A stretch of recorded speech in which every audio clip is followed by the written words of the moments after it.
Waking on their blubber. Rick and Bubba, Rick and Bubba. Gonna be a big star. Rick and Bubba, Rick and Bubba. Fat will get you very far. Rick and Bubba, Rick and Bubba. Rick and Bubba to the highest. Rick and Bubba. Rick and Bubba to the highest. It is 6.5 minutes past the hour. Thank you so much for tuning in to the kickoff hour here on the Rick and Bubba Show.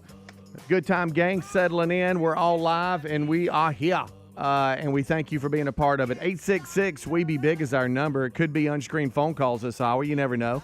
If you want to join in on one of these topics that we bring up, please feel free to do so. Well, you said, you heard me say the good time, gang. Over to my left is Greg Burgess, and to my right it is Michael Helms. What's up, boys? How are y'all? Hey. What's happening?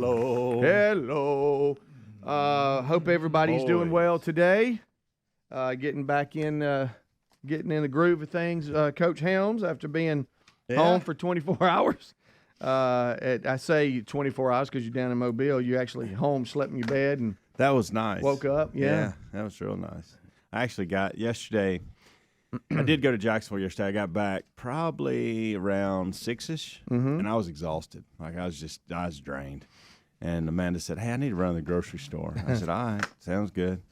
And I was kind of looking at what everybody else was doing. And a couple of them, Caroline was working on she's stressing out about some kind of homework situation. Sure.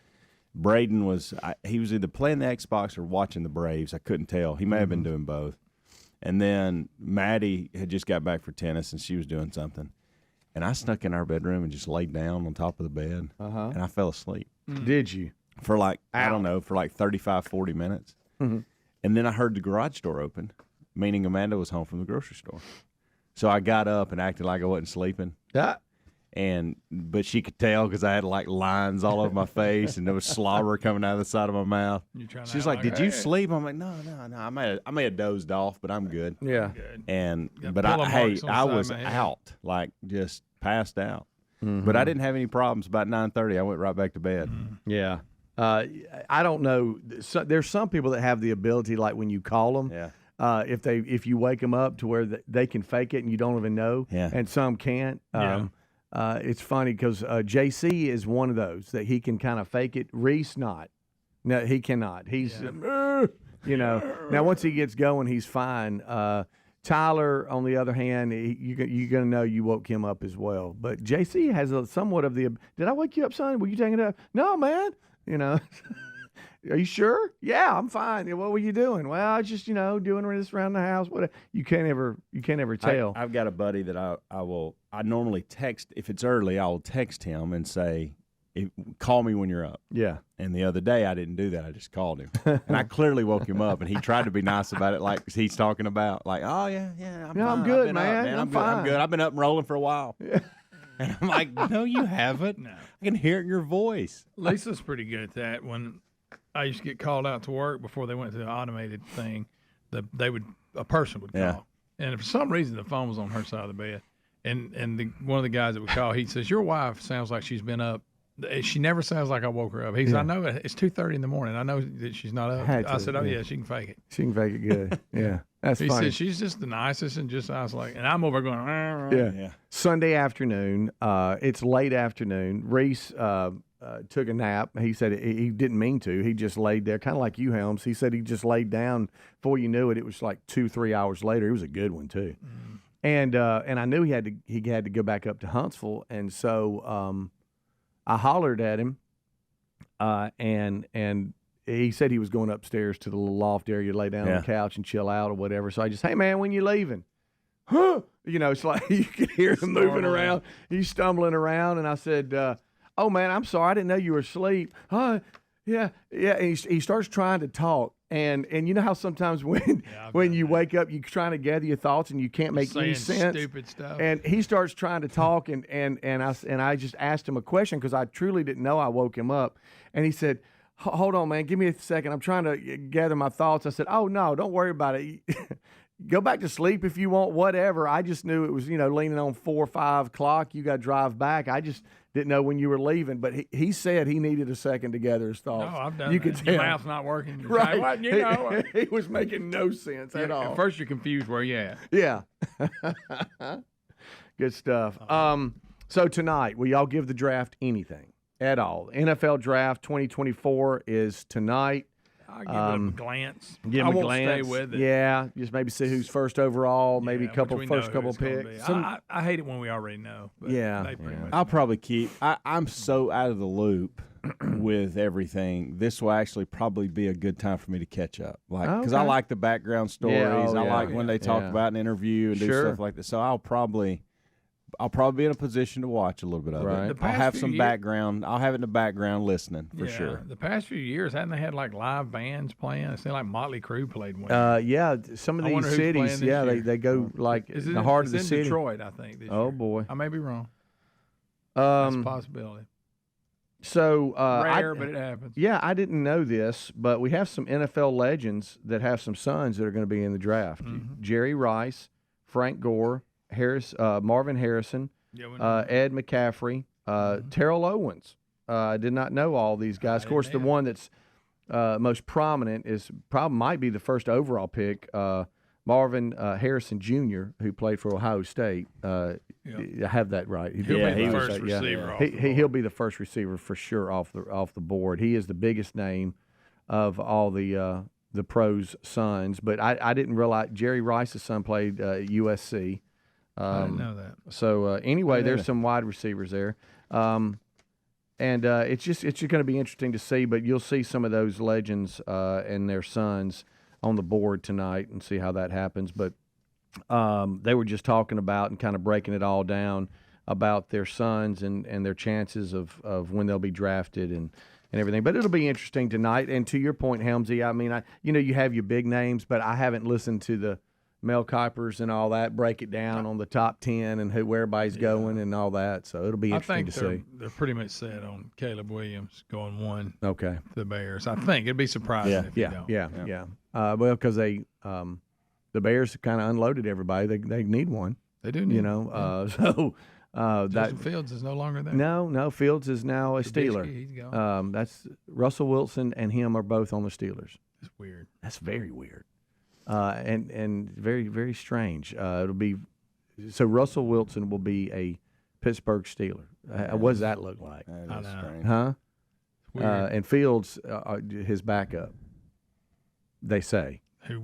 Wow. Yeah. Greg, to your point, last year they ended every night of the draft with a concert. Okay. It was Fall Out Boy, All right. Motley Crue, Okay. you said them, and Thundercat. Don't know who that is. But I can't find anything as This year for the that- Not this lineup. one? Yeah, I don't. they may be doing it, but I I think can't. Thundercat's coming back. Yeah. He was Well, I remember what was it? Was it a couple of years? It was in when was it? Was it in Nashville? I remember. You remember It it was took one over year. the entire downtown area, and they normally do that. It's like it's a party. It's a huge block party. Oh, and, you look at the old footage of the old drafts when Yeah. all the GMs and all of them are sitting Uh-huh. there and they got their cards and they're just little Yeah. telephones. It was no big deal. and now we'll have to bring back up whenever it's time for it's the pick or so and so's on the clock. They go to this little hub of those fans. Yeah. Like let's say it's I don't know, somebody that's nowhere near there, like Arizona. Okay, Yeah, and they're all and they're booing. all there. You wonder, okay, are those real fans? Did they flew in, or are they just actors that they just threw They're jerseys pretending on? to be well. All right, so You never know. Yeah, Big Sean. I don't know if this is Bazzi. Big Sean Bazzi. Don't know him. all right. Probably butchering that. The Detroit Youth Choir and more local artists Local. will I mean, perform as um, part of the concert series for the So they didn't want to write the 2024. big check. Well, I heard that Eminem is in the promo, so he's from Detroit. He is local. You're Isn't right. Kid Rock from Detroit? I think he Yes. is. Yeah. Both of them are. We'll be right back. Rick and Bubba. Most emergencies come without warning, and when the next one comes, you won't have time to pack and prepare. It's better to get ready now before an emergency strikes. Start with a 4-week emergency food kit from My Patriot Supply at preparewithbubba.com, helping millions of Americans prepare since 2008. My Patriot Supply are experts in self-reliance. Their 4-week emergency food kits offer over 2,000 calories every day, and these kits last up to 25 years. Go to preparewithbubba.com, save $50 $25 a kit. Are you somebody who likes deals? Well, go to mypillow.com/Bubba because right now they're having their $25 extravaganza sale. For example, premium Giza My Pillows are $25, My Sandals $25, 6-pack My Towel sets $25, 4-pack dish towels $25, 2-pack multi-use My Pillows $25, beach towels $25. Don't forget their 100% Arabica organic coffee to start the day, 50% off. It's deal time, baby. mypillow.com/Bubba or go to rickandbubba.com under the sponsors. Helix Sleep mattresses are terrific, and right now they're offering up to 30% off all mattress orders, plus a free gift with purchase. The Helix lineup has 20 unique mattresses. How will you know which one is right for you? Take the Helix Sleep Sleep Quiz. Find out in less than 2 minutes. Once you pick your mattress, Helix knows there's no better way to test out a new mattress than by sleeping on it. So they give you a 100-day free trial. Head to helixsleep.com/Bubba today to save up to 30% off your mattress order or visit rickandbubba.com for a link under sponsors. Patriot Mobile offers the same dependable nationwide coverage we all want, accessing all 3 major networks, but without funding agendas you don't agree with. Switching sends the message you support free speech, religious freedoms, our Constitution, as well as our military, veterans, and first responder heroes. Their 100% USA-based customer service team makes switching easy. You can keep your number, keep your phone, or you can upgrade. Your choice. Check them out at patriotmobile.com/Bubba and get free activation, or find the link at rickandbubba.com. There's a popular saying out there, health is wealth, and folks, I couldn't agree more. If you're dealing with everyday aches and pains, I want to tell you about Relief Factor, a daily drug-free supplement developed by doctors. It's not just a pill that masks pain. Relief Factor uses a unique formula of natural ingredients that work together to help reduce or eliminate pain. Try their 3-week quick start kit for only $19.95. Go to relieffactor.com or call 1-800-4-RELIEF. You can also find the link at rickandbubba.com under the sponsors. Debt keeps you tossing and turning at night. You can't get away from it. Insanely high interest credit cards and loans make it nearly impossible to pay off your debt. There's a new way out of the debt trap, Pivotal Debt Solutions. Pivotal Debt Solutions can cut or even eliminate interest. They can find programs to write off your balances. They find every solution possible to end your debt. Before you do anything, contact Pivotal Debt Solutions first. Talk to them for free. Find out how fast they can help you get out of debt. Just visit zapmydebt.com. That's zapmydebt.com. You ever notice when you ask moms what they really want for Mother's Day? Many of them ask for one day of peace and quiet. Maybe you can't help mom run away from all her responsibilities, but at least you can help her tune them out. And tune into something great with a brand new pair of Raycon earbuds. Their audio quality rivals the big audio brands that you know and you love at a price you'll love even more. With 8 hours of playtime and 32-hour battery life, Raycons are perfect for all-day listening. Get 20% off plus free shipping at buyraycon.com/Bubba. Springtime is all about fresh air, freshly clean homes. It's also the perfect time to give a fresh look at Simply Safe Home Security, the only home security system we use and recommend. The system blankets your whole home in protection. It has sensors to detect break-ins, fires, floods, and more. Get 20% off any new Simply Safe system when you go to simplysafebubba.com. That's simplysafebubba.com for 20% off. Also, find the link at rickandbubba.com under sponsors. There's no safe like Simply Safe. A wave of concern is washing over America. Recent studies reveal that an astonishing 56% of our fellow citizens report feelings of anxiety or dread about the upcoming presidential election. Hey, this is Rick. This is why we're standing with AMAC, the Association of Mature American Citizens. Now listen, AMAC is more than a senior discount organization. During these challenging times, they fight for common sense and hope our nation returns to traditional American values. Now, as an AMAC member, we're not only going to enjoy money-saving benefits, but also the AMAC magazine, free Social Security and Medicare advice, a trusted voice in Washington, and a community of like-minded patriots who love this country. Take advantage of this election year special. 4 years for $30 and be part of the solution over the next 4 years by becoming an AMAC member. You're strengthening a movement dedicated to preserving the principles we hold dear. Join now, amac.us/Bubba. That's amac.us/Bubba. There's also a link at rickandbubba.com. Rick and Bubba's in Ohio. Rick and Bubba. Pass the gravy, please. Rick and Bubba. Ooh, it brings me to my knees. Rick and Bubba. I can't start another Rick and Bubba. Day without 'em, brother. Rick and Bubba. It is leaning on 21 minutes past the hour. Thank you so much for tuning in to the Rick and Bubba Show's kickoff hour.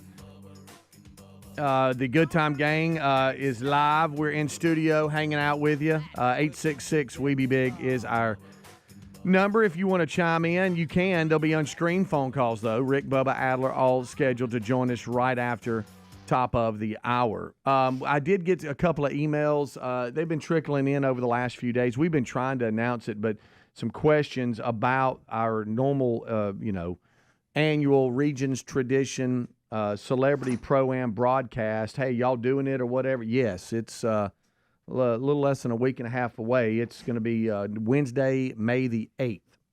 The kickoff hour as well as the main show will be broadcasting live from that little Coca-Cola porch that we always are on, the little patio area, and overlooking the driving range and the practice putting green area. And so it's always a lot of fun. And we'll do that, have a slew of celebrities that'll be sliding through. Bubba will tee off at some point during the show. He is going to be back. Last year, his liver cancer surgery kind of had him sidelined a little bit. He walked with and hung out. I wouldn't say walk. He rode around with our group, and he is going to be back and playing.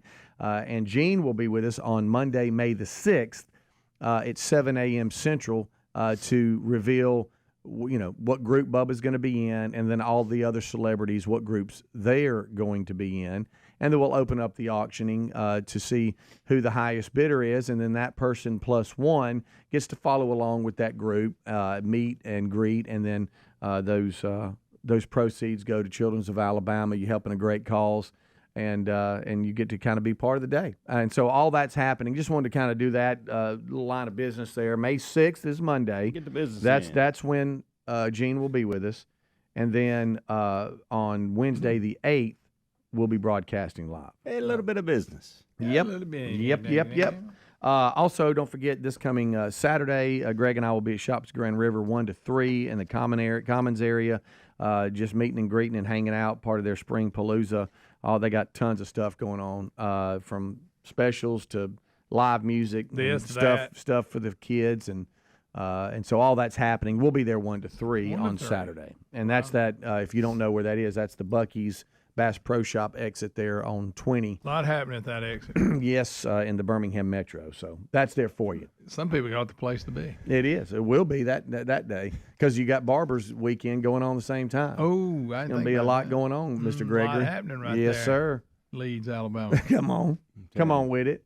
I'm telling you, Buc-ee's, they provide a good cup of coffee. Yes, they do. Nice little restaurant. Did you stop yesterday? And a honey roasted pecan that'll just make you want to slap Greg Burgess.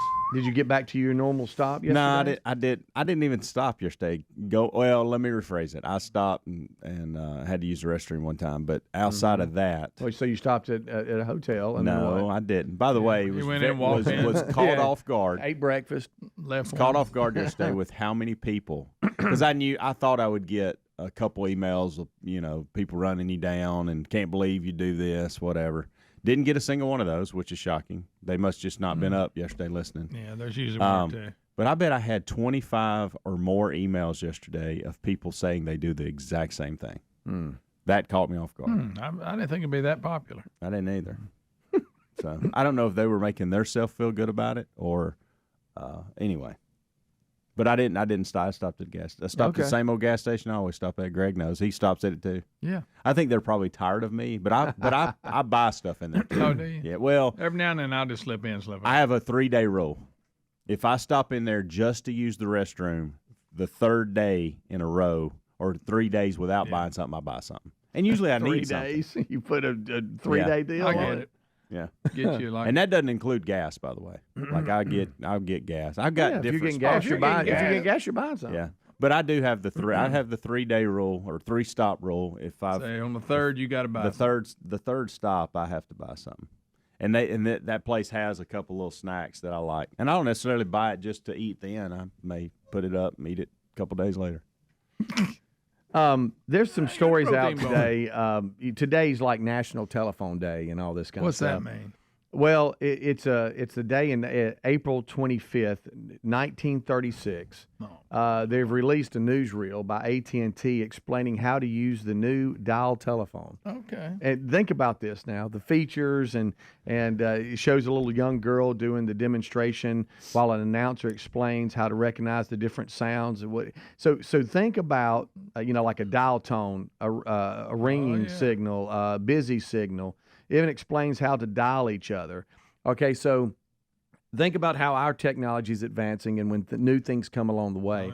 In 1936, that was breaking technology. They couldn't believe it. No. And so they had to be trained. This is a dial tone. If it's busy, this is the sound it makes. I mean, think about where we are now. Now we got look at this right here. We're just walking around with this.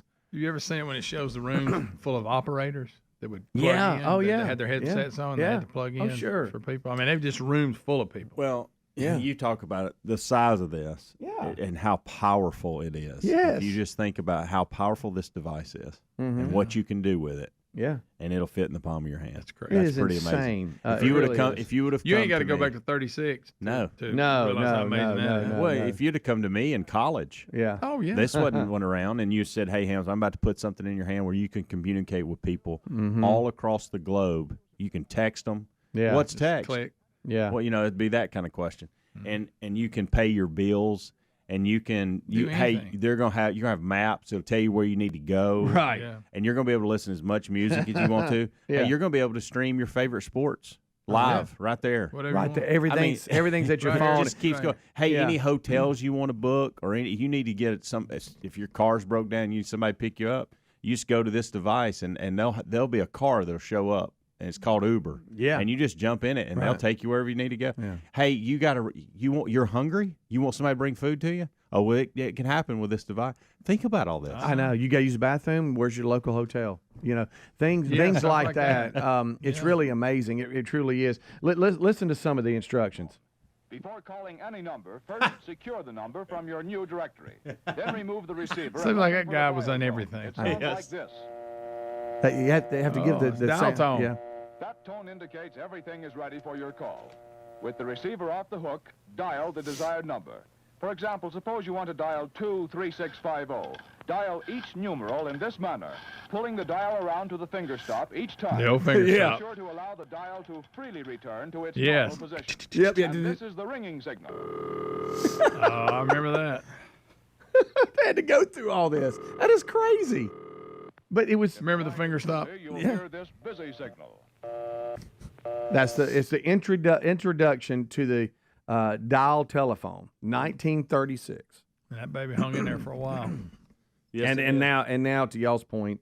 The one that came out with the push button ones. Oh. Yeah. So we had one in the kitchen that was the dial, the old dial, but the one in the bedroom was actually push button. Yeah. So we thought that was. Did you ever, when you were starting to dial, get lost where you were? Figure out, okay, wait a minute, wasn't that was it? Yeah. What about the people that we considered rich that had their own line? In their bedroom, yeah, kids. yeah. Thought I'd made it when I got my own phone. Yeah. Oh, man. We got your own telephone line for you, so you won't keep your phone busy because you get to talk to your buddies. What's the operator's name on Andy Griffith whenever they would call and say to connect me? What Sarah. was it? Sarah? Was it Sarah? I think it was, Greg. That's a good find. That's a good pickup there. Yeah. Sarah, connect me to Miss. Yep. Introduction to the dial telephone, 1936. Look where we are now.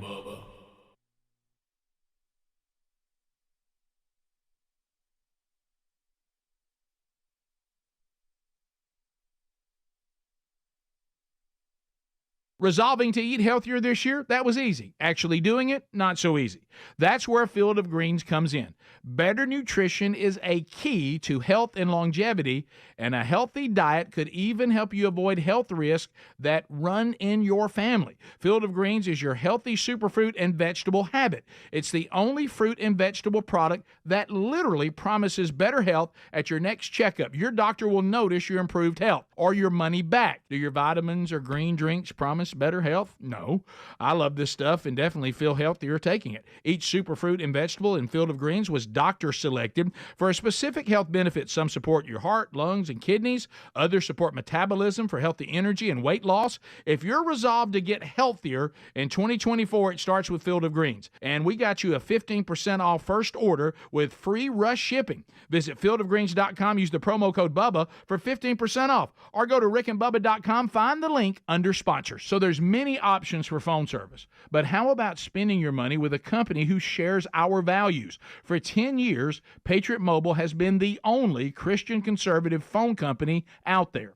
They offer the same dependable nationwide coverage we all want, accessing all 3 major networks. You'll get the same coverage you've been accustomed to without funding agendas you don't agree with when you switch to patriotmobile.com/Bubba. Now, switching sends the message that you support free speech, religious freedoms, our Constitution, as well as our military, veterans, and first responder heroes. It's a win-win. It's money you'd be spending anyway. Now it will be working to help make a difference, and their 100% USA-based customer service team makes switching easy. Now, you want to keep your number? Fine. You want to keep your phone? That's fine. Or you can upgrade. It's your choice. They'll also help you find the best plan for your needs. So check them out at patriotmobile.com/Bubba. That's patriotmobile.com/Bubba and get free activation. Springtime is all about fresh air, fresh starts, freshly cleaned homes, and it's the perfect time to give a fresh look at Simply Safe Home Security. The only home security system we recommend. The system blankets your whole home in protection. It has sensors to detect break-ins, fires, floods, and more, plus a variety of indoor and outdoor cameras to keep watch over your property day and night. It's backed by 24/7 professional monitoring for less than $1 a day. So you get fast emergency response when you need it most. Simply Safe professional monitoring agents can even help stop crime in real time with no contract and a 60-day money-back guarantee. You can try Simply Safe risk-free. Simply Safe will give you and your family a real peace of mind. So don't wait any longer. Get 20% off any new Simply Safe system when you sign up for a fast protect monitoring at simplysafebubba.com. That's simplysafebubba.com for 20% off when you sign up for fast protect monitoring. There's no safe like Simply Safe. Ever notice when you ask moms what they want for Mother's Day, so many of them just ask for one day of peace and quiet? I mean, good luck. Maybe you can't help mom run away from all her responsibilities, but you could at least help her tune them out with a brand new pair of Raycon earbuds. Raycon's everyday earbuds are the perfect way to tune out all the noise around you and tune into something great. Their audio quality rivals all the big audio brands you know and love at a price you'll love even more. With 8 hours of playtime and 32-hour battery life, Raycons are perfect for all-day listening. Raycons also come with 3 customizable sound profiles, noise isolation, and awareness mode. That explains the tens of thousands of 5-star reviews. Right now, get 20% off your Raycon order plus free shipping when you go to buyraycon.com/Bubba. That's 20% off and free shipping at buyraycon.com/Bubba. buyraycon.com/Bubba. buyraycon.com/Bubba, or look for that link at rickandbubba.com. You'll find it right under the sponsors button. Folks, most emergencies come without warning, and when the next one comes, you won't have time to pack and prepare. It's better to get ready now in advance before an emergency strikes. In all kinds of emergencies, supplies should be ready to grab and go right away. Secure those supplies at this website, preparewithbubba.com. Start with a 4-week emergency food kit from My Patriot Supply, helping millions of Americans prepare since 2008. My Patriot Supply, they're experts in self-reliance. Their 4-week emergency food kits offer over 2,000 calories every day, protected by heavy-duty 4-layer packaging. These kits last up to 25 years. They're sealed inside rugged handled buckets, and they're made to grab quickly. Go to preparewithbubba.com and save $50 per kit. They ship fast and free in unmarked boxes. Once again, you can save $50 per kit at preparewithbubba.com. That's preparewithbubba.com, or find the link at rickandbubba.com under the sponsors button. Rick and Bubba's in Ohio. Rick and Bubba. Pass the gravy, please. Rick and Bubba. Ooh, it brings me to my knees. Rick and Bubba. I can't start another Rick and Bubba. Day without 'em, brother. Rick and Bubba. Ooh, there is no other All right, it's 25 minutes until top of the hour. Thank you so much for tuning in to the Rick and Bubba Show. It's the kickoff hour. Unscreened phone calls, 866-WE-BE-BIG. That's part of the program. If you want to dial in, please do so. We could jump out and take those calls. The NFL draft is tonight. We talked a little bit about that. The fact that it's National Telephone Day, and we go, well, what's this about? And then we look back to 1936 where the introduction of the dial telephone, AT&T actually had an instructional commercial that they had to roll out on how to use what a dial tone is, what busy signal is, how to dial, and then the advancements of where we are now is really, truly amazing. Can you remember the last time you used one? Just a standard home telephone? My goodness. Let me think. I mean, I can't think of. My parents still have one, but I hadn't used it in years. You're talking about just a home phone. Just a regular. I have one. You still do do? have one? Okay. Yeah.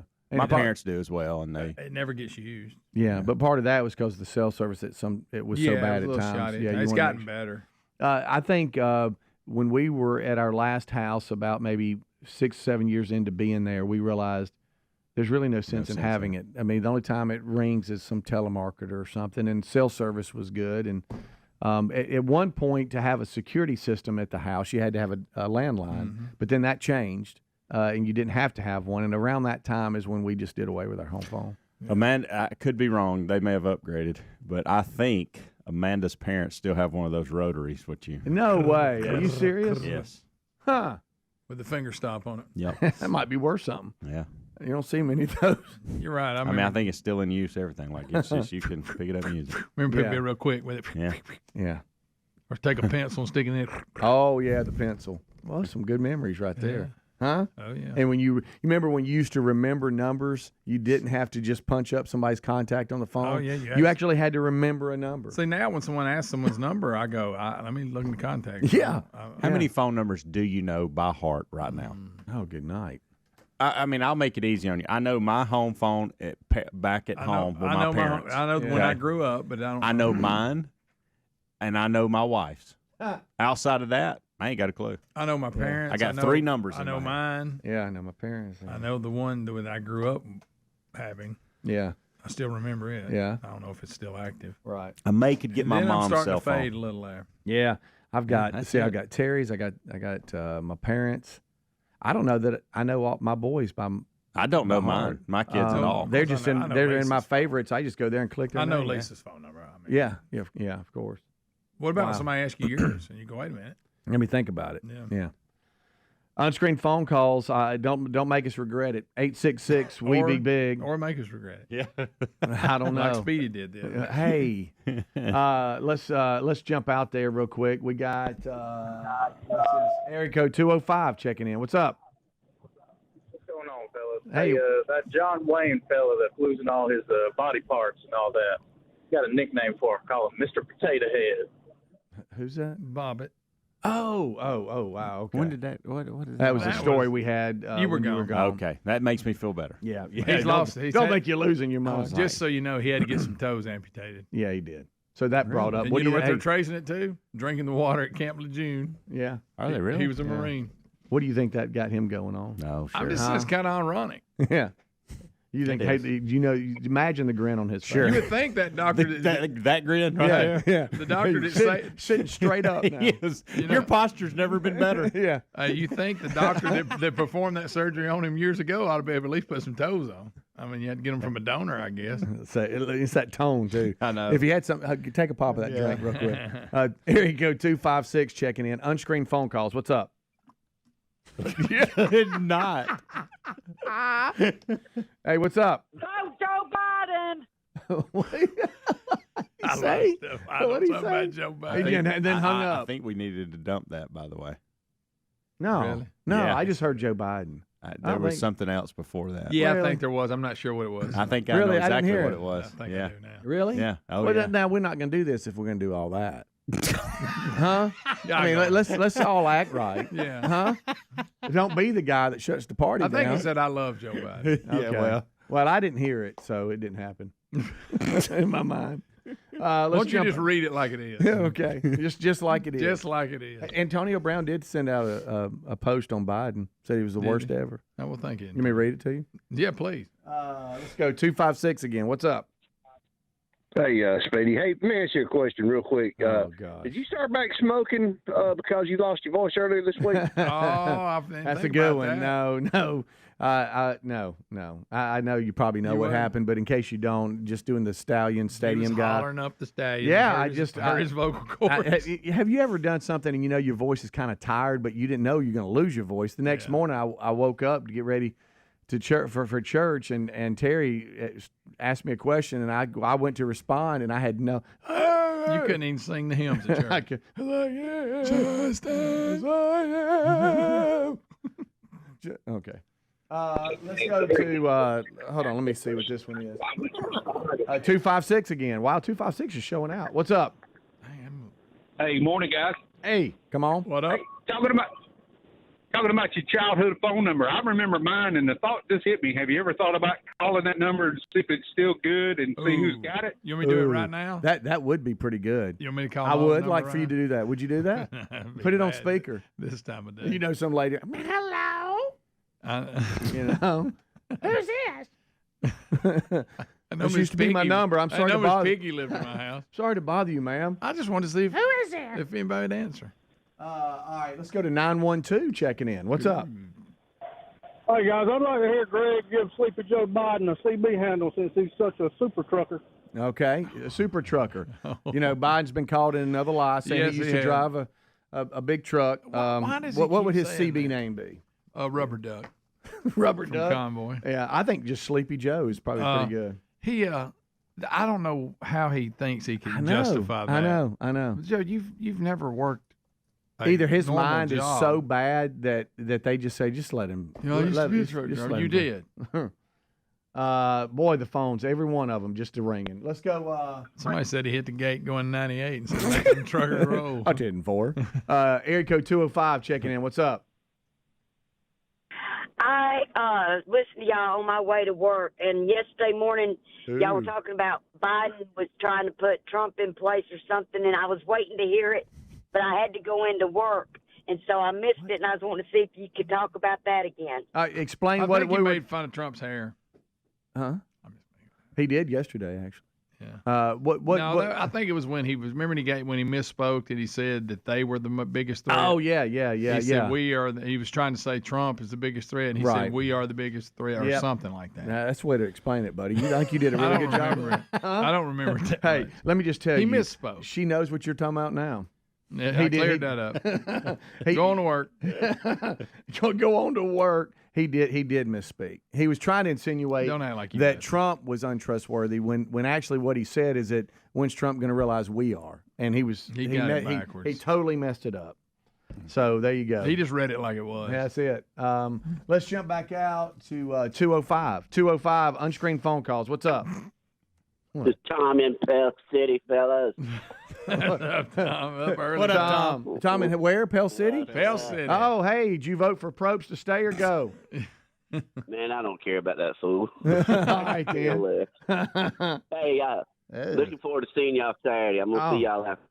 Okay. Bring it on. Let's Come go. on, Tom. Yeah, just, Hey, we had to change out filters yesterday, so I didn't want your mama freaking out about her chair because I moved her chair. Oh, did you? So y'all yes, that's right. That damn Barry changing out filters. Oh, It's filter I love day. it. That's great. That's great. She was mad about it. All Said right, somebody man. moved the chair. She was really mad. Look forward to seeing you, man. Appreciate you. See you, right. Tom. Bye-bye. Huh?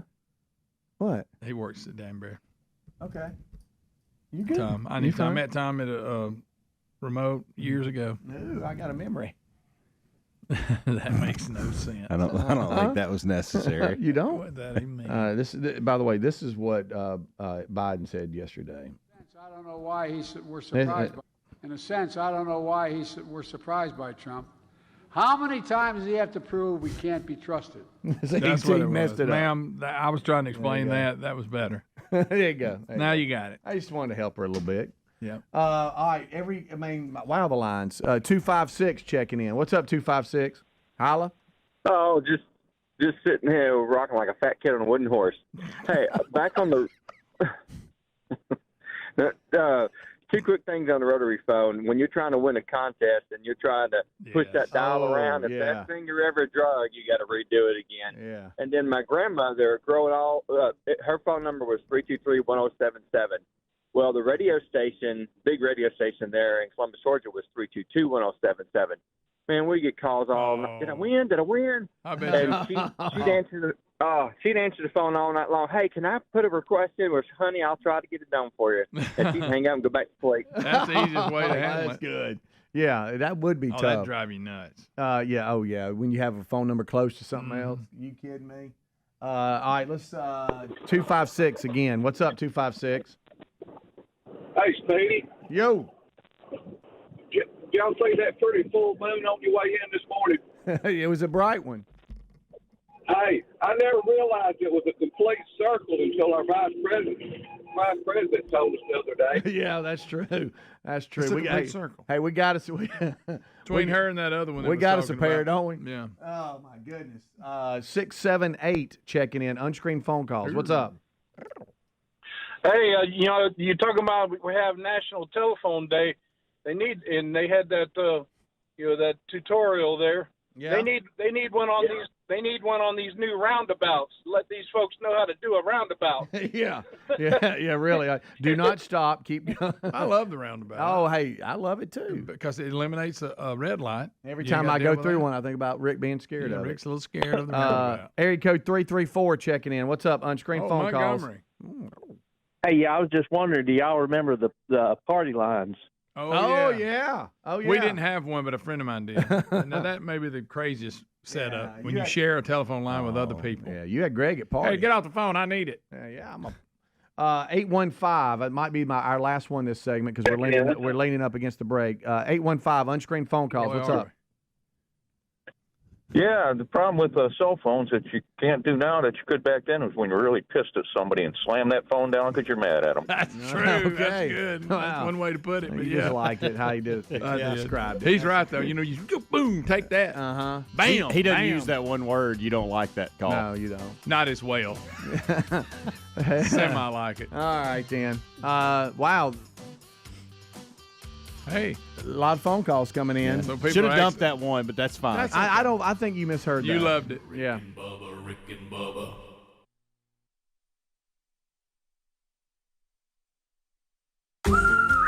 Oh, honey, it's our favorite leaf filter trusted pro, Matt. Matt, come in. Hi, Mrs. Sparks. You wanted me to stop by? Is everything okay with your leaf filter gutter protection system? Okay, of course, silly. We wanted you to stop by for dinner as our way of thanking you. Yes, to thank you for that free gutter inspection, the free estimate, and what was the other thing? That lifetime guarantee. Well, Mr. and Mrs. Sparks, those are just Leaf Filter's policies. Everyone who calls Leaf Filter gets a trusted pro to come out for a free gutter inspection and estimate. And every Leaf Filter installation comes with a lifetime guarantee. So it's not just us? No, sir. We don't want anyone to worry about clogged gutters ever again. You mean everyone gets this level of service? Everyone. They just need to visit leaffilter.com/WWO to schedule their free inspection. Okay, but you must be starving. You work so hard. Ready to love your gutter protection as much as we do? Visit leaffilter.com/WWO and get up to 30% off today. See representative for warranty details. Promotion is 20% off plus a 10% senior or military discount. One discount per household. Shop our best savings of the season during Springfest at Lowe's. Right now, save on Stay Green 1 cubic foot garden soil. Get 5 bags for just $10. And buy 2 select paints and exterior stains and get 1 free via Lowe's gift card rebate. Shop in-store and online today because Lowe's knows home improvement. Valid through 5/1. Stay Green offer excludes Alaska and Hawaii. Paint offer while supplies last. Excludes paint and stain samples. More terms and restrictions apply. See Lowe's.com/rebates for details. Moments like hearing my cat purr good morning mean a lot to me. But after being diagnosed with metastatic breast cancer, or MBC, which is breast cancer that is spread to other parts of the body, they mean even more. I take Ibrance, palbociclib. Ibrance 125 milligram tablets with an aromatase inhibitor is for adults with HR-positive, HER2-negative MBC as the first hormonal-based therapy. Ask your doctor about Ibrance and visit Ibrance.com. Ibrance may cause low white blood cell counts that may lead to serious infections. Ibrance may cause severe inflammation of the lungs. Both of these can lead to death. Tell your doctor right away if you have new or worsening symptoms, including trouble breathing, shortness of breath, cough, or chest pain. Before taking Ibrance, tell your doctor if you have fever, chills, or other signs of infection, liver or kidney problems, are or plan to become pregnant, or are breastfeeding. Common side effects include low red blood cell and low platelet counts, infections, tiredness, nausea, sore mouth, abnormalities in liver blood tests, diarrhea, hair thinning or loss, vomiting, rash, and loss of appetite. Pizza's here. Oh, great. I'd love some, but I'm worried about my stomach issues. If you're worried about having diarrhea, gas, bloating, stomach pain, or loose, oily stools, it may not just be stomach issues. It could be a condition called exocrine pancreatic insufficiency, or EPI. With EPI, the pancreas doesn't release enough enzymes to break down food, but EPI is manageable. Use the symptom checker on identifyepi.com and talk to your doctor. That's identifyepi.com. Sponsored by AbbVie. Resolving to eat healthier this year, that was easy. Actually doing it, not so easy. That's where Field of Greens comes in.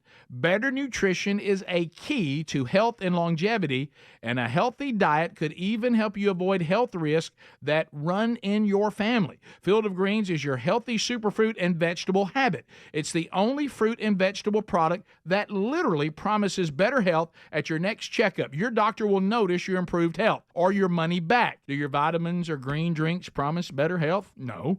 I love this stuff and definitely feel healthier taking it. Each superfruit and vegetable in Field of Greens was doctor selected for a specific health benefit. Some support your heart, lungs, and kidneys. Others support metabolism for healthy energy and weight loss. If you're resolved to get healthier in 2024, it starts with Field of Greens. And we got you a 15% off first order with free rush shipping. Visit fieldofgreens.com, use the promo code Bubba for 15% off. Or go to rickandbubba.com, find the link under sponsors. A wave of concern is washing over America. Recent studies reveal that an astonishing 56% of our fellow citizens report feelings of anxiety or dread about the upcoming presidential election. Hey, this is Rick. This is why we're standing with AMAC, the Association of Mature American Citizens. Now listen, AMAC is more than a senior discount organization. During these challenging times, they fight for common sense and hope our nation returns to traditional American values. Now, as an AMAC member, we're not only going to enjoy money-saving benefits, but also the AMAC magazine, free Social Security and Medicare advice, a trusted voice in Washington, and a community of like-minded patriots who love this country. Take advantage of this election year special. 4 years for $30 and be part of the solution over the next 4 years by becoming an AMAC member. You're strengthening a movement dedicated to preserving the principles we hold dear. Join now, amac.us/Bubba. That's amac.us/Bubba. There's also a link at rickandbubba.com.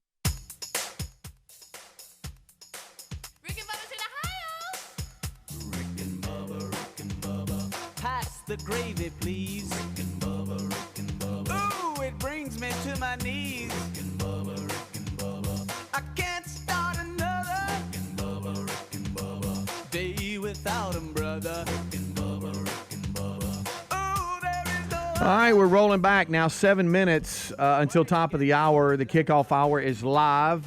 Thank y'all for those unscreened phone calls. Rick, Bubba, Adler all join us right after top of the hour.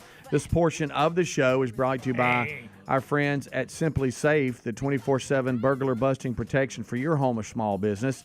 You know, springtime is all about fresh air, fresh starts, and having your place freshly clean. This means it's the perfect time to give a fresh look at simplysafebubba.com, the only home security system we recommend. The system is blankets your home. It protects it on every turn. Sensors have detections for like fires, break-ins, floods, and more, plus a variety of indoor and outdoor cameras to keep your home properly secure day and night. It's backed with 24/7 professional monitoring for less than $1 a day, so you get fast emergency response when you need it the most. Their professional monitoring agents can even help stop a crime in real time with no contract either, a 60-day money-back guarantee. There's nothing really to worry about. You can experience this risk-free. SimplySafeBubba.com give you real peace of mind when it comes to your home security or small business security. And right now, as a fan of the show, and we thank you for that, 20% off. A new system when you sign up for the Fast Protect monitoring at simplysafebubba.com. Go there today. You can also find a link at rickandbubba.com under the sponsors button. There's no safe like Simply Safe. So I have a Simply Safe system, and I've talked about this. It happened again yesterday. The doorbell camera from Simply Safe goes off. I get a notification that I have motion at the front door.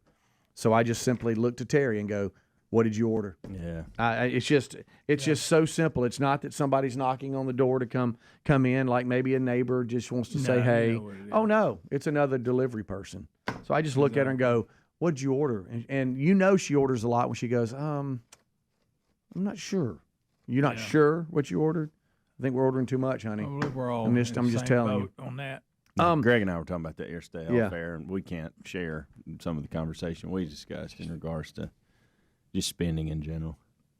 Yeah, it's ridiculous. It's out of hand. Yep. Speaking of wives, I have Terry claims I'm always in a hurry. When I'm driving or whatever, that I'm extremely impatient. Yeah. And I tell her I'm not really in a hurry. I hate when people act like they don't know what they're doing or they're indecisive on either let's go or let's not. And they kind of get locked up on what they're doing. And I'm like, come on. She goes, "We're not in a hurry." Like, for instance, the other day we went out to eat and we really weren't in a hurry. But this one person wouldn't get out of they were trying to leave the restaurant and they just would not go. They just like was taking forever. And I was like, "Let's go." And she's like, "Honey, we're not in a hurry." Did you have somewhere you need to be? I'm like, "I know we're not in a hurry, but this person's just sitting here. There's that car's coming. It's a half mile away and they won't go." I get very agitated when it comes to traffic, and unfortunately, I've handed this down to my boys. They now talk out loud in your car, in their car for traffic. I don't know if y'all do that.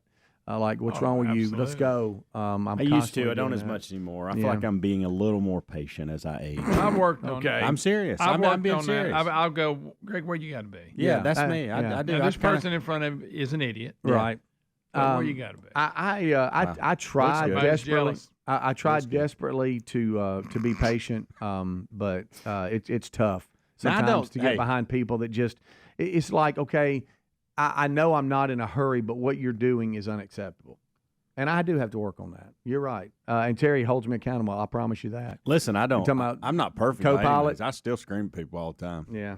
That's tough. I'll lose it every but I do a lot of times now, and I think it's just because I'm tired. I don't think it's any kind of thing I'm doing good because my mind's going, "You need to act right here." I think I'm just too tired to do anything about it. I'm shooting a lot less birds. Are you really?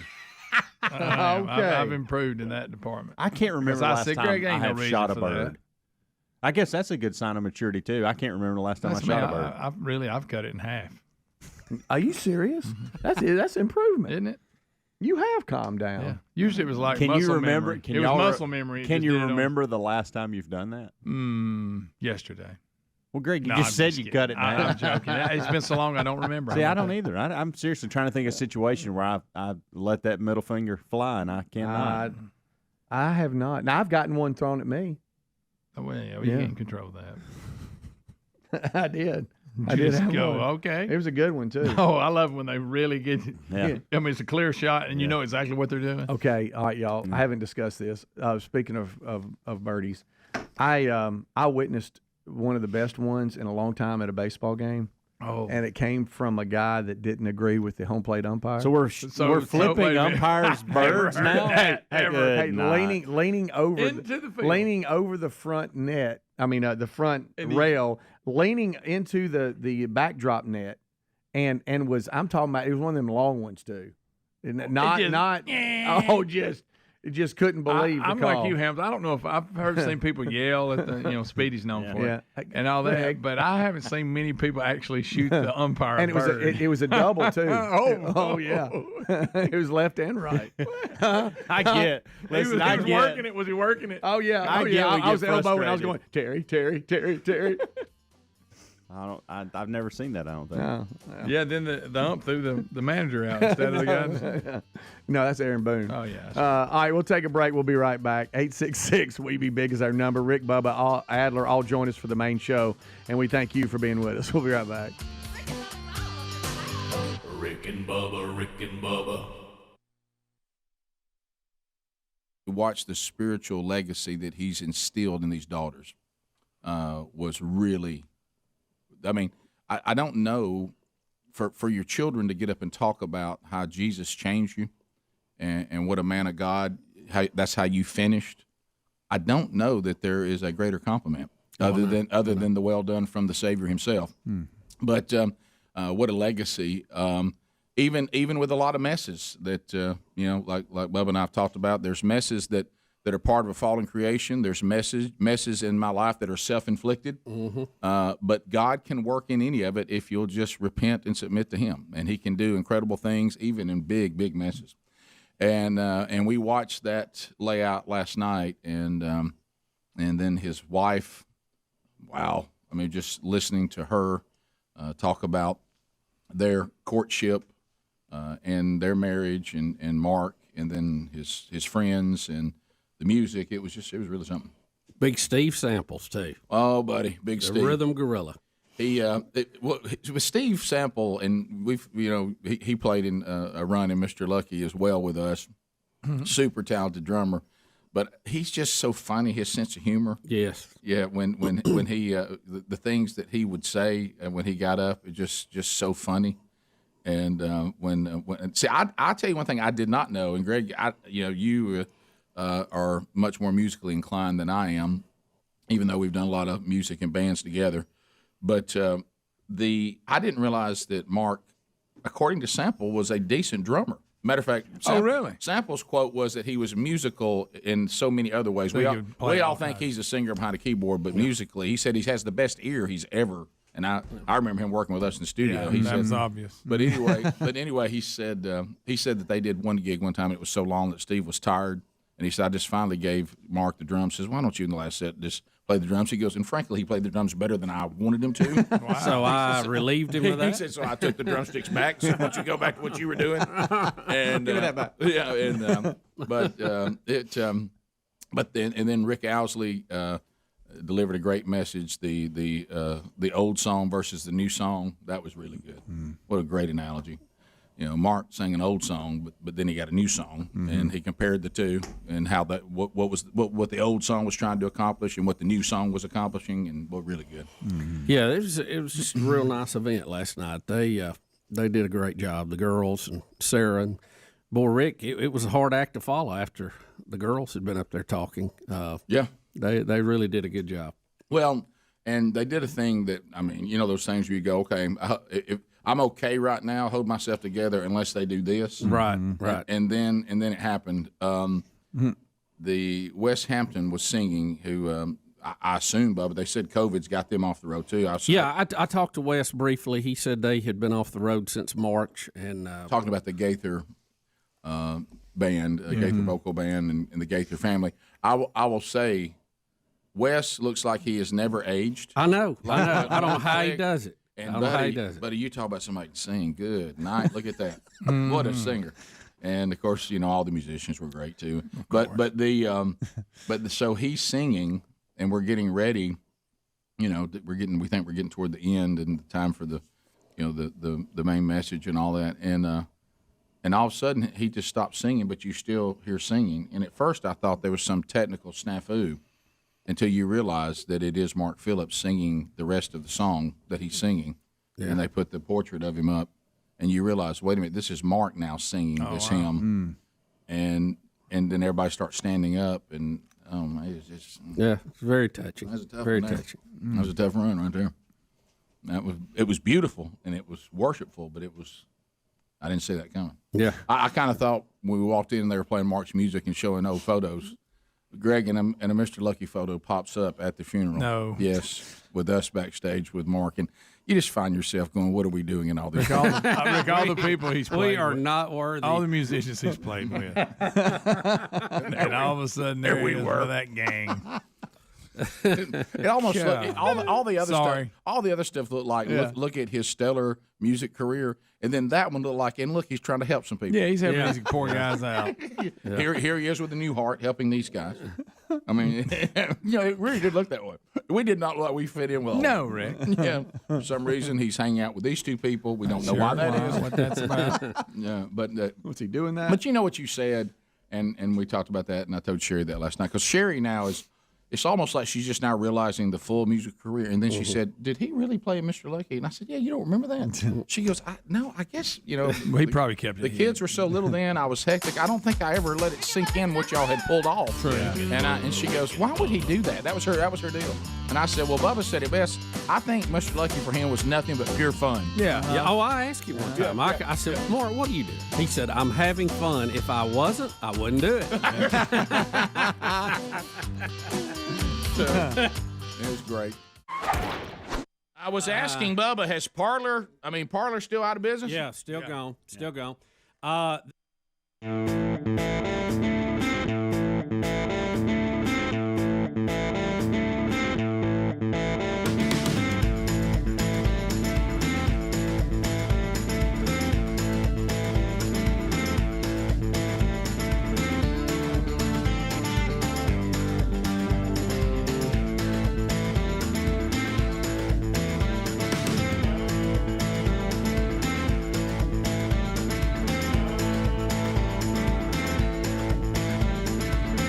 6 minutes now past the hour. How about it? A brand new hour underway. The Big Boy Studio, action-packed. A brand new hour starts with the national anthem.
Seven and a half minutes past the hour. Everybody ready for more Rick and Bubba? Who's ready?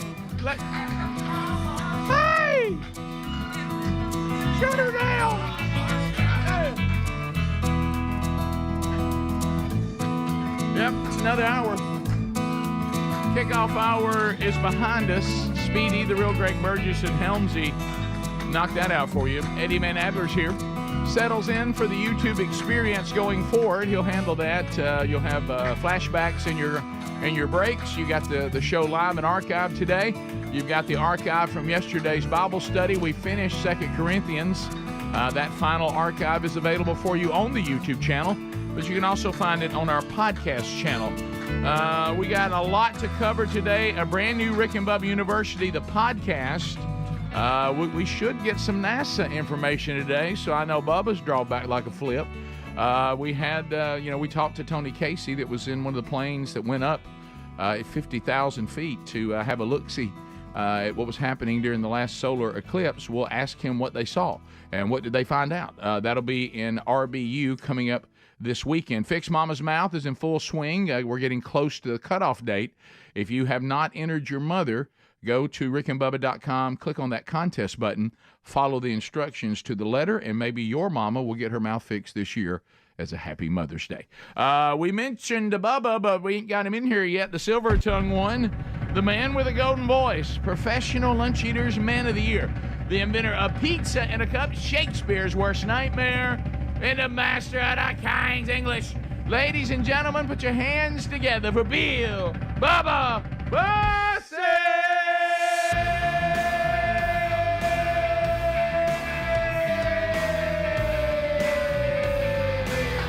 Howdy, Bubba. How about it, Rick Burgess? Friends, neighbors, associates everywhere, welcome in to Rick and Bubba.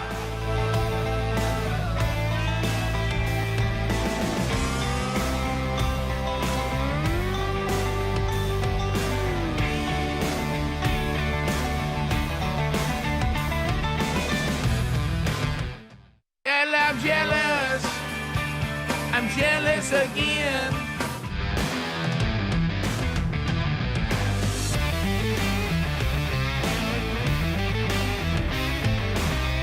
Black Crowes. Shake Your Moneymaker, one of the finest rock albums of all time. And Jealous again. From that album. Bubba, we do have a lot to unpack. I know you're excited about RBU today. Oh, yeah. Anytime high tech like that, I'm anxious. You know, the thing about this eclipse that was a little bit different is it was during a peak solar cycle where we had a lot of solar flares and, you know, all that going on. So hopefully they got to see some more detail of what's going on our nearest star that we call the sun. So that'll be good. We'll update you on a few things that have happened since the last time we're together. I know that, you know, it's sad to watch the Biden clips, and then some of them, you know, make us sadder than others. And even though it probably will not be as looked at as much as some of the ones in the past, I really unpacked this one from yesterday about the 4 more years, and it really, in my opinion, it's one of the most revealing on so many ways. You'll be able to see that not only can he not control himself, but you also see the attempt of these gatherings for him, how set up and how rehearsed and how the actors are ready to play their roles, and he keeps blowing it by reading things he's not supposed to read. Right. But anyway, we'll play that one today. It was... when I watched it yesterday, I was kind of like, well, okay, I've seen a lot of these here. He'll fumble around again, but this one has so many things to enjoy, and it really is. There's a sadness there, but I think if people are going to try to parade this person around as the leader of the free world, I think the more that we point to this can't go on, I think the better. Well, for him and the country. You know, we've had movies that had similar things to this. You know, the what was the movie where Dave was the president? Was it called Dave? I think it was. Yeah, it's called Dave. We've also had, I think, probably a more a fair comparison, Weekend at Bernie's. Yeah, well, and we've got to do something. Please tell me there's nobody that thinks Joe Biden can do another 4 years. No. I mean, he's not going to make it to the election. It looks like. Well, I mean, it's just we've heard that from multiple people that June is when the Democrats give us their new candidate. But I think there's a meeting right now going. Anybody think this is going to make it to June? I know. Anybody think this rambling wreck's going to make? We're going to get to June with this? Yeah. We're certainly not going to get to November and then 4 more years, like you just said. That's an asinine thought. Yeah. I mean, listen, this is a great time to learn a lot about our country and how it works, and how sometimes messy democracy is still the best game in town. Yeah. But it's not clean and not pretty a lot of times. And from what I understand, the Supreme Court, are they going to announce their decision, or are they just going to debate the Trump executive immunity issue today? I know something's going on that day. You're right. Yeah, I'm trying, because some of this is breaking as we speak. But that's going to be a big case. You know, we get down to this thing, and none of us think that anybody is above the law. I don't know of anybody that thinks that's the case. But there is an argument that if there's not some immunity for a president, it's going to impede the way that they work and decisions they make and how they move about, because they can't say what they really think about any situation, because it could be held against them in a court of law after they're and they have to have open and frank discussions about things. Well, and also what you've been pointing out, and it's true, you can't ever get through anything especially now that we're so, the ideologies are so, there's such a chasm between the two that I sit back and go, hey, how can I get this guy out of this office? I don't like him. Right. You know, and well, just do an accusation against him. Okay. And then it just goes, like you said, we have to make it extremely difficult, whether we like it or not, extremely difficult to remove a candidate selected by the people or remove a sitting president selected by the people. Yeah, that should not be an easy thing. And we go back to when Bill Clinton was impeached. Right. And the Senate, which was Republican at the time, could have removed him. And they said, he is guilty, he did this, but we just do not want to start this trend. I was really kind of unhappy with them at the time when they did that. But when you look at the bigger historical context, it was probably wise. Well, because we've started this trend now where we're going to use the Justice Department to go after our political enemies, not what it was designed for. And it's very banana republic. We're not talking just the fact that Trump is having to go to these hearings, which he's not above the law above, I know, but it's also interfering with an ongoing election when he not only is the leading candidate for one of the parties, he's leading the polls overall. Well, and because we're supposed to... You can't interfere with that election, so we've got to find the balance of this somehow. Now, a president going into people's homes, with their a group of people, and they kill people and drag them off, sure. But I think what the founders kept saying is, unlike all the other setups in around the world, this is not a dictatorship. As long as it remains a constitutional republic, the good news is all you have to do is vote these people out. Right. It's not like when we had a king and there was no way to get rid of him. And I think they said, so let's make it real difficult because the people have the vote. They can remove them if they want to. Right. And I think we've forgotten that, and we think we want to go some other route now. And I think, sadly, for our country, this unprecedented prosecution of Trump on so many fronts, which is obviously political, you're going to see this repeated against Democrats, too. Yeah. So, and we're just going to have an ongoing process of it. And I don't think the country's better for it. We'll be right back. Rick and Bubba, Rick and Bubba. It was word that there was another company was going to host them, but I don't know what happened. At one with point, that. they were testing. I'm not making this up. They were testing with a company in Russia, I believe. That makes sense. Yeah. Doesn't it? I'm still just amazed that so many of the servers in this country are owned by Amazon, and they have the ability to. I mean, they said they had 60% of them. Well, what about the other 40? Can't we get on with those guys? What's happening? I mean, is that there's a lot of servers around. I mean, I understand it takes a huge amount to do a service like this. Rick, Mike Lindell has now been banned from Twitter. Banned from Twitter. My Pillow, banned. Mike Lindell. And remember, this is the thing. Of course, we haven't done this on the show. I saw it over the weekend when Chuck Schumer got his words mixed up trying to use the word insurrection. You know, we did not play that. Wow. And how did we not? Did you see all the Bill Clinton jokes that came out of it? Oh, yeah. Golly. Yeah, I think even Chuck got tickled when he realized what he'd done. Did you notice it just a little bit? Well, there's so many. Rick, what are you going to do? You got to laugh at that. What are you going to do? Yeah. But the word insurrection, when it's said correctly, this is it. If they can label you, and we try to talk about this about playing right into their hands. Now, buddy, this word insurrection, if you get that tied to you, you're done. You're off the social media platforms. And Mike Lindell has been tied to a desire for insurrection. And they're saying that their new policy and people who repeatedly share election misinformation can be permanently banned. They have a civil integrity policy. Which, oh, my goodness. What in the world is that? That's almost comical. And I can't remember his name, the CEO of Goya Foods. He's been very outspoken. Mm-hmm. The board of directors of Goya has banned him from doing any interviews without their prior consent and control over what he says. So he's being kind of censored, if you would, by his own board. But we reported many stories how their product just started flying off the shelves after they, was it AOC that attacked them? Who was it? Yeah. Guys, don't forget this, because the point Greg's making, Bubba's making. Please pay attention.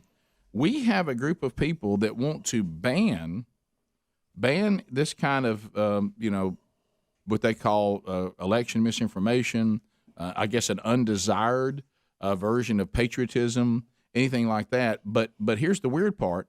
But people flock to the products that seem to share the view of America that, like the Goya guy shares. Yeah. They flock to the product. Just bought it. Every time the left goes after a product, people go and buy it in droves. But it doesn't matter. So we're really They call it a boycott, Rick. Yeah. We've had boycotts. Now, if you support somebody who's under pressure, it's called a boycott now. That's a new word. And be careful saying that as well. Yeah. But what we're saying is this. Their product, just flew off the shelf.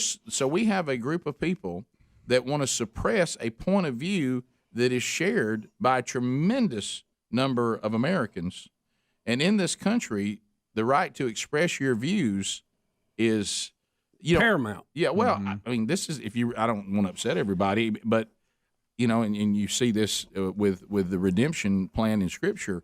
What the founders were really saying is that liberty is not man-given; it's God-given. Right, and that government and men have no right tampering with that. Correct. So that's why they guaranteed it. Now, I don't know. Hannity played a little clip last night that had many on the left giving their little passionate speeches when Trump had won. Maxine Waters, Hillary, all of this, and you could label any of those as insurrection. No doubt about any it. of them, especially Maxine Waters. She cared, but she had Schumer, she had Pelosi, she had all of them up there with their little speech. You say the exact same thing now, and you're considered supporting insurrection, which is absolutely ridiculous. We heard that Trump stole the election. We heard, like you said, Maxine they were talking Waters. about impeachment before Trump was sworn in office, Rick. Go out and make trouble wherever you see these people. Harass them. Get in their face, she said. Yeah, make it difficult to even them to live out their lives. We all know this. We're not stupid. So what we're saying is there's not really a desire to stop this kind of rhetoric. There's a desire to stop a certain political party and a certain worldview's rhetoric. Not rhetoric in general. Yeah. Not insurrection, not promoting violence. That's not what we're trying to stop. What they're trying to stop is a certain point of view. I don't even think Donald Trump is guilty of insurrection. I think he wanted to fire a group up to go up to the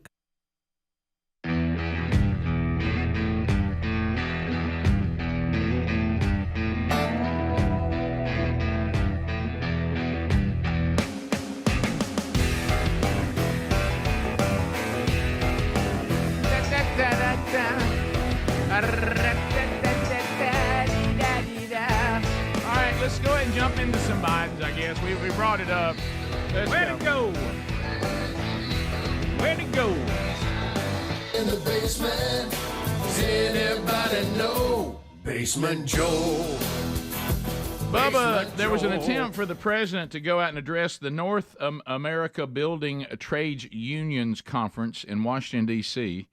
This was not a good day for our president. Now, as we just said in the last segment, but let's go back again. What makes this one a beauty, and Bubba just watched it in the break, and he agrees it's a beauty. Rick, I think it's the worst ever he's had. What makes this a beauty is you can tell that they have gone to the people in the audience, and they're saying, start chanting 4 more years when the president says 4 more years, okay? He's going to take a pause, and then y'all start chanting. Now keep in mind, first of all, the FOS factor of this. They want us to believe that these people, with their enthusiasm for this president, that they erupt unprompted into a 4 more years chant because of their desire to keep this man for 4 more years. The only problem with this great setup and all the actors set up and been given their lines is that the goofy president reads the word pause on the teleprompter when he's supposed to pause, and it's a very confusing pause that he gets us. And you can tell the actors go right here, and they start chanting 4 more years. I love the guy that's sitting there looking at him on stage. Bless him. It's sad, but this is it's serious because I don't know if y'all know this. This is the president. Yeah. All right, so here we go. Imagine what we can do next. 4 more years. Pause. 4 more years. 4 more years. 4 more years. He just said, imagine what we could do with 4 more years, pause. Because usually on a teleprompter, it will say pause in parentheses by a line, if that's what they're wanting you to do. Yes. And listen to what he said and how he... Pause. It's almost like he's trying to catch himself. Am I supposed to read this? And you can tell the people are ready they're ready for their cue. They're waiting, So watch this. Here we go. Imagine what we can do next. 4 more years. Pause. 4 more years. 4 more years. He almost said pause again, didn't he? Look at his face. He can't believe they're chanting it. He's like, He does not have a clue. Good night. You heard the one guy in the background. He thinks the fact that he's pausing, is this the pause we're looking for? Right. And then he says pause, and then the rest of them start. Pause. You hear the one guy that thinks when he stops, that's the pause he's waiting on? Yeah. Yeah, but he didn't think the guy's going to read Paul's. I wouldn't be surprised if they have people that travel with him. They're in the audience, and they're just the cheerleaders in every audience, and so they're just. Well, you can tell they're so waiting sad. on this pause because one of them starts when he thinks this is the pause because the president's trying to figure out what he's supposed to say next. Right. And then he goes, pause.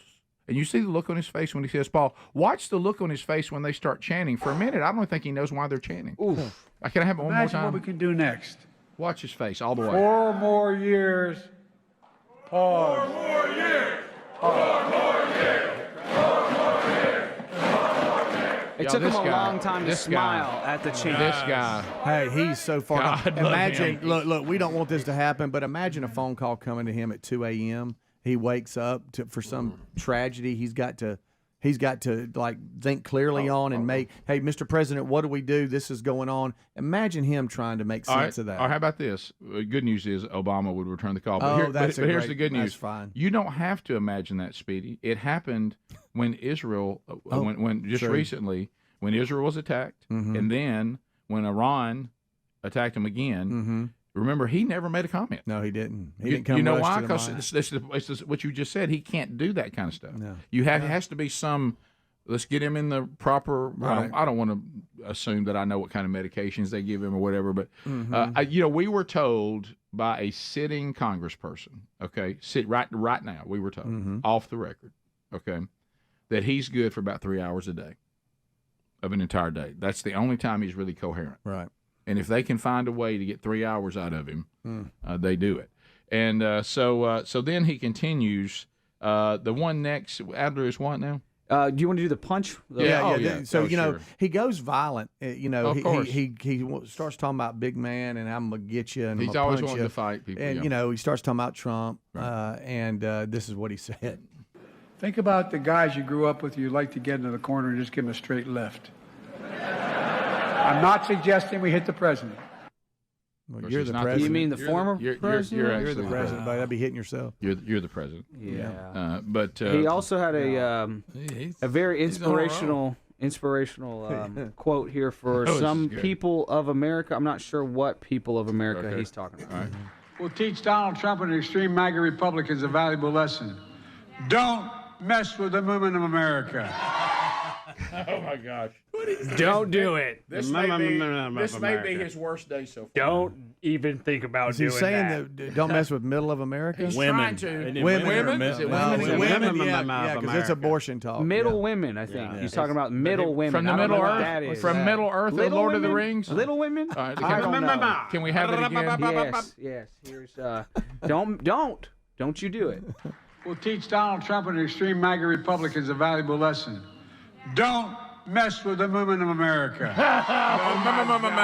Okay, it is women. You're right. Oh, my goodness. Did he say at the end, "You got me"? Yeah. And then cough? Let's hear it again. I think he did. We'll teach Donald Trump and extreme MAGA Republicans a valuable lesson.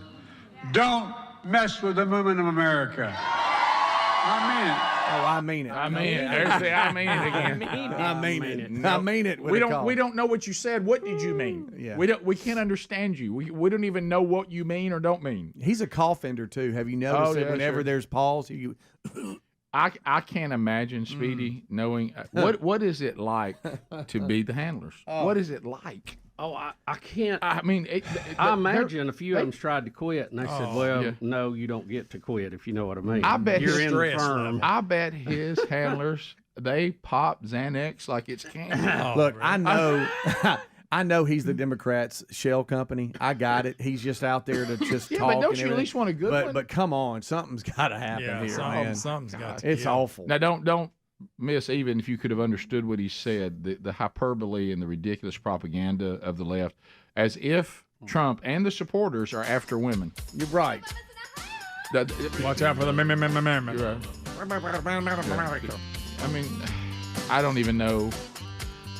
I just pause. Men of America. I'm Joe Biden. I'm not suggesting we punch the president. You're the president. The other used to be president. We'll be back. Rick and Bubba. Congress and show their numbers, show their support, fire up the people who were in there who were voting. And by the way, I want to address this too. When you go from, and we've covered this, from protest to breaking windows, breaking and entering, trespassing, then you're no longer a peaceful protest. You are a riot now, okay? And you are subject to the laws that cover that. But if you're a U.S. senator and you're on the floor, like Ted Cruz was or like Hawley was, and you say, I think something's wrong here. You remember Ted Cruz said, I'm asking for a commission to look into all this. We had a lot of things that doesn't make sense. And now they're saying he was, part of the treasonous caucus. There's nothing treasonous about a senator standing up on the floor of the U.S. Senate and saying what's on his heart or what he believes or asking the Senate to do something. That's not treasonous, okay? If you break windows and go in somewhere, you got a problem there. Rick and Bubba. So Dad, Coach, turns 80 years old today. Greg and I, our dad, and of course, there's been so many legendary moments throughout the show, but you have to understand, Greg and I, growing up with this man as our dad, and now 80 years that he's been here. And we've talked about all the different things, but there's some people that are new to the program. And, Dad, as far as just a dad, there was, again, Greg, I've said this 1,000 times. I thought we were raised normally. I realize now we weren't. I mean, I don't. And that's not a bad thing. That's not a bad thing. Right. I didn't know the things he was doing that wasn't normal. He could take that white athletic tape and cure any ailment you had. There was usually not a doctor involved. No, he taped. He'd tape you up. He taped the end of my toe back on one time. Yeah. Remember that? Many broke fingers or dislocated fingers. Everything. Tape it to the finger next to it, and you're going to be fine. I didn't know that you didn't go to the hospital for injuries. I had no idea. I didn't think people did that. I thought you had to be in really bad shape to go. I got knocked out of school one time playing basketball. Mom always tells this. I don't even remember going to school that day. We did treat head injuries different. So she takes me by to see him, and he makes me look at the light and checks my pupils. Said he'll be fine. Just take him home. Don't let him fall asleep. She goes, and I thought he knew what he was talking about. She goes, now I realize he really had no idea what he was talking about. Well, she goes, it scares me. Yeah, to think about it. They've gone back and forth. When you and I had the chance to play for him, and there was only 1 year of Greg and I, our entire time we played football. Now in baseball we got to do it a couple times, but in football we only got to play together one time. Yeah, and Dad was the coach. And I played and Greg played. Both of us played on the defense. And Mom said for one of the few times in her life she had to go to one ball game. Okay? Yeah, wasn't that great? And all three were there, 2 sons and Dad and her husband. So I got injured in like the second round of the playoffs. We went to the state championship that year and sadly lost to the team that now your son coaches for, which is weird. Yeah, but anyway, But I got hurt in the second round of that. Well, it just was a different time, guys. I mean, it was just a different time. You didn't have orthopedic surgeons on the sidelines. Yeah. So you didn't have a tent you popped up? So no tent. So the thing, MRIs wasn't even a thing then. So the thing then, and it has served back that white tape, and it has served me well. Is Dad had a phrase, and I think it was pretty common in those days, and they would ask you, "Can you go?" That was the phrase. Mm-hmm. Hey, come here. What's up? I said, I don't know. I got my foot got hung under the pile. I heard something pop. I said, man, something's wrong with my foot. Well, can you go? Yeah, I guess. I don't really know that. I mean, let's work it out. So I get over there where they take more athletic tape and they just start taping me where I can stand on it. So I go back in, and this is a world famous. And my mom, it makes her so mad. So I hope she's not listening right now because I don't want to give him any issues today. So the famous line goes as he talks to the coaches in the press box. And just think about, there's people going to cry out there today. They'll cry, oh, no, that's so mean. That's how bad we've got. So anyway, this is what the legend goes. That he calls up to the press box. Hey, how's he doing? I got to tell you, man, he's limping around pretty good between the plays. I mean, he's really limping. And so my dad says, well, his foot's broke. He's going to limp. How's he do when the ball snaps? Yeah. Well, he's holding that three. He's holding that three guy pretty good. Yes. Well, as long as he's doing that, leave him in there. Maybe the first time, he told me afterwards, we talked about it later, he goes, you know what, for the first time in your life, you finally played the middle screen right. Because I couldn't run past it. I couldn't fall for it. Rick sniffed that one out. Yeah. Look at him staying home. Oh, I'm sorry, he can't move. But, Pass the gravy, please. Rick and Bubba. Ooh, it brings me to my 35 minutes past the hour, the Rick and Bubba Show. Thank you for being with us today as we roll through another one, and we're thankful that you're with us. ZapMyDebt.com. How many of you owe money? How many people do you owe money to? Okay, is phone ringing again today? Here, another collection. Well, next time it rings, why don't you not have that anxiety? Because we're going to start getting a plan together to get you out of this debt. And it's not one of those things you can kick down the road. It's a black cloud that hangs over you, and it's not going anywhere. So ZapMyDebt.com they do not take on some of the old school debt relief plans where they just string it out over a lot of years and try to get you a payment, and it drags on and on and on. These are new aggressive strategies that can end your debt faster and easier than maybe you thought possible without having to declare bankruptcy, without having to take out another loan. So, maybe with a lower interest rate. Why don't you go right now to find out if any of this is going to work for your situation? There's ways. Sometimes some people will say, look, let's waive interest. Let's waive some of the principal. And if we can get it more manageable, there's all kinds of opportunities out there, and ZapMyDebt.com can find them for you, and you can talk to them with no obligation to use them, absolutely free, by going to ZapMyDebt.com. There's also a link at RickandBubba.com under the sponsors button. Why don't you get aggressive with ZapMyDebt.com and take this black cloud out of your life? Bubba, we were talking about America. And we've got an issue now. We know that China at one time demanded that their families could not have but one child. If you've ever seen the documentary One Child Nation, it's very, very troubling. Well, they realized that was a problem. Then they started doing propaganda. No, have two children. And as you said, many people, including Elon Musk, did you say? Yeah, he ran the numbers on it. He said China has basically sentenced themselves to extinction. They cannot catch up. Right. They didn't really think this through. Now, remember, we have a little faction here in the old United States of America of the world is overpopulated people. Be very leery of them. By the way, the world is not overpopulated. Our country is not overpopulated. And these people are dangerous people. But you hear all the time, too. I know I've heard it. Well, I'm just not going to bring any children into this world. Look at the state of it, and everything's horrible, and people are waiting later and all this. But you said we're looking right now that the U.S. Fertility rate is continuing to decline. Yes, Rick, it has slumped by another 2% in a year, and now is the lowest on record, with 1.62 births per woman in 2023. And this is based on like 99.9% of all the birth certificates that were filed in 2023. So pretty good number. It could vary a little bit as those are finalized, but it looks like that we've had the lowest number of babies born in the U.S. in the history of the country. All right, so here's one of the things that I see in here, because when I see the term fertility, yep, that's a term usually associated with I might desire to have them, but I'm having a hard time having them. Mm-hmm. And then there is the I choose not to have them, which is another thing altogether. But one of the things that I have noticed, and I was telling you this, and Sherry and I were talking about this, and I've heard other discussions. It's almost like what we talked about yesterday with the autism spectrum and peanut allergies and all this stuff. It seems to me, and I think there's some reasons for this, that I remember when people, as y'all all said, would have multiple children. We talked about that one time. That was because you needed them. Oh, yeah. But in my dad's generation, you had 8, 9, 10, whatever you could do. Yeah, same. You needed them to work on the farm. In that same generation. Yep. But now you're seeing a couple of things.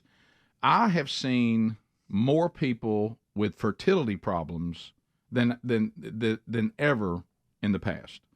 That's a much more prominent problem than it used to be.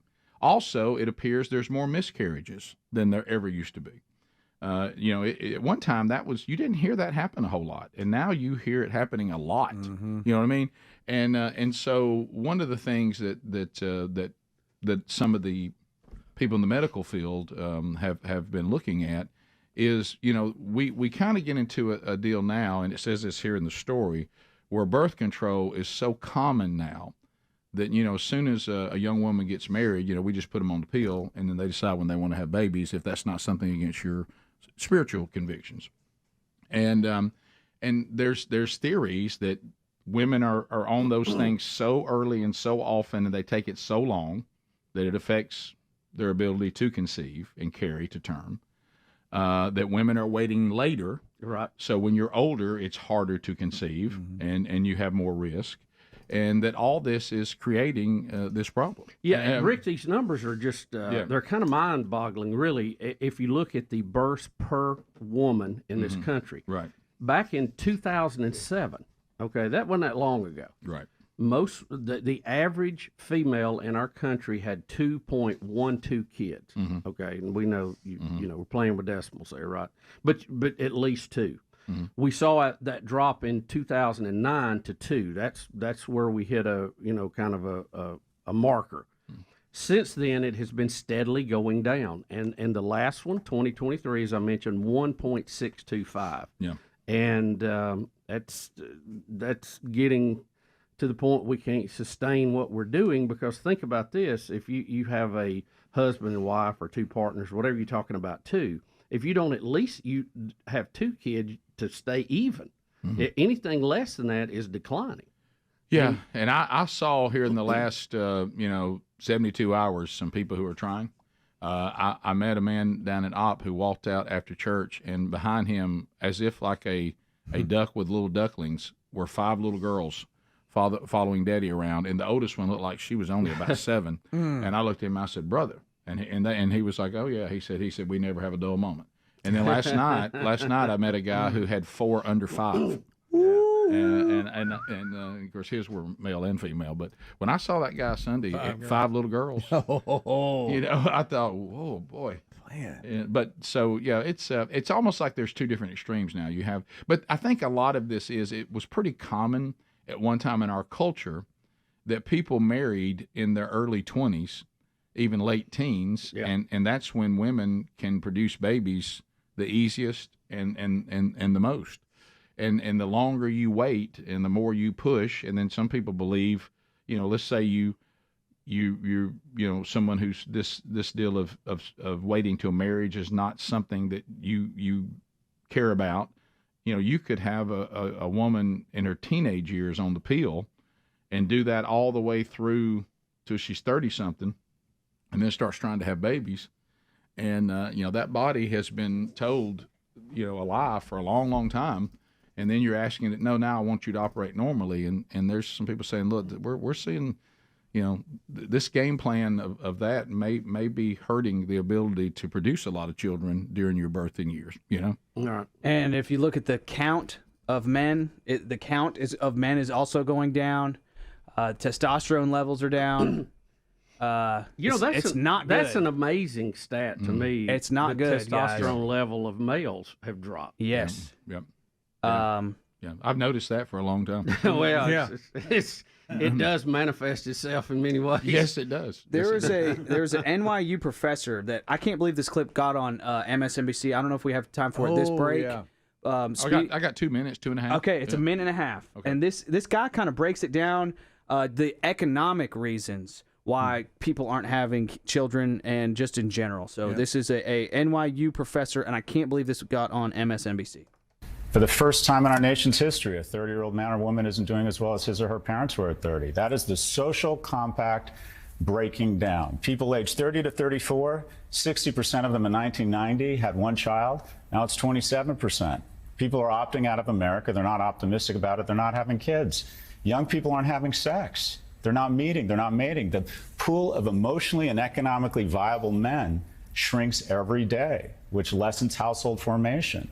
So we have a real issue. Young people are enraged. So it turns every cut every movement into an opportunistic infection because, quite frankly, they are just pissed off. Hey. They look up, they see wealth, exceptional wealth across my generation and people in certain industries, and they are really struggling. Their purchasing power is going down, and the incumbents create artificial scarcity on campus. We take pride in rejecting 90% of our applicants, so the incumbents who already have a degree see their degree go up in value.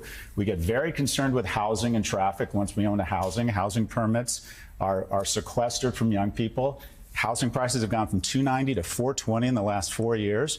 So a young person, a house, stocks that I don't own skyrocket in value. Let's have COVID relief and flush the markets and take assets way up, because if 1 million people dying would be bad, it would be tragic if I got less wealthy. And we're doing it on their credit card. Young people have every reason to be enraged. Wow. So there were some things there I didn't agree with. The flooding of the market with the money you talked about earlier. There was some stuff in there I didn't agree with, but some stuff I absolutely agree with. Well, and it goes back again to kind of an interesting point. We vilify the church in this country, but it was the church that heard the words from the God we believe in: be fruitful and multiply. Yep. And it actually wasn't a request. No, it wasn't. We were told to be fruitful and multiply. We'll be right back. Rick and Bubba, Rick and Bubba. Right. So we, and then there's so many, because you just have this this authoritative figure in your life. But like Greg has said it, and Greg, this is your quote, and you're right. We especially when we were little, we were convinced that we were being raised by superheroes. Oh yeah, he was indestructible. My dad can beat your dad thing for us. We thought anybody that thinks they can come against our dad is just delusional. Sure. I mean, this guy is a superhero. Do you remember he was probably in his 50s, and me and you were arguing over who could outrun the other one? Yes. He goes, I can outrun both of you. And we're like, Dad, you can't. He's in outrun. his 50s at this time. And He's so we get 80 out in the today. front yard, and now he did jump the start. He did. He jumped the start and outran us, but he pulled a hamstring as he crossed the line. In his 50s. Yeah, I mean, we're over arguing who can outrun. Because I tell you what, I got to outrun both of you. So it didn't stretch out real good. No, not a lot of stretching. But here we are in the front yard. We didn't know this. We didn't know that you let your kids shoot things hunting. No, or win. The only way the only thing you got to shoot if you were hunting with him is if you just it came to you. If it came to him or you were with him. He wasn't going to let you. My goodness, he shot one out in front of one of his grandkids. Yeah, but Rick didn't like to see a deer leave the field. Yeah, y'all know I don't like to see one. That was his statement. Hey, I'm sorry, Greg, your boy missed it. I don't like to see a deer leave the field. But what he left out, he'd already killed one, so he wasn't supposed to kill him. Now he's killed another one. I remember that. But anyway, and the other one was we didn't know that dads let their kids win at anything. We had no idea. I can remember Mom. He had us out there on the 8-foot basketball go, and he's elbowing us, knocking us down. The few times he ever actually played against us or met like when we got big enough. He would just destroy us. He wouldn't cut you no slack. He beat us like bad too, like break your spirit. And Mom's like, you need to let them win. And he's like, they're old enough to try to win now. She's like, honey, they're not even. I mean, they're still wearing pull-ups. I mean, should you be? They're 4. Should you be knocking them down? I mean, it's so. Remember that great idea that they were going to buy boxing gloves for us? Yes. Which just led to many fights. And he would get on his knees with the gloves, and we'd box him, and he'd let us have his way off, and he'd slip one. Boop. Yeah. Wait, we go back. Just to let you know. We're like having fun. Just let you know right now. We're having fun with the boxing gloves. Here comes Dad. Oh no! He get on his knees. Yeah, and but some of the great ones. So I remember I'm sorry, Dad. I'm sorry. The heart attack he didn't have. Yeah, when you tell him that. Don't get me started on it. He still claims he never had a heart attack in the 60s, and he had 5 bypasses. Yeah. And why, Greg, does he say he didn't have a heart attack? Because he didn't pass all the way out. That's right. He stayed conscious. Greg, did I go all the way out? Close. He goes, all right, so I didn't. So I didn't have a heart attack. So we went through this whole ordeal. So now I don't know if that's a measuring. I don't either, Bubba. Greg, Bubba, remember, but I'm not going to break. He has his own measuring sticks on everything. Yeah. And so we were hunting. And at Dream Ranch. And so Mom goes to me to tell him, which is not with the position you want to be in. No. Tell your dad, since he's had these bypasses, he doesn't need to be dragging his deer out of the woods. Now, keep in mind, at Dream Ranch, nobody drags their own deer. You don't have to drag your deer out. They come get you, and they help you with it. Of course, they also tried to help him carry his luggage in. He wasn't big on that. He wouldn't have anything to do with that. Hey, I don't need no help tear my hunt stuff in. I'm like, Dad, this is kind of what they do here. I remember the first time we went to a place and they came out of the woods in the morning. He goes, what are you talking about? I said, well, they come get us, and we go in and eat and go back out. He goes, you leave the woods? Who does that? I said, I think everybody but you. But anyway, so anyway, I don't remember the time we went to that place and they said they didn't mourn the hunt. I think you were there, Bubba. Oh, he couldn't believe it. Oh, my gosh. Couldn't believe it. Oh, my gosh. Well, he did. I can tell you that. He just sat on the road because they had nowhere to put him. Yeah. But anyway, so I'm in the bunk room, okay? And he has, of course, drug his deer to the road, okay, that earlier in the afternoon. And I'm supposed to say something. And I'm dreading it, okay? And I guess then he'd be in his 60s because it was after the heart attack. And so I'm a grown man. I mean, I have children. I'm a grown man, okay? Because I'm not him. And I said, hey, Dad. And he's over, because he's going to put all his stuff back because he's OCD like you've never seen. So he's putting everything where he wants it on the bunk. And I said, hey, Dad, I just want to talk to you about something. And so it's like he knew something was coming, and he played the authoritative card, and he turned around and he said, what? And the minute he said that, I was like 11, okay? And I was like, Ma, I just want you to know that Mom suggested that there's no need here to drag the deer to the road. There are people who come, and won't we wait till they get here? And then all of a sudden, the worst thing, he shuts the gun case. Kunk, turns around and said, hey, let me tell you something. And when I heard that, I was like, wish I hadn't done it.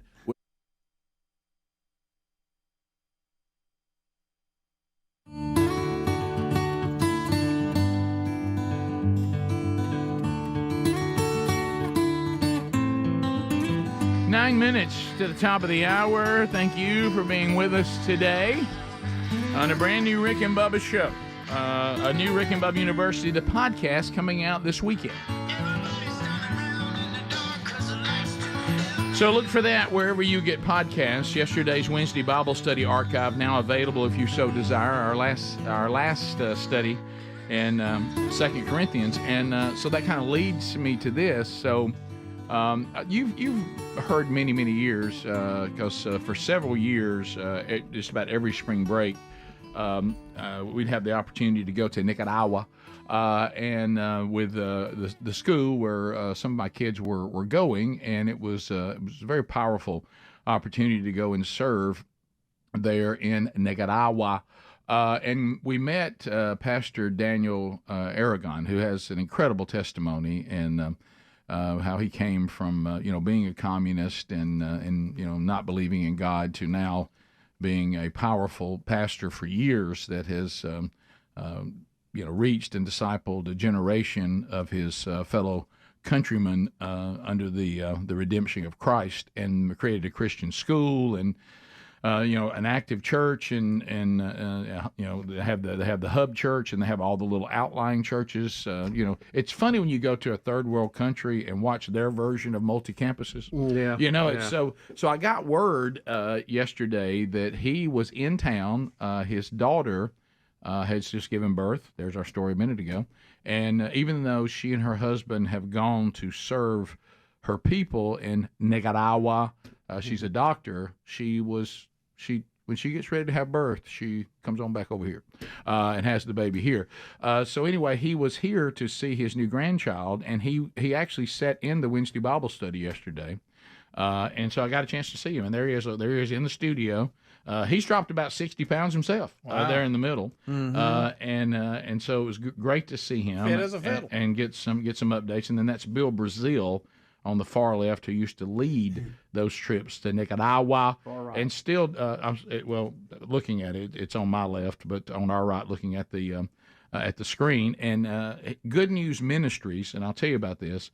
They're now, because after the pandemic, and then they had the unrest as they do periodically in Nicaragua, the groups have not been allowed to go back, but they still need help. So Good News Ministries and the Bronner Burgess Memorial Fund, we're one of those that gives grants to that. and actually have helped him continue to fund this Christian school and what's going on there. So you're really playing a big role. Those of you that buy the coffee and pick up the books and the resources and all that stuff and that feeds the Bronner Burgess Memorial Fund. So anyway, one of the things that I found interesting is after the Bible study yesterday, I had a chance to sit down and carry on a conversation. How's it going in Nicaragua? And so it's going to say. Remember, we used to say if you look to the future, it's Europe. Now we're saying if you look to the future, it's communist countries. So the whole Ortega thing there in Nicaragua is it's been an interesting thing. So he's back in power and has been for a while, but really his wife runs the country.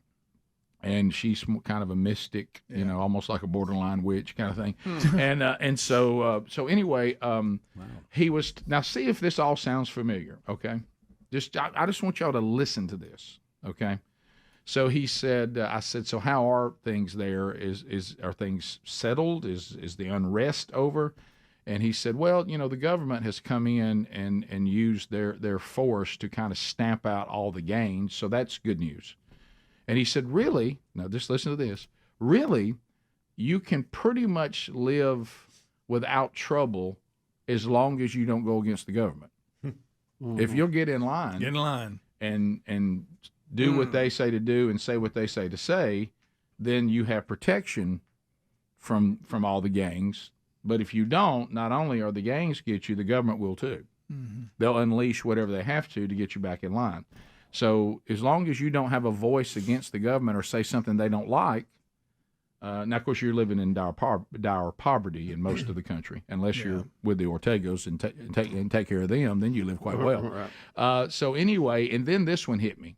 I said, well, tell me about the school. Now, at one time, this Christian school was developed because the education, access to education there is not great, especially in the poorest parts, which is where he serves. And he said, so we developed this school, but of course the school also features what? Teaching them the Bible, teaching them the gospel, and providing for them, and it flourished. Well, guess what the government does? Because the government, wants to stay in power, and they have these mock elections or whatever. So they haven't really come in and said you can't do that anymore, but they put a government school right next to it and told the families, well, this is free. You can have this one. You could pay a little bit to go to the Christian school or find a way to help support that, or you can come over here. Well, they're going to indoctrinate the kids into what? Yeah, the government. Does all this sound familiar? The government is great, and guess what they do? Now, keep in mind how poor people are in Nicaragua. Right. I want you to think about this now, okay? Everybody who makes it to junior status, which is what we'd call a senior, they only go to 11th grade. We would go to the 12th.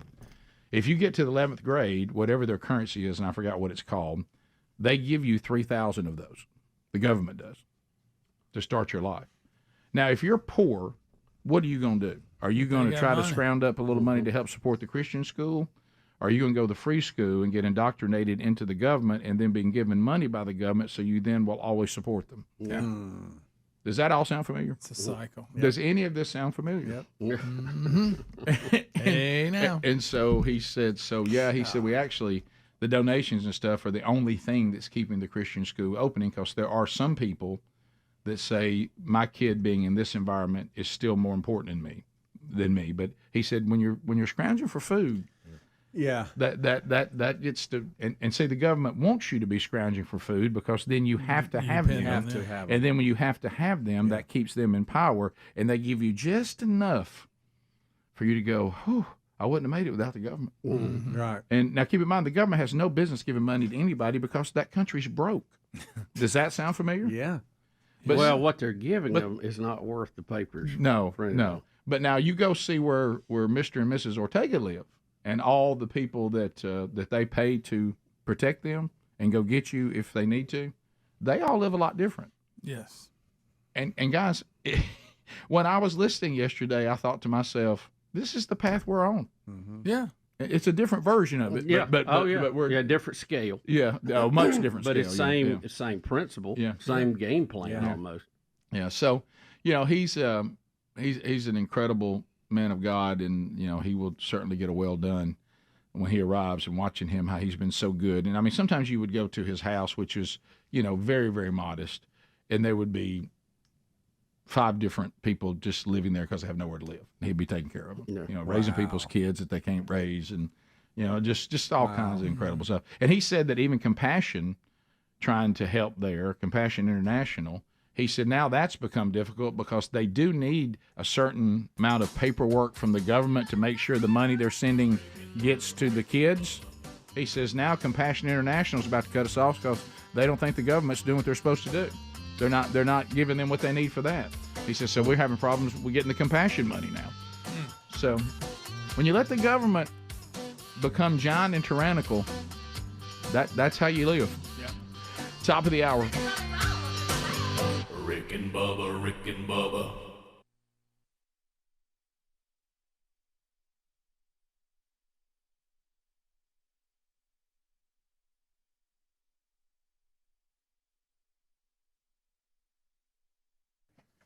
Well, a lot of you are responding to fastgrowingtrees.com, and because you probably have the same frustration we do. Look, I did this again yesterday. Sherry and I, this time of year, every night we eat dinner out on the screened-in porch, and we listen to the birds, and we look at the trees, and we're just thinking, look at the trees and the plants flourishing right now in Alabama spring. Well, you know why? Because fastgrowingtrees.com can help to make sure that what works for us right now, what we're seeing where we live in Sweet Home, Alabama, now that may not work where you live. So you can't just call, Rick and Sherry, Bill and Betty and say, hey, what do y'all grow? Let's try it here. Where you live, that may not work. But if you go to fastgrowingtrees.com, guess what? Their plant consultants are available to you all the time, and they're going to say, well, where do you live? Well, this is the trees and the plants that would flourish there. They send them to you with a guarantee that they need to be 30 days alive and thriving. If they're not, then of course you'll get your money back. And then that free plant consultation forever, you don't pay for that. They get to you directly to the door in about 1 or 2 days, so there's no going off to the nursery and throwing all these plants in the back of your truck or your car and spilling them and having to pull them out there on some cart. Not even know if they're going to work or not, don't even know how you should actually plant them. So they have everything you could possibly want: fruit trees, palm trees, evergreens, house plants, you name it, they got it. And right now they have a spring sale going on. So selected plants are up to half off, but we're going to get you an additional 15% off your first purchase when you use the code Bubba at checkout. That's an additional 15%. So why don't you just do it too and enjoy knowing you're going to have the plants and trees that thrive in your environment by going to fastgrowingtrees.com. Use the code Bubba at checkout. Offers valid for a limited time. Terms and conditions may apply. I wasn't here. He goes. Let me tell you something.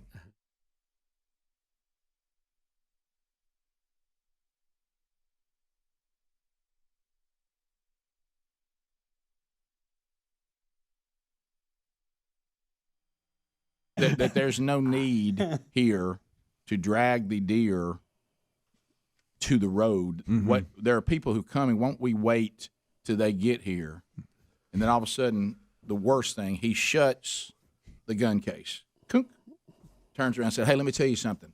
And when I heard that, I was like, wish I hadn't done it. Wish I wasn't here. He goes, let me tell you something. And you and anybody else needs to hear this. Yes, sir. A man that can't drag his deer to the road or not be hunting.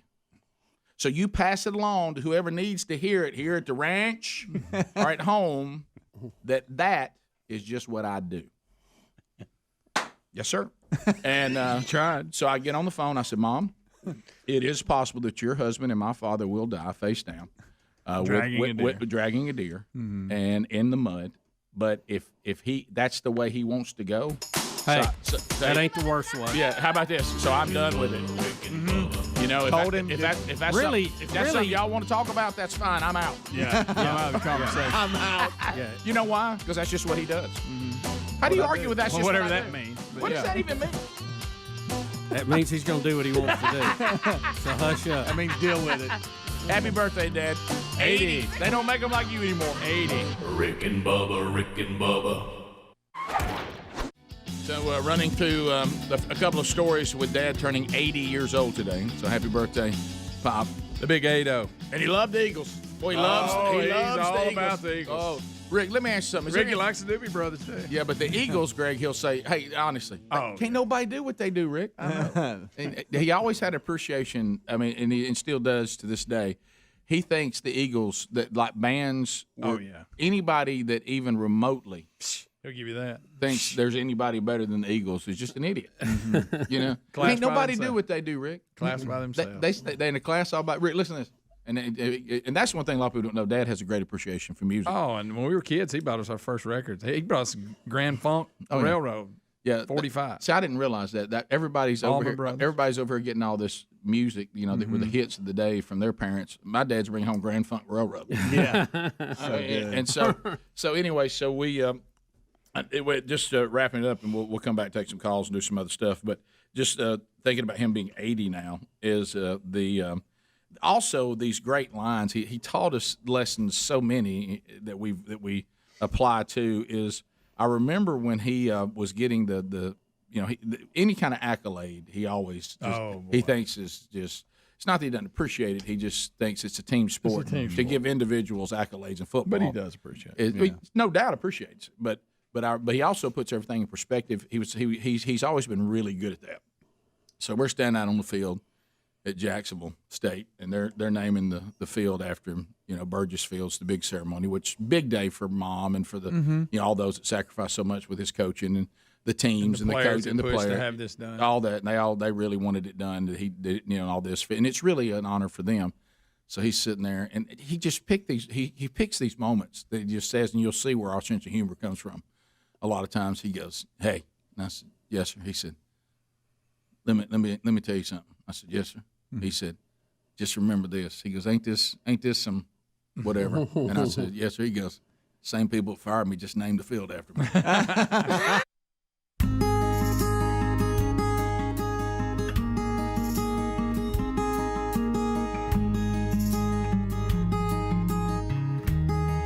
Yes, sir. We're back from the Big Boy Studio, out on the bleeding edge of technology. From Sweet Home, Alabama to the rest of the world, Speedy, the real Greg Burgess, Helmsy, Eddie Van Adler, all here today.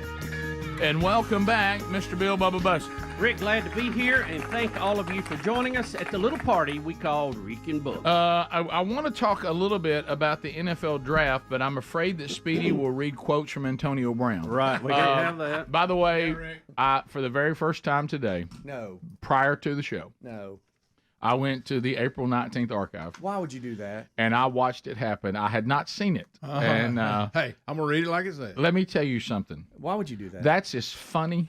I mean, you talk about funny. Well, he broke his glasses. He goes, I don't even know what that means. Oh my wait. He breaks his glasses. I didn't know what to do. What is? Oh my! And you think of it in your mind. Oh no! And Greg's head just drops. Yeah. God. Anytime you silence Greg, Calvin. I didn't know what to do. Oh, Bubba, that's a great statement. I hadn't thought about that. It's silence Greg. Yeah. It did. Very seldom have we been able to say that. Why would you go back and listen to that? Oh my! Well, because I kept thinking, you know what? Why have I not seen this yet? I hear it because people email me about it. And there's two things I get every day now. Someone who just saw it, and people keep reminding me of this guy that I finally saw him responding to people who has put this YouTube channel together, and the quality of this stuff is not great, but it's just so precious. Yeah. Oh yeah. With that's all really this good. all this Turner South stuff, and he said I've had this for years. I've been holding it, and when they announced that this was the final year of the show, I said, well, I'm going to release it. And going back and watching some of that stuff again, the quality's not great. But it's really something. I forget what his YouTube channel is called, but I can notice it went from a few hundred people, it's up a few thousand people now, and it's kind of climbing. But he's got some solid gold stuff there. He's got, you know what he's featuring now? The Bachelor. Oh, the Bachelor. So anyway, looking back is always fun. Yeah. So we have NFL legends. Their sons are up for the NFL draft tonight, making the NFL draft. This thing has gone from the owners and the general manager sitting there with a telephone and a card. And it wasn't telecast at all. No. Back in the day. To an now event. it is a whole big deal. It is an event. Where an is it event, tonight? An event. Detroit. Detroit. And they said they might have some local artists, and I realized I heard y'all say in the kickoff hour that Eminem and Kid Rock are from Detroit. Yeah. So I didn't realize they start having concerts after every night of the draft. now. they started that Ricky, a few years ago. it's got legs of its own. I mean, I remember the days, and you go back and look at the footage where it literally was people sitting around card tables. Yep. I mean, it was no big deal, and you got a phone call from somebody, and they told you were drafted, and I mean it. Now it is a production, and it gets bigger and bigger. And I imagine tonight in Detroit will be huge because they are fired up about the Lions being good. And they've had an amazing turnaround there, which a lot of us thought was impossible. Yeah, we did. Not in our lifetime anyway. And they did. But maybe the Vikings will at some point. Well, sorry, buddy. I mean, everybody else has. Why not them? Yeah. And so it'll be a big time. It's a 3-day celebration all through the Detroit parks. So you're going to see different locations, and then they're going to shut down, of course, a portion of Detroit and have a 3-day celebration as it's in Detroit. So. What makes it very intriguing tonight is we have the sons of Jerry Rice, Frank Gore, Marvin Harrison, Ed McCaffrey, and Terrell Owens all up for the draft. Yeah, these are not just former players; these are going to be Hall of Famers. And if they're not already. Marvin Harris's son is probably the best player of all of them, and he will go quickly. Yeah, he from is Ohio State, right? Yeah. Receiver. Yeah, let me tell you, looking at the picture of him, because one of my sons is a big Colts fan, so I'm immersed more in Colts than I would probably be on my own. And this cool picture of his dad, Marvin Sr., holding him on the sideline with his little Colts uniform on. Wow, that is good. Yeah. And now his draft night. Yep. And so he's a great player. Yeah, he is. is. Yeah, he is. But everybody thinks number one the Bears, the Bears, that they're going to pick up the kid from USC. What's his name? The quarterback. Vontae Mack. No. Caleb Williams. Caleb Williams, yeah. Yeah. So where are the Vikings? Fifth? Don't they have the fifth pick? They got 2 number 1 picks this year. They say they're probably going to take J.J. McCarthy. Yeah, the quarterback from Michigan. They're hoping to find another Tom Brady. They've got mock drafts, of course. That's what the Bears. They're saying again. It depends on what mock draft you look at. But Jaden Daniels from LSU might be number 2 taken to Washington Commanders. The Patriots at number 3 might take Drake May, the quarterback from North Carolina.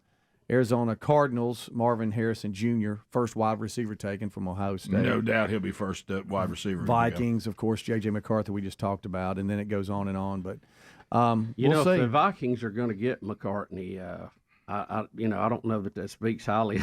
Bubba, don't be like that. Yeah. Don't be negative about your Not life. since Fran the man. Bubba, it's all right. You don't have to. Those like were the this. days. Scrambling Fran. Did you not enjoy? Well, what about your cycles, Randall Cunningham? It all cycles thing? around. What about Randall Well, that Cunningham? was a good year. That was a good year. It was a great year. Yeah. What an offense! Right up to they missed a made chip shot. Yeah. It didn't last long enough. I wish he'd have been there longer. You're right. I know. So that was probably the high water mark past Fran Tarkington for sure. Caleb Williams is really good, but he has some weird quirks about him. You guys know? No. And somebody said that it's like as if Prince played quarterback. Oh no! One of those. He's a little bit of a head case. He's a little bit weird. Well, So they say most successful California. people are. Yes. Boy, they are, aren't they? It's Great almost like point. You look at it. Yeah. I mean, excellence comes with weirdness. That also Look at Speedy. That also Right. that also explains why his locker is going to be a clam. And he's going to make them turn the lights off. Yeah. Who's going to talk to us? He's going to change his name to a symbol. Caleb says they didn't want to practice today. Yep. Bubba, I got bad news here. It looks like there might be some dealings going on, and the Chargers might jump up to the 5th pick and take J.C. Latham, offensive tackle from Alabama, and the Vikings drop to 8th, but still get J.J. So we'll I don't see. know. How do Don't you- bother Bubba with this. He's What in were no they mood to hear it. What is their place now? 5th or 6th? It was 5th. It was 5th. It was But how 5th. can And the again, some of Chargers these jump mocks up and they drop to 8? because ask you a of question? what they get in return for them. Has trading. anybody? trade down. I know there's been research, but has anybody ever done the research to say these drafts we make such a huge night and such a big production, and the teams get so excited about the player that they choose, and sometimes it goes the other way. They're not very happy and they're booing. Oh yeah, I love those. Have we looked at the past drafts and said that right there, that draft pick impacted that playoff team, that Super Bowl, that this, that, and the other? When is the last time we actually did that? Because we have stories like Tom Brady. Nobody even knew who he was. He's drafted last, and then we get this story. Yeah. But when is the last time that somebody was taken in the top 10, 15, first round that just impacted a team so much that they go win it all? I'm sure there's stats out there about. Can I tell you what's tricky about that? And it's a great question. Is that sometimes these high draft picks, because of the way this sport works, they're defensive ends, they're offensive linemen. And so it's so hard to see that impact, even though it's there. They know it's there. Yeah. But for us to be able to go, hey, man, look at that, because whether we like it or not, it's just if you're just hard to measure. If you're a casual fan, all you ever really pick up on, unless you really pay attention, is did the quarterback and the running back and the receiver, did they have an impact? Right. It is funny how running backs used to be the real premium, and now they're not. They're not. No. I saw a special, and I may get part of this wrong, but it was the Steelers in the early 70s, and in one draft they got Lynn Swann, John Stallworth, Jack Lambert, Mike Webster. All four of them are Hall of Famers. Good. They got them all in the same draft. Wow. Now that impacted your team. Yeah, that's the kind of stuff I'm talking about right there. Now there's your impact on the team. Thank you, Greg Burgess. Needed that. Bubba, It's been a while. At NFL.com, the Vikings dropped to 8th, but then they're saying they're going to give that to the Falcons and move to the 11th pick. But still get JJ, and the Falcons are going to get Dallas Turner, the edge rusher from Alabama. They'll end up trading away, and somebody will double back on them and take their pick. You're right. You're right. First phone troll of the day next. We'll be right back. Rick and Bubba, Rick and Bubba.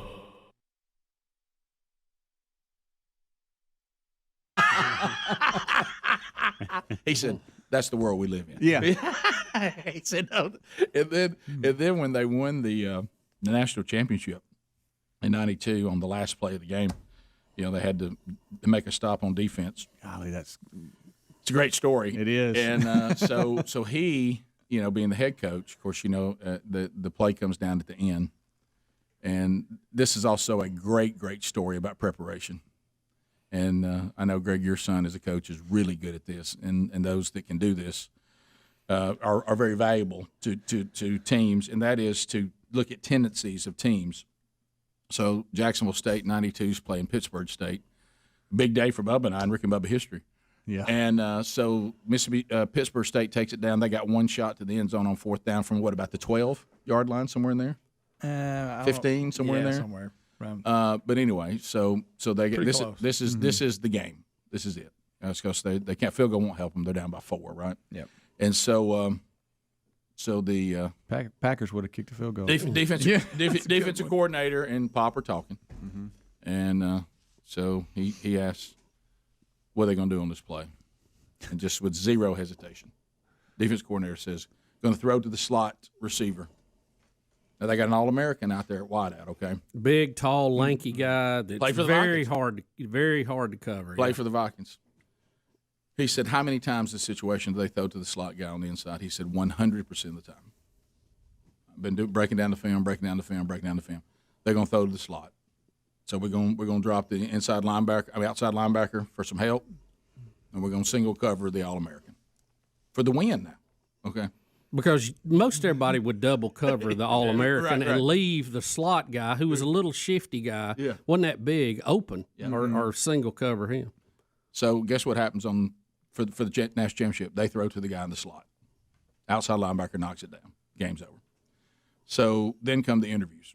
And this is one of the things I love about Dad. Happy birthday, Dad. 80 years old today. 80. They said, Coach Burgess, on the last play, you go over there and make the defensive call. Now, I would say out of 100 head coaches, there's very, very few. There are some, but there's very, very few that wouldn't take credit for it that I've ever been around. Mm-hmm.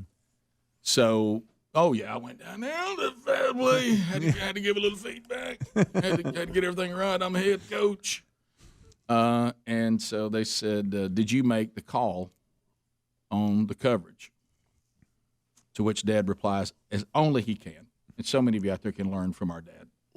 He said, let me ask you a question. With the national championship on the line, who would you let make the call? The guy that's broken down thousands of hours of film to learn every tendency of the team we're playing, or the guy who spoke at the Kiwanis Club?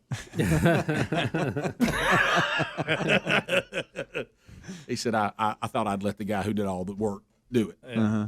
And that's a very unique quality you don't find much anymore. No. As I said, I know we throw around they don't make them like that anymore. Talking about Bill Burgess, I think that's pretty accurate. Yeah. My first interview ever at on the square at Jacksonville, Alabama for Jacksonville State College radio station 92J. I was told, hey, you need to interview Coach Burgess. And I'm like, okay, just being a silly college student that had, some responsibilities. And I'll never forget how nervous I was because people started going, now, do you realize who you're interviewing? So I'm starting to do research and stuff. And I think the mic might have been shaking. I was it was nervous. Speedy, ain't going, It's just, I will never forget where I was standing in the square or anything. And he was just so nice, of course. He helped me a lot. He could tell I was nervous. But to go from that to, hey, I'm hanging out with him hunting and stuff. And I would always, Coach, you realize you were my first interview? Really? And we get to talking. It was fun. You've done many since. Yep. Oh, yeah. We've learned a lot from you, Dad. Happy birthday. We love you. 80 years old today. 80 years old today. Wow. So the pandemic update numbers are looking a little better, thankfully, but there's some.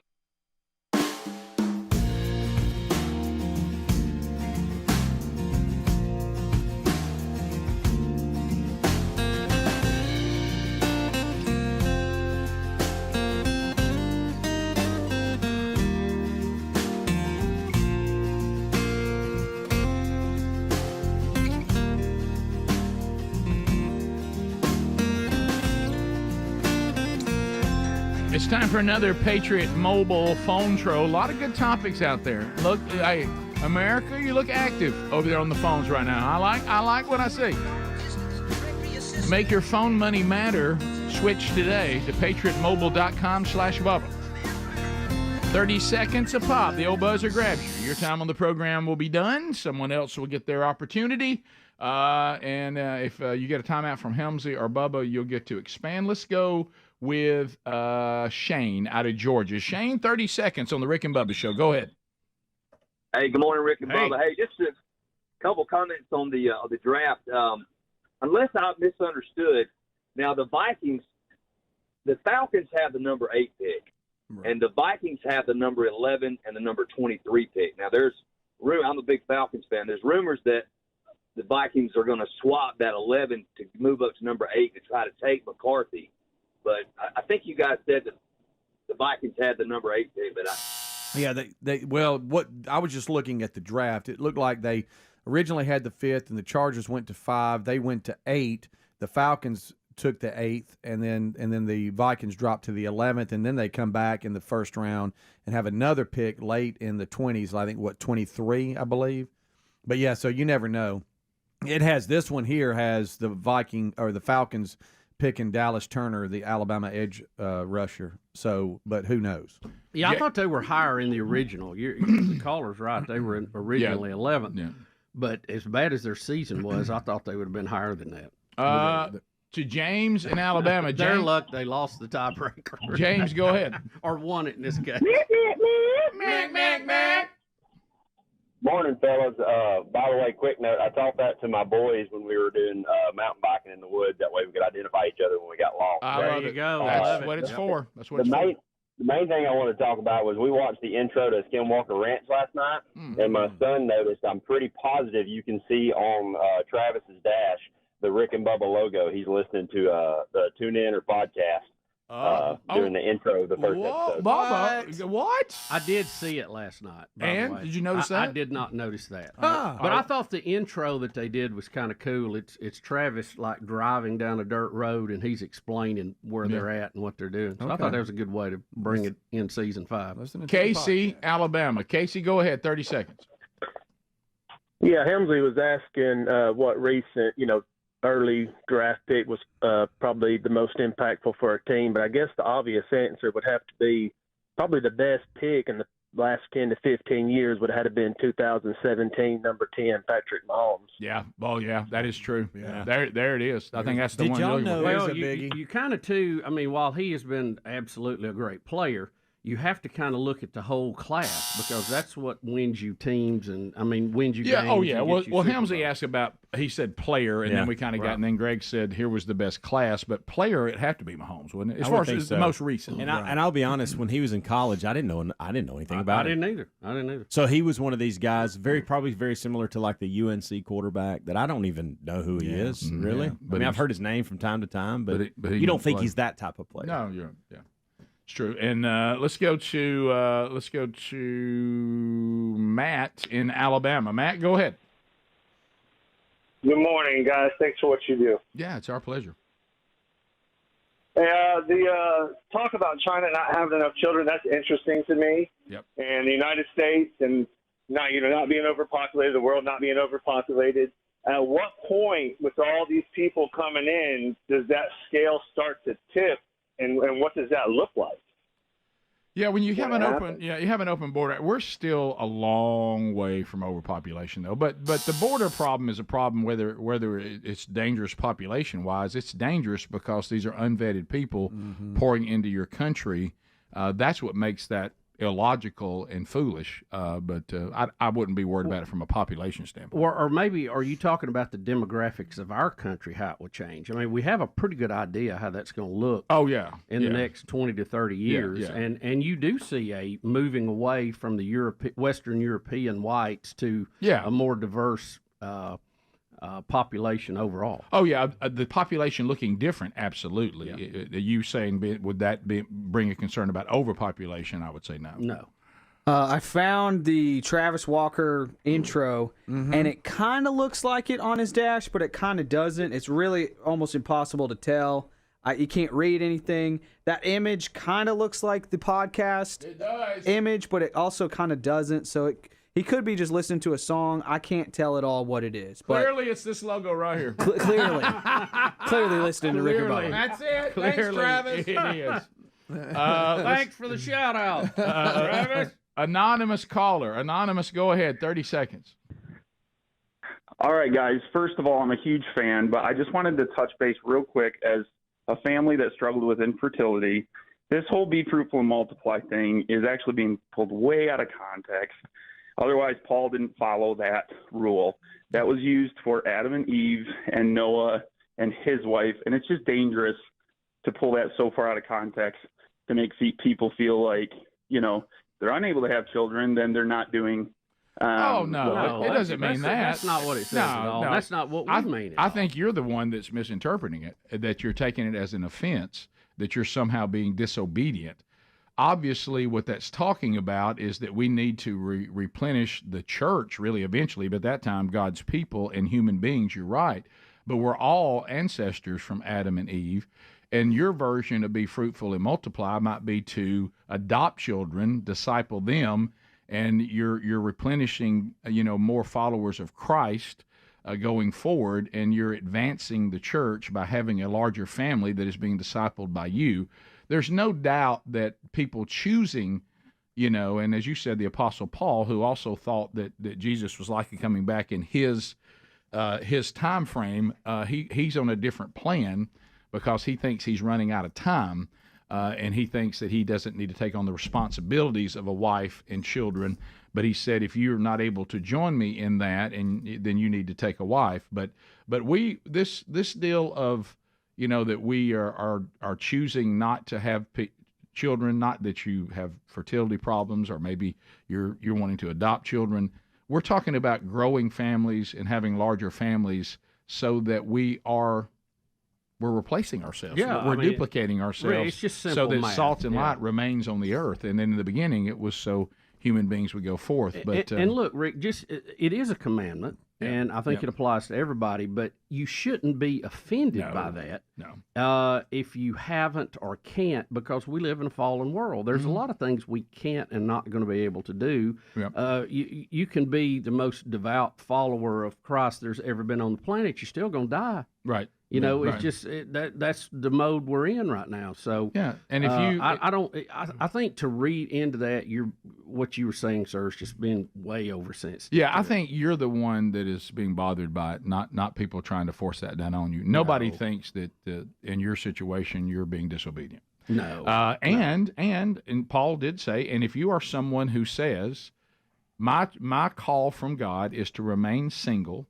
my call is to do that so that I don't have the responsibility. And some people's are. Of wife and children, so I can go and do things for the kingdom that I wouldn't be able to do otherwise. God's not angry because you decided to be like the Apostle Paul. No. But you're answered the call. Right. But if you are married, I do believe that we are called to raise children, whether that be through adoption or biologically, for the reasons Bubba stated. Yeah, I think it's just exactly what it says. I don't think we have to overcomplicate it. Yeah, so I don't think that's a misinterpretation of it at all. You Love might you, be, brother. Yeah, you might be misinterpreting. But I read it different. Yeah. Bottom of the hour, we'll be back. 866 We Be Big More, the Rick and Bubba show, coming up right after this. Rick and Bubba, Rick and Bubba.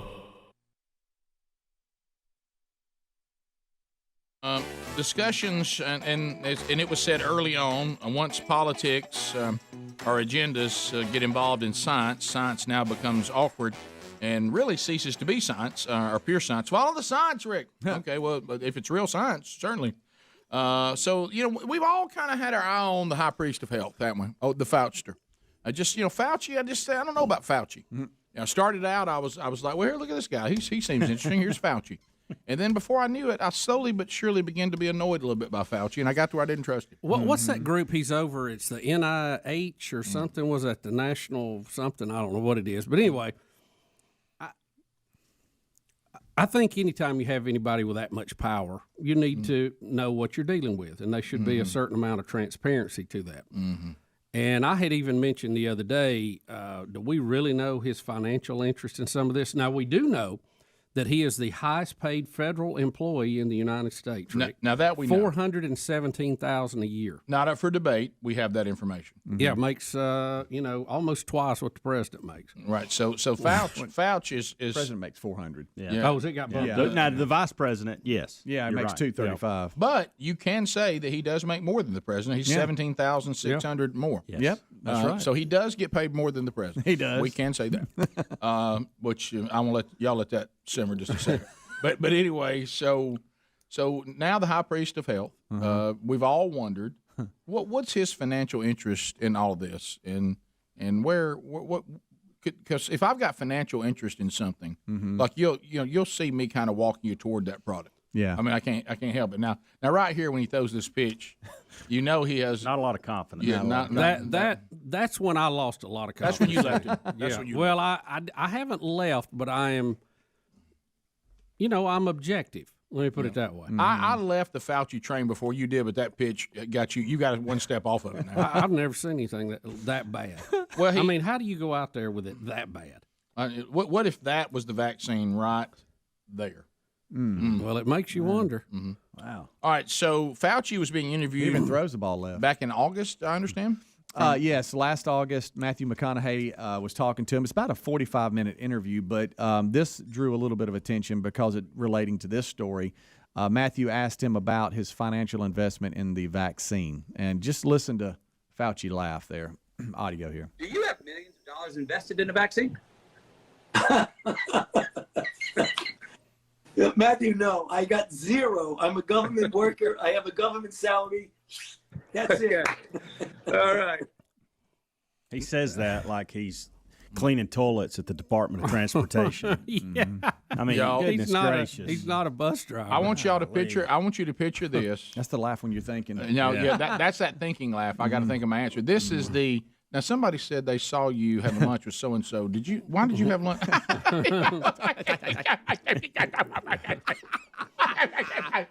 Yeah. Hey, did you talk to her? You know what it reminds me of, Rick?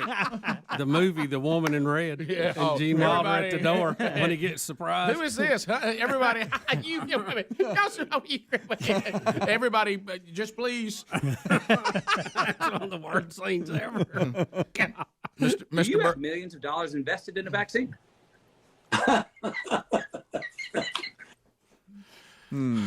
Rick Burgess, why are you not at class? Are you cutting?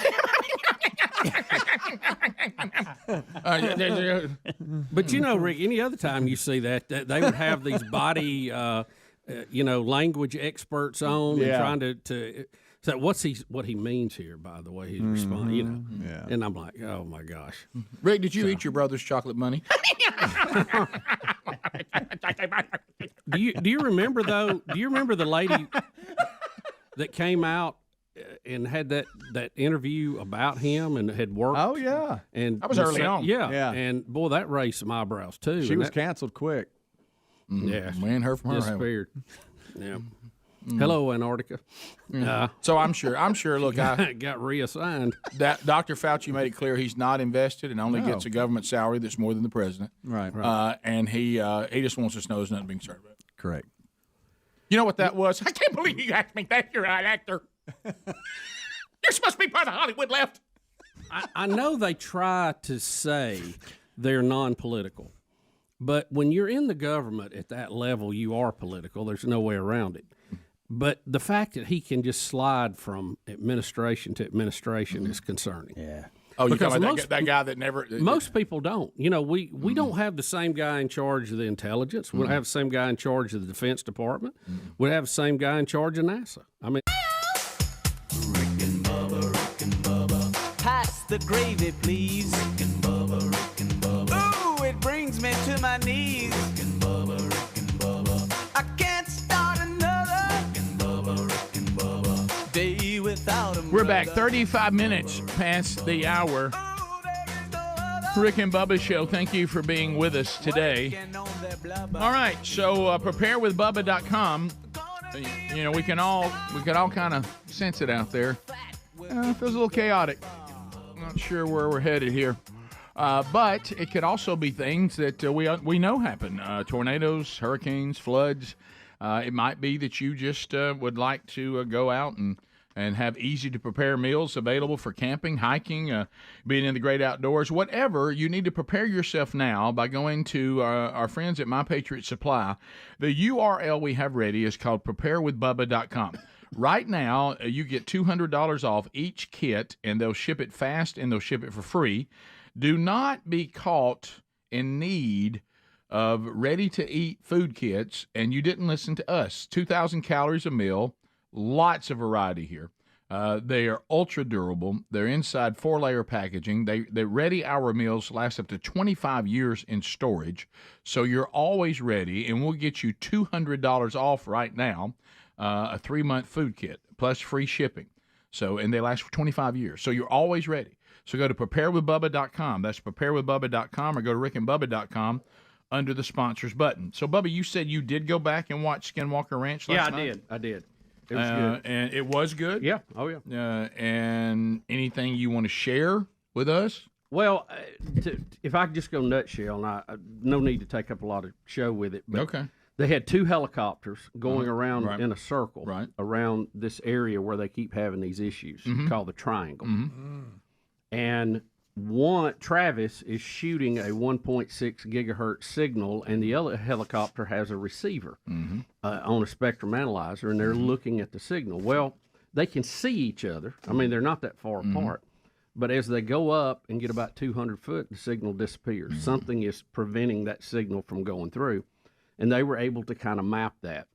And then Travis got on the ground with his transmitter, standing at the Triangle, and the helicopter, who he could see was just a few hundred feet up, was not getting the signal. Now, he walks out a few hundred yards, and they have full signal. So something in that area was blocking it. So they video all this. Then they go back, and they find several of these strange-looking square orbs that are real bright white moving through this area while they're doing the experiment that they did not see when it was going on.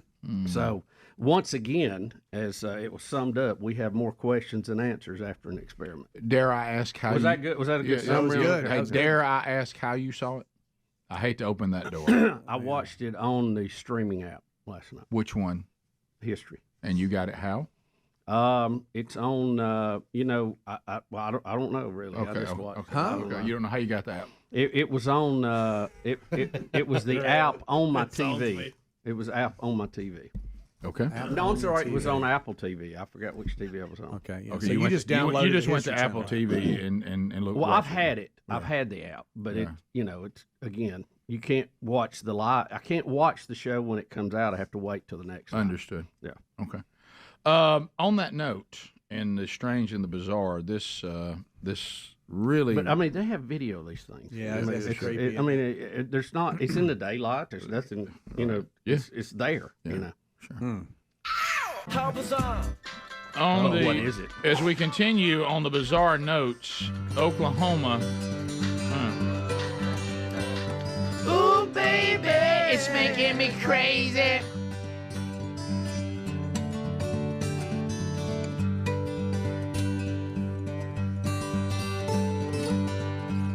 Feels good. Bubba, we should always vet out. I don't know if this guy. I mean, these guys say they're friends, but we have a fisherman. This happened in the South Canadian River in Oklahoma. A fisherman has admitted to killing. Now, I'm underlining this on my story. His buddy, because this is not very buddy-like. This doesn't feel like we're buddies, because he planned to feed him to Bigfoot after summoning the mystical creature. Yeah. So a fisherman killed his buddy as he was summoning. Summoning. Tough word. Summoning. He went to summon Bigfoot. Yeah. Who is that? The guy that got killed?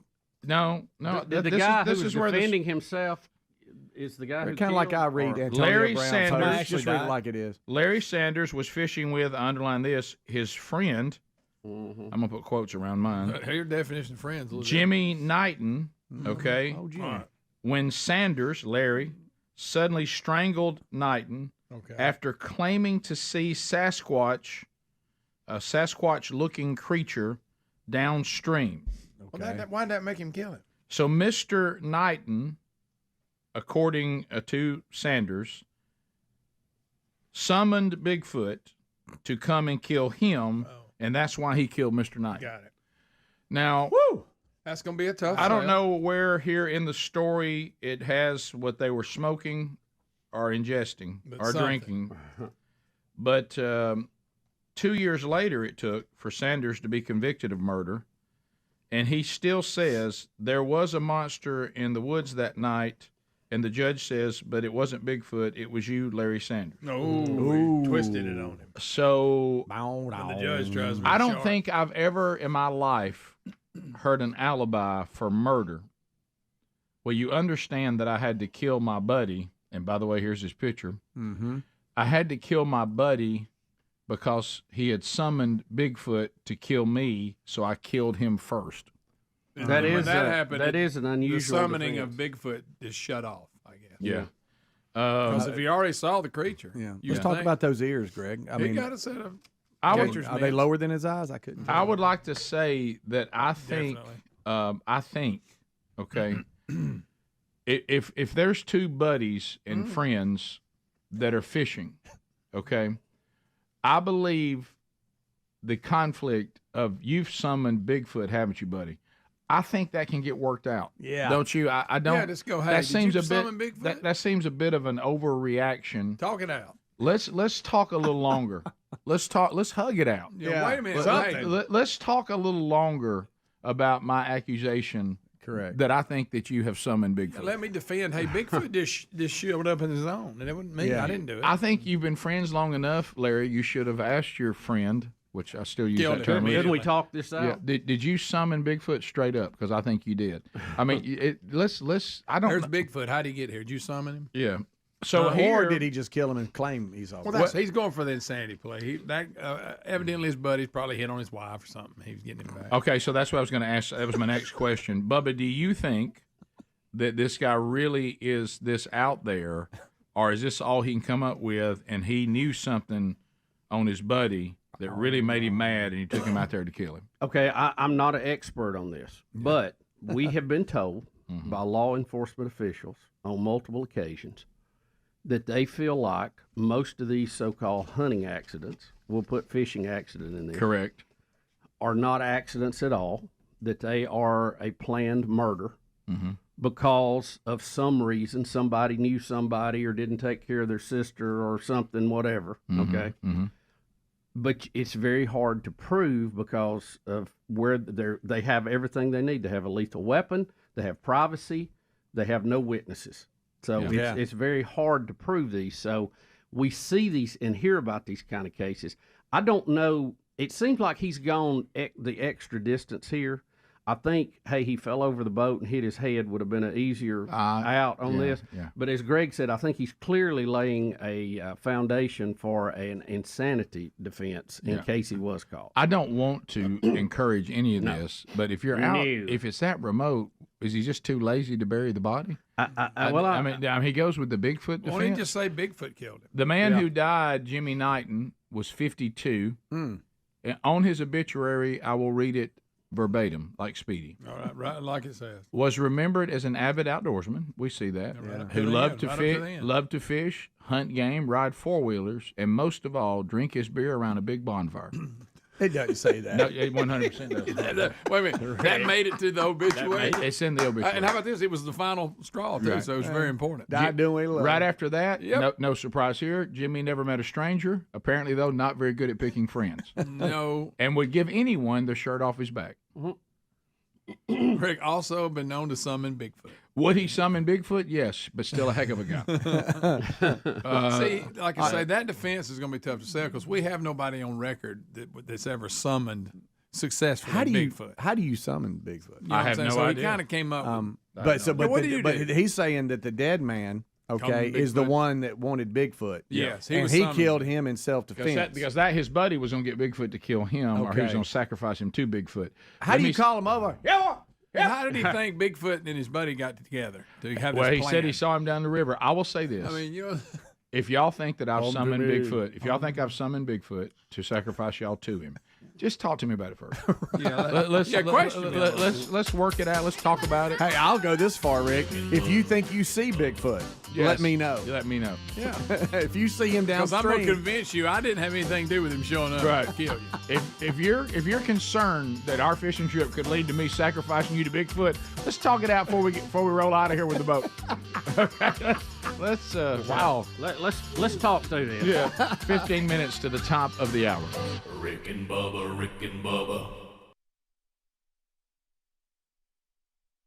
All change with political, Why is that, you think? Let me tell you, the high priest of health, he just went from one administration to the other, and they were fine with him. Yeah. Because everybody else has got to go, no, you can stay. When somebody wins an election, they want to put their people in. Yeah. And that's how it goes. If you're not my person, you're the other guy's person. Mm-hmm.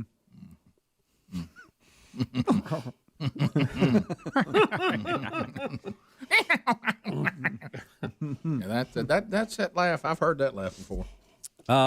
Where did we come up with the high priest of health is $417,608? Who came up with that figure?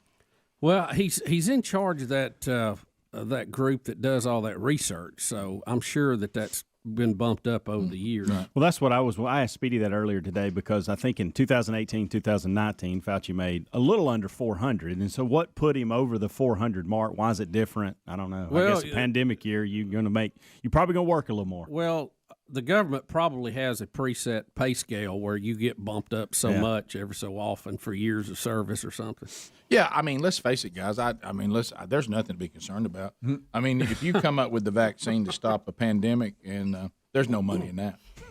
Well, but again, this goes back to that documentary about that lady who says, "Look, the taxpayers put all this money in for research." And then the doctor doing the research gets to hold the patent and make millions after it's gone, when it really should be the people who put the money in. Mm-hmm.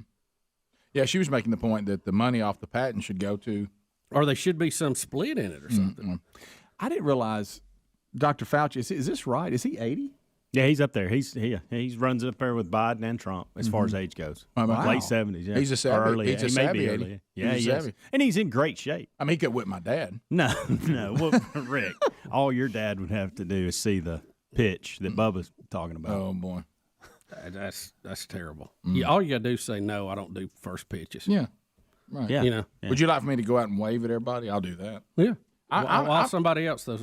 His first let pitch. Dr. Burks throw it. You know, I mean, something. His first pitch was so bad, I think he might have been able to pull off singing the national anthem closer than he pulled off first pitch. Bubba Target is stepping up again. Remember, at one time, they told everyone they could go in the bathroom, any bathroom they wanted, anytime, anywhere, any place. Now they have stepped up. They will not sell Thai coconut milk. Would you like to know why? Gosh, you're going to love this. Oh, I know, Rick. I've read the story. Have you read this? Oh, yeah. Bubba, it appears that Thai coconut milk, and PETA has confirmed, they did an expose, that it is made by forced monkey labor. That's right. Yep. Forced monkey labor. Yeah. The monkeys have no say in it. None. And PETA says their expose confirms this. They are exploiting monkeys, and Bubba then lying about it. And now, this is where the monkeys went up the tree and shook the tree to get the coconuts off. Yes, right? and then when they're done working, they like tie them to tires with chains and put them in cages they barely fit in and more. Bubba, monkey labor. We will not monkey around with now, monkey what labor. product did they make with this? Some kind of coconut milk. Yeah, coconut milk. I'm not really upset about that. Who cares? Look at it. I don't know. Look at it. Hey, they're a quick learn. I don't.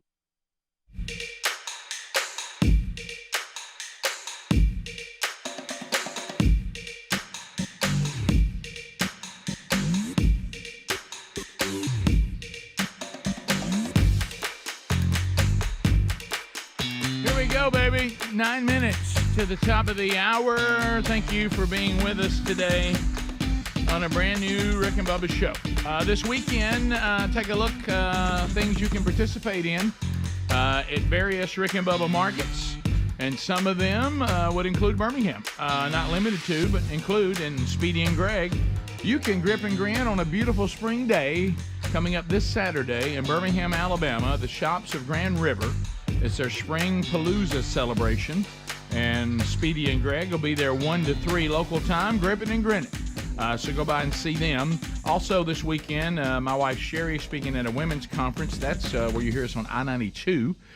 She'll be there speaking at Camellia Baptist Church in Prattville this Saturday night for their women's conference and women's event. If you want to find out about that, you just simply go to burgessministries.com. It's right there under upcoming events, and you guys, ladies, can go out and see Sherry Saturday night. Rich Wingo and I will be headed to Omaha, Nebraska. Now there, you get us on the TuneIn app, the podcast archives, the YouTube channel. We'll be at Westside Baptist Church for their Be Disciples Men's Conference. Rich and I will be the two speakers on Saturday morning, Lord willing, if we can get there. So we head out on Friday, headed that way, and hopefully we'll see all of you in Omaha coming up on Saturday. Find those details at themanchurch.com under upcoming events. All right, so this PSA is hilarious. I heard the guys talking about it on the kickoff hour. It's been a while back. This is 1936, did you say? Yeah. So imagine a public service announcement on how to use the telephone. Yeah, this was shown before movies in all the local movie theaters before the phone service came to your town. So it made the rounds across America. So this is National Phone Day or something? It is, National Telephone Day, and this was a 1936 newsreel by AT&T. Okay, here we go.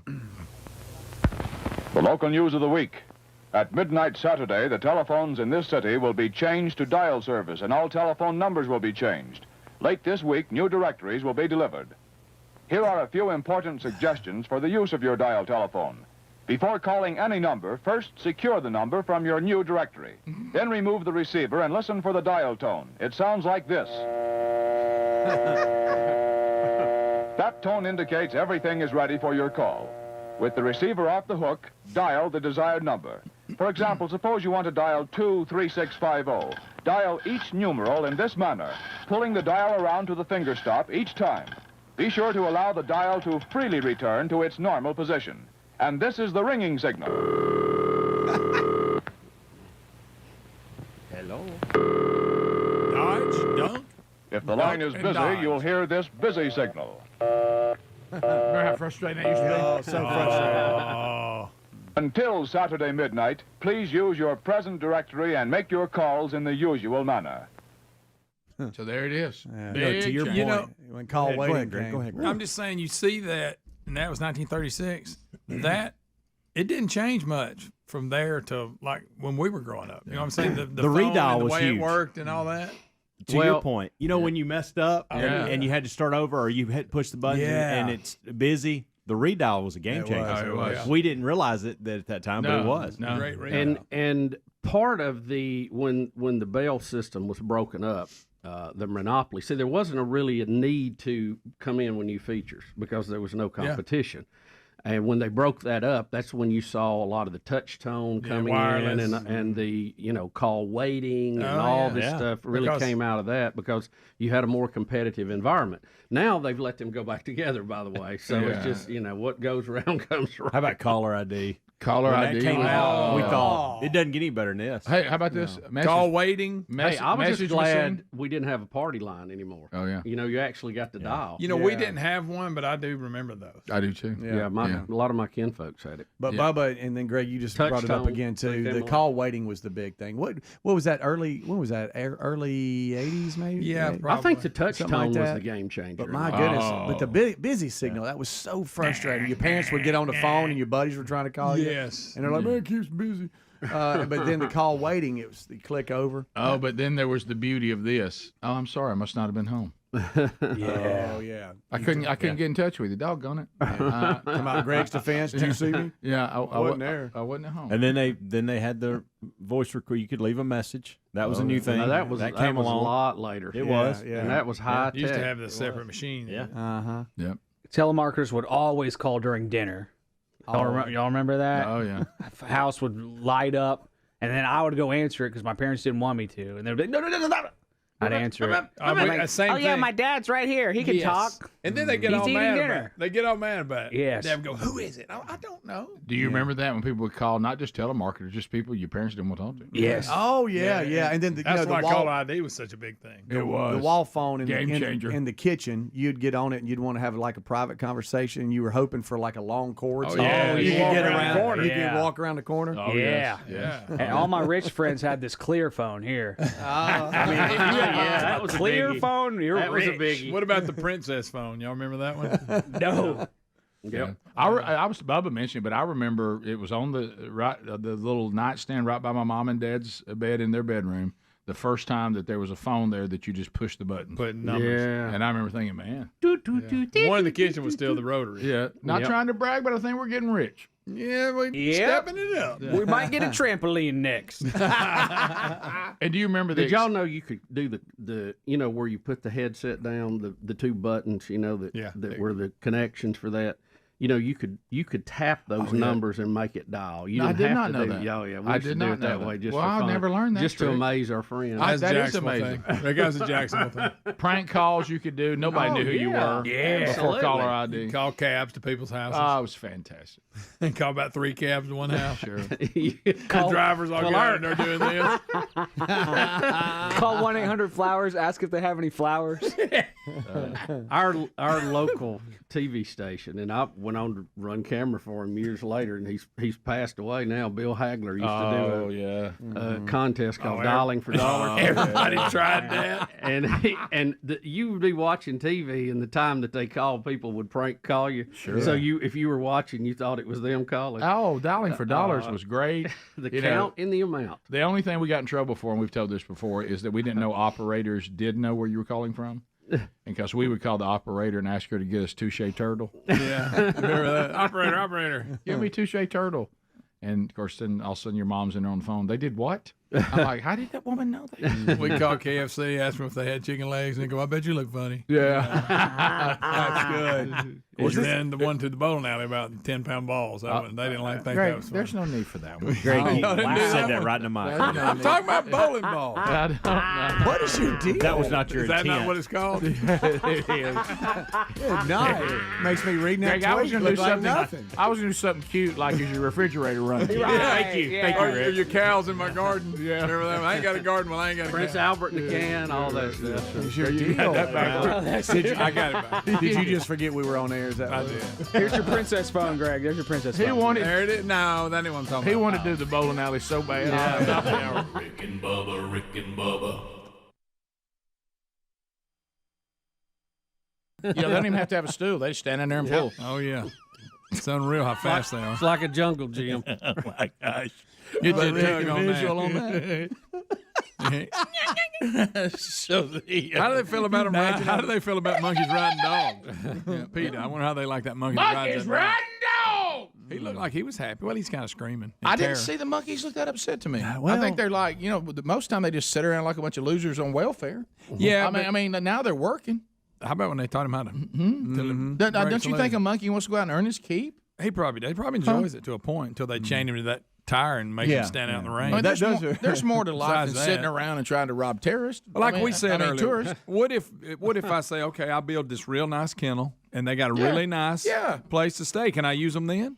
Yeah, I'm not. Is it the fact they're picking coconuts, or is it the fact that when we're not using them, we got them stored out in the weather and all that? I'm not again. I don't. Can't we get a cherry picker and do this? Yeah. Oh gosh, I forgot how funny that monkey riding a dog is. We're looking at it right now on YouTube. My goodness. It pretty much screamed the entire. I don't want there to be a monkey. Look at you, Greg. I still wear that shirt, by the way. That's been 10 years. That's a really long shirt. I don't want a monkey to be mistreated unnecessarily, anything like that. But like you're saying, what if we gave them good working conditions, but we still gave them the job? Yeah, I mean, they may actually like picking coconuts. Now, what about the dog here? Nobody's got his opinion about being road. You think he wants a screaming monkey on his back? A capuchin on his back? Mm-hmm. Probably not. Rick, if I'm not mistaken, didn't that happen while you were in the hospital? I think I wore that shirt like last week. I don't think you were here when that happened. Because we had the monkey pick. No, that was a game different too. monkey. Was that a different monkey? Yeah. Different no, I was here for this because they just showed me, I think. Yeah. This one was the one riding the dog. Please look, Bubba. He's actually trying to get it to giddy up. My gosh, that's good. But that other one, we had the SEC tailgate set up out there. Right. Yeah, I wasn't here for that one. And look at his little outfit. They trying to go. I had forgotten. I'd like to see him come back. I had forgotten how funny that is. That is funny. Really. I could see that every day. Yes. Monkey riding dog. The dog loved Bubba. it. You think the dog didn't love it? Oh, I don't think he did. I think he did. Would you want a monkey on your back all the time? Yeah, but he's a real little. We even have a term. I think a monkey's on my back. That's true. Yeah, I get this monkey off my back. He looks happy. He's smiling. But that monkey don't weigh much. I want to go back to this. I think monkeys taking coconuts is not a bad thing if we'll just treat them right. And that's the key. I don't think it's the in between. Yeah. Hey, I'm not picking the coconuts. Say get a cherry picker and be done. And with how you treat I would me. just like to say, Let are the these monkeys in the woods. picking coconuts off limits? I'm wondering if there are areas. Can we meet somewhere in the middle and they have great conditions, but they're still going to get. What country and are these is this areas in? you can't get equipment to? I don't know what country Thailand. is this in? Thailand. Mm-hmm. Well, what's the Thai rules on it? I don't know. It's their laws. They their obviously country, don't care. right? Yeah, but I know if I was Can we training a order monkey the to do that ties and he around? could do it, I'd treat it pretty good. I would too. I'd take care of it. Heck I'd even yeah. bathe him once every month. Well, we're putting human beings in danger trying to get up these trees. Yeah, I mean, if I'd give him Christmas off. Let's get a compromise. Wouldn't you? Y'all rather forgot get we monkeys? shot monkeys into space. We did. yeah. Just to be sure it was okay, because nobody really knew. We're gonna send old monkey up there and see what he does. Did we ever get one back? Yeah, we got one back. Lived at Huntsville for a long time. Okay. Yeah. Look at him. But Everybody the knows. Russians didn't. They didn't have a retrieval plan on their dogs. Yeah, the other one went live with Michael Jackson. That's not the same. No, but I, Bubbles. tell you what you don't do. Don't let that chimp get to the teenage years. Yeah. He'll bite your face off, pal. Yeah, boy, they go from sweet to. Oh yeah. Oh, that's full blown ape right over. there. We got chimpanzee going. Yeah. Yeah, but see, right then, if we had been alive or doing the show when that happened, we would have been screaming. Has anybody watched Planet of the Apes? Would we not? Yeah. Look at him. He's in his little space suit. They ain't even thought about that. Would y'all like to be a monkey for one day? No. No, Speedy, They're really kind not. of nasty. What I like to have their strength. Yeah, just jumping And around, hopping around from tree to tree, and their swinging. ability. I just don't want to. I don't want to be a monkey. Do I have to live on Monkey Island, or can I just? But I'd like to have a few monkey skills. Right. You're not scared of heights? You just What about just being a bird and flying? You don't have to worry about That's jumping true. around. Where you at on the tail? Would you be an ape or a monkey? I think I'd be a big silverback. My strength. Yeah. But the tail will get you extra hand for climbing. That's true. With that capuchin, we watched it. It picked that. Remember, it had the little cards it would sign. It'd pick it up with his tail, which I was know. amazing. So Not big on tails. Look at that. You forgot all that. It was so much more straightforward than I thought it was. They put him in an astronaut suit and shot him up in space. That's what they did. That's what happened. On top of a ballistic missile. Bubba.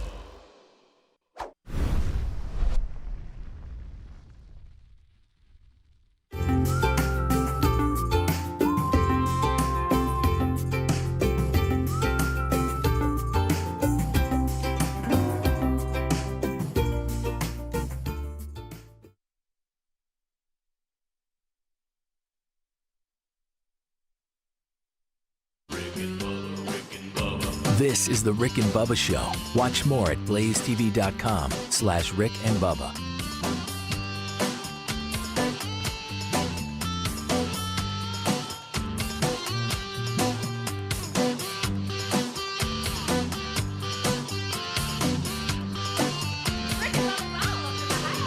Rick and Bubba, Rick and Bubba.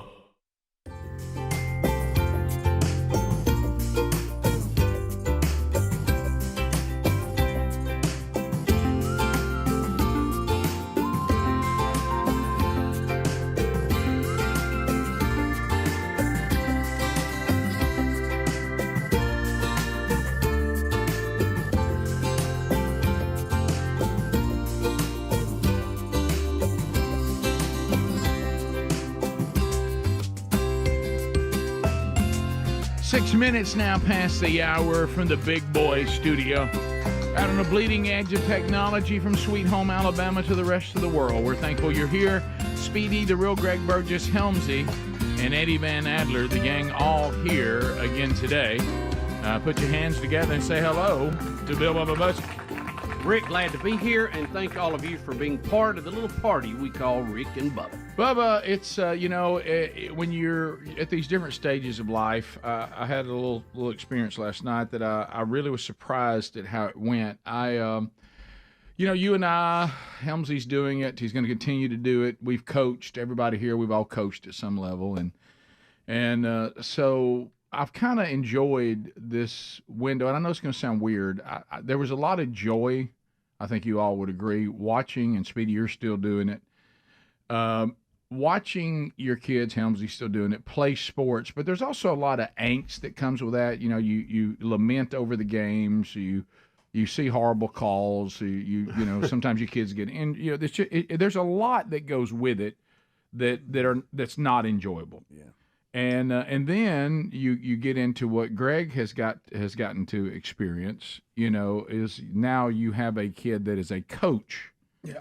Of a team, and you know, what I'm saying is I don't really miss the struggle of the connection to these teams, whether your kid's playing on it, coaching it, whatever it may be. I like the freedom of, oh, well, good for them, or, well, I hate that didn't happen, you know. Yeah. But I'm not invested. Mm-hmm. Yeah. You know, like Sherry said, what she's right. She goes, you don't know how to be a fan.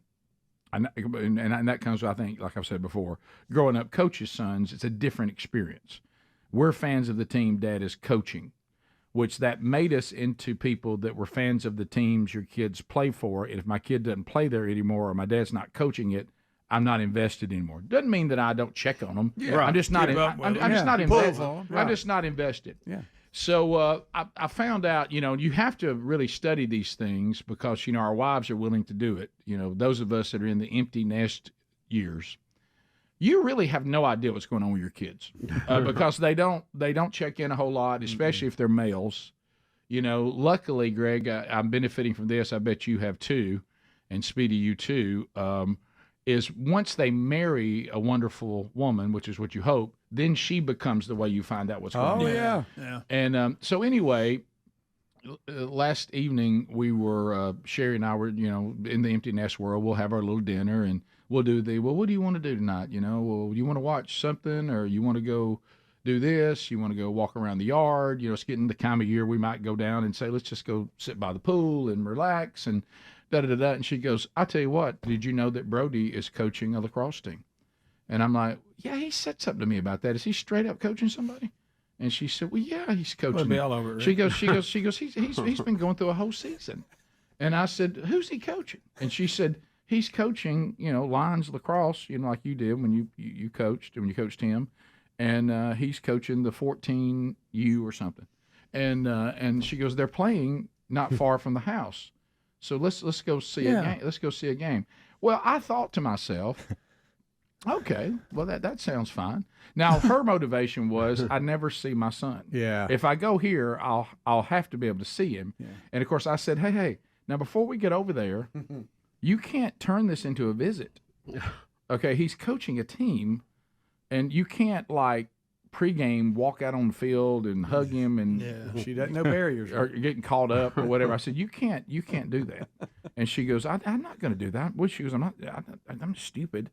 And I said, so then I get there, and you know, in lacrosse, it's like hockey. They put both teams on the same side because there's free substitution throughout the game. Right. Well, where they were is really the visitor side. And so the home side is on the other side where the players aren't. Does that make sense? Yep. At the stadium. And, of course, it's like, we got to be over there where Brody is. And I said, you're going to put me in the middle of the opposing team. And, well, I can see him better over there. And I said, I got that. And I'll be able to get some pictures of him coaching. Right. Going to immerse me in the other people. So then I look out on the field because we've done enough to try to see the color of the uniform of who we're playing, praying it's somebody we don't hate. Yeah. Unfortunately, oh no. I look out on the field and I go, oh, no, not them. Oh boy! First of all, we're probably in trouble because they're usually really good, and B, we don't get along with these people. This is, but I was so out of it for so long. I thought, maybe that's changed. It's not gonna. Yeah. You know, Bubba, I do for Different. you and you. I take a gander over at the concession stand situation. Sure. Well, we'll see what's happening. Different little setup I'd never noticed before. By the way, don't put hot dogs on the sign if you don't have them. But anyway, so Go ahead and take that down. So anyway, I sat down and I said to myself, Rick, you don't really care about this.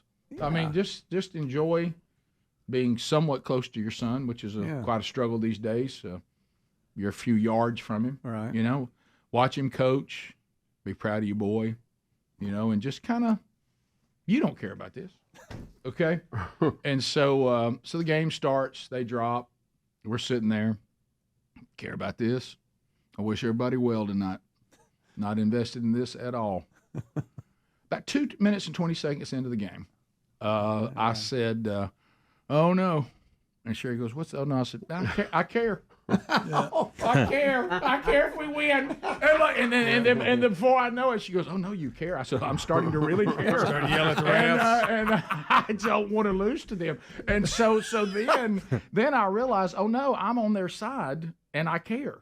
And I'm like, Sherry, I'm sorry, I care. She goes, I thought you weren't going to care. I said, I can't help, I care. I care. I care, my goodness. So then sure enough, so Sherry, because now it's different. This is her son. Yeah. Who's coaching? Greg, you know, you've lived in this. So I go, I'm staying out of it. I'm going to be. Don't worry, I'm good. We get the guy makes a call, way out of position. Oh no! Before I know it, hey, get where you can see it. You can't see that. You got to get where you can see it. That was you? Yes. And all of a sudden, Sherry goes, oh, well, my goodness. I said, oh, my, where did that come from? I said, where did that? Now, everybody for the opposing teams look. She goes, everybody's looking. That's not right in the middle of them. And, of course, we got all of our team colors on because, heck, what are we doing? Right. That's our kid. You know what I mean? And now I'm like, why am I here? Why did this happen? Now I care. We must win. You know it. Then we get down by 3, and I'm like, oh, gosh. This is terrible. Hey. And I'm not looking at Brody, and I'm like, just keep your mouth shut, Rick. Right. What are you doing? Hear from you. And I said, why is the guy on the crease not moving? He's just standing there. I said, apparently he's one of the better players. I'd like to say, get the ball to 4. You know, and before you know it, I'm like, be smart. Come on, y'all. I was throwing and catching. And then I'm like, what has happened to me? Doing? I'm like, I was completely out of this. I had nothing to do with it. It all came running back. Yep. And what happens, y'all? You can't help it, can you? And before you know it, you're all in. Kick my feet up and watch a little. Did players at times turn around and look? Who's yelling? Oh, everybody looked. At one time, well, Rick, at one time, everybody for the opposing team was looking at me. Because you're sitting right in the middle of them. I'm sitting right in the middle of them. And you know, at least I do like Dad did. I didn't say that I don't like them or anything like that, like Dad used to do. But right. Yeah. So thankfully, they did end up winning the game. Oh, but that's good. It was. Because I don't know if you'd have been able to sleep. I wasn't. I mean, guys. Did you tell everybody to eat it around you? No, y'all can eat it. We beat you again. Well, where I did mess up a little bit is apparently, and I know your dad does this, Helmsy, and I didn't mean to do it. I thought we were the only people for our team that decided to take that point of view. Didn't see who slipped in behind us. Uh-oh. Y'all know what I did. That kid's killing us. Rick, you thought out loud. My goodness, just catch the ball. And all of a sudden, you look, and a little bit later, behind me, I hear, "Our son, sir, has enjoyed playing for Brody." And I went, "Oh Lord, please no, please no." So, hey, thank you so much. Thank you. What number's your kid? Oh, yeah. No, he plays hard. He's not really killing. Boy, he gets after. He's playing hard. He's not killing us. I didn't mean it like that. That turnover, you misunderstood me. That turnover was like a sword in my stomach. But he's fine. He's good. He plays hard. What a good kid, a character. Great kid. Great kid. So I don't know about that. I didn't know. It happens quick. Yeah, family ties. It sure does. It happens quick. I'd forgotten what that felt like. Yeah. You thought you were done with that. I started carrying real fast. That's amazing, isn't it? How does that happen? It's buried deep. Yeah, it is. Yeah, It is buried deep. it's buried deep. like I looked at Cher. I said, "Oh no, I care.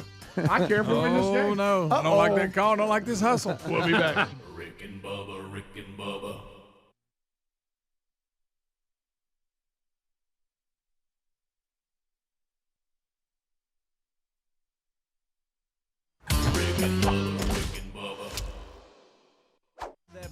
We start this hour with the national anthem. How about it, Bubba?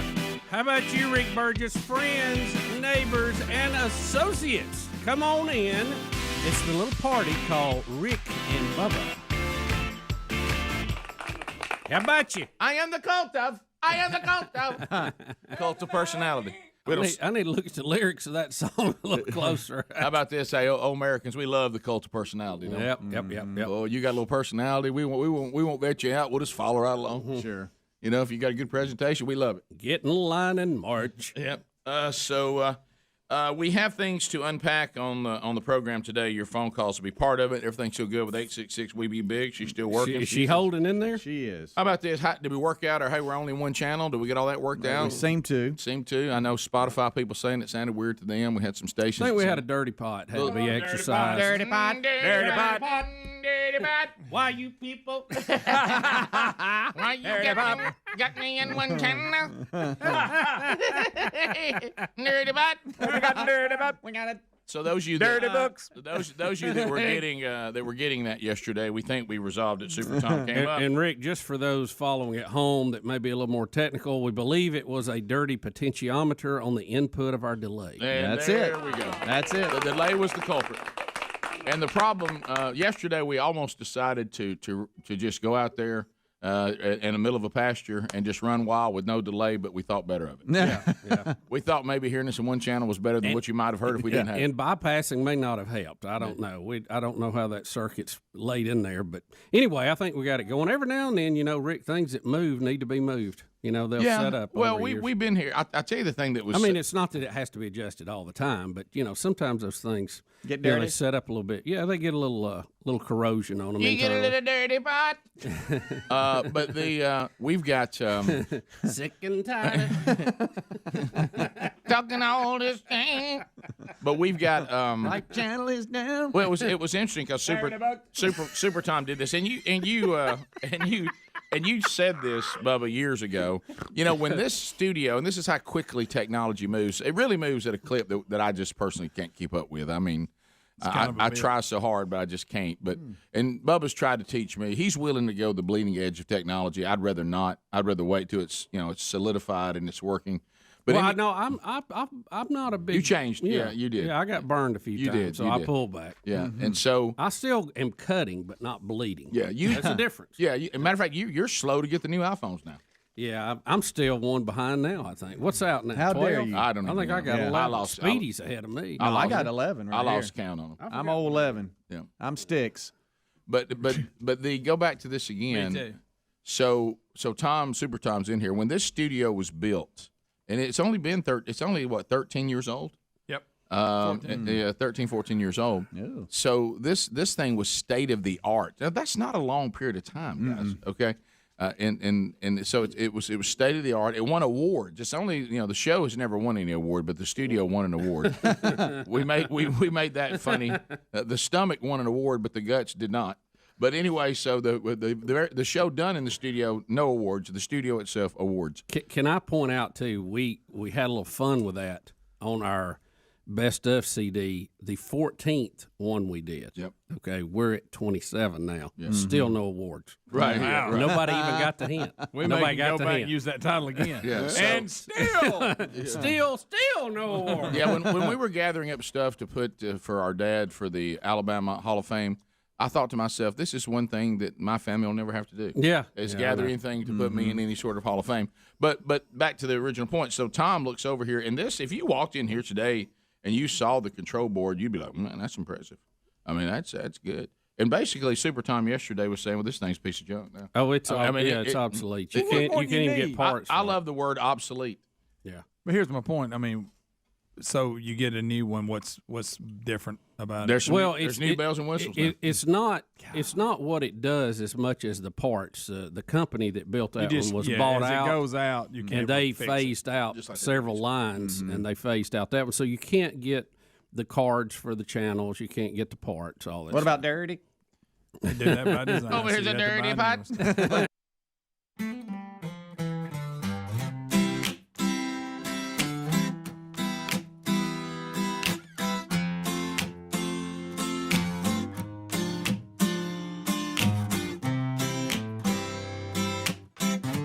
22 minutes now past the hour. Thank you for being here today. The things you do to me. All right, so a couple of things. The modern stadiums, everything has to be one-upped. And one of the things in Major League Baseball is the walkout songs and things that different pitchers, the production of them coming out of the bullpen, all this kind of stuff.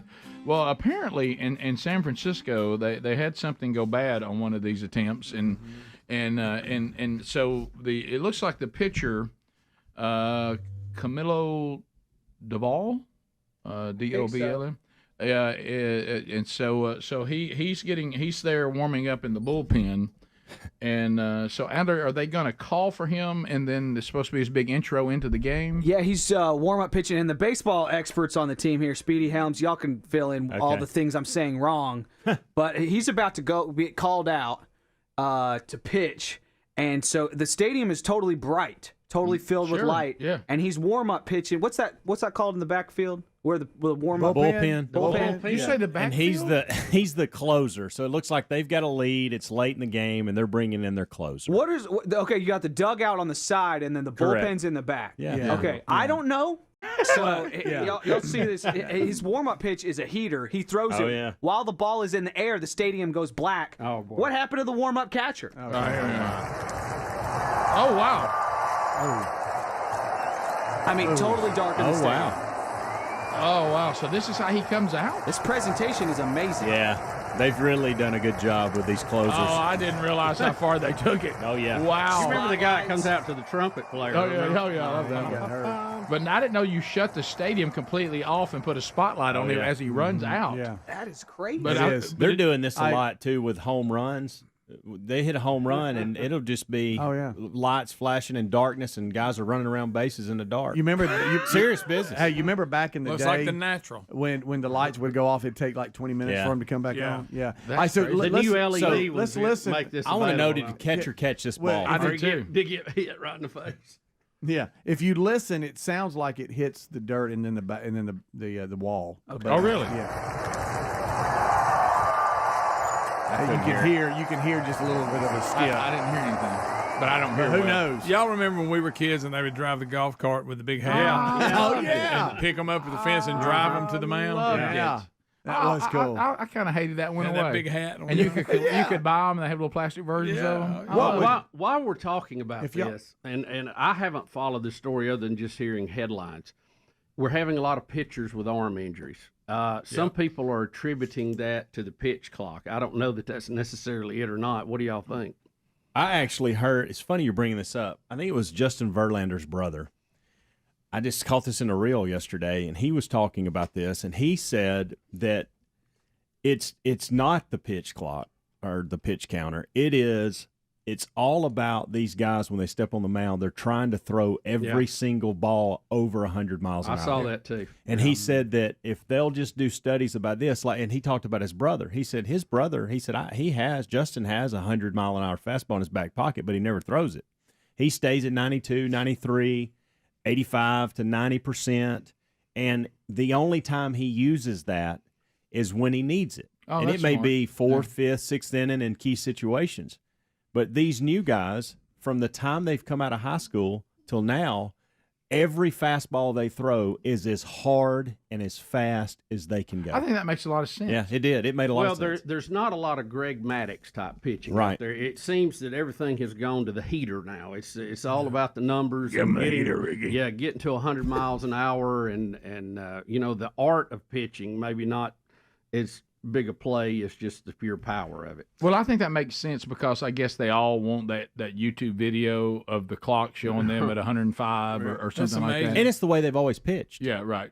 But they need, it seems like what Verlander's talking about makes a lot more sense. Made so much sense. Yeah, I think that has to be it because I was looking at some footage of Greg Maddux the other day, and he threw some pitches, Rick, for a right-handed pitcher to throw a ball that breaks back to the right like he did a two-seam. Incredible. For him, a two-seam fastball, he could do that way. And he also said with the curveballs, they're trying to spin it harder than they've ever spun it before, and that takes so much pressure in these, So they're joints. overthrowing. Yeah. And if I'm not mistaken, the studies have been done. I read some of it, and Dr. Andrews has had some part in this too. That when they look at the tendon, there's only so much force it can take. Yeah. And when you get right about 100 miles an hour, that's about it for most people. So you're you go above that, you're tearing that tendon, and eventually you're going to have Tommy John surgery. Well, even from a strategic standpoint, what Verlander said, because if I'm up there batting, and he's going to throw as hard as he can throw every time, then I'll start trying to figure out, well, that's as hard as he can throw.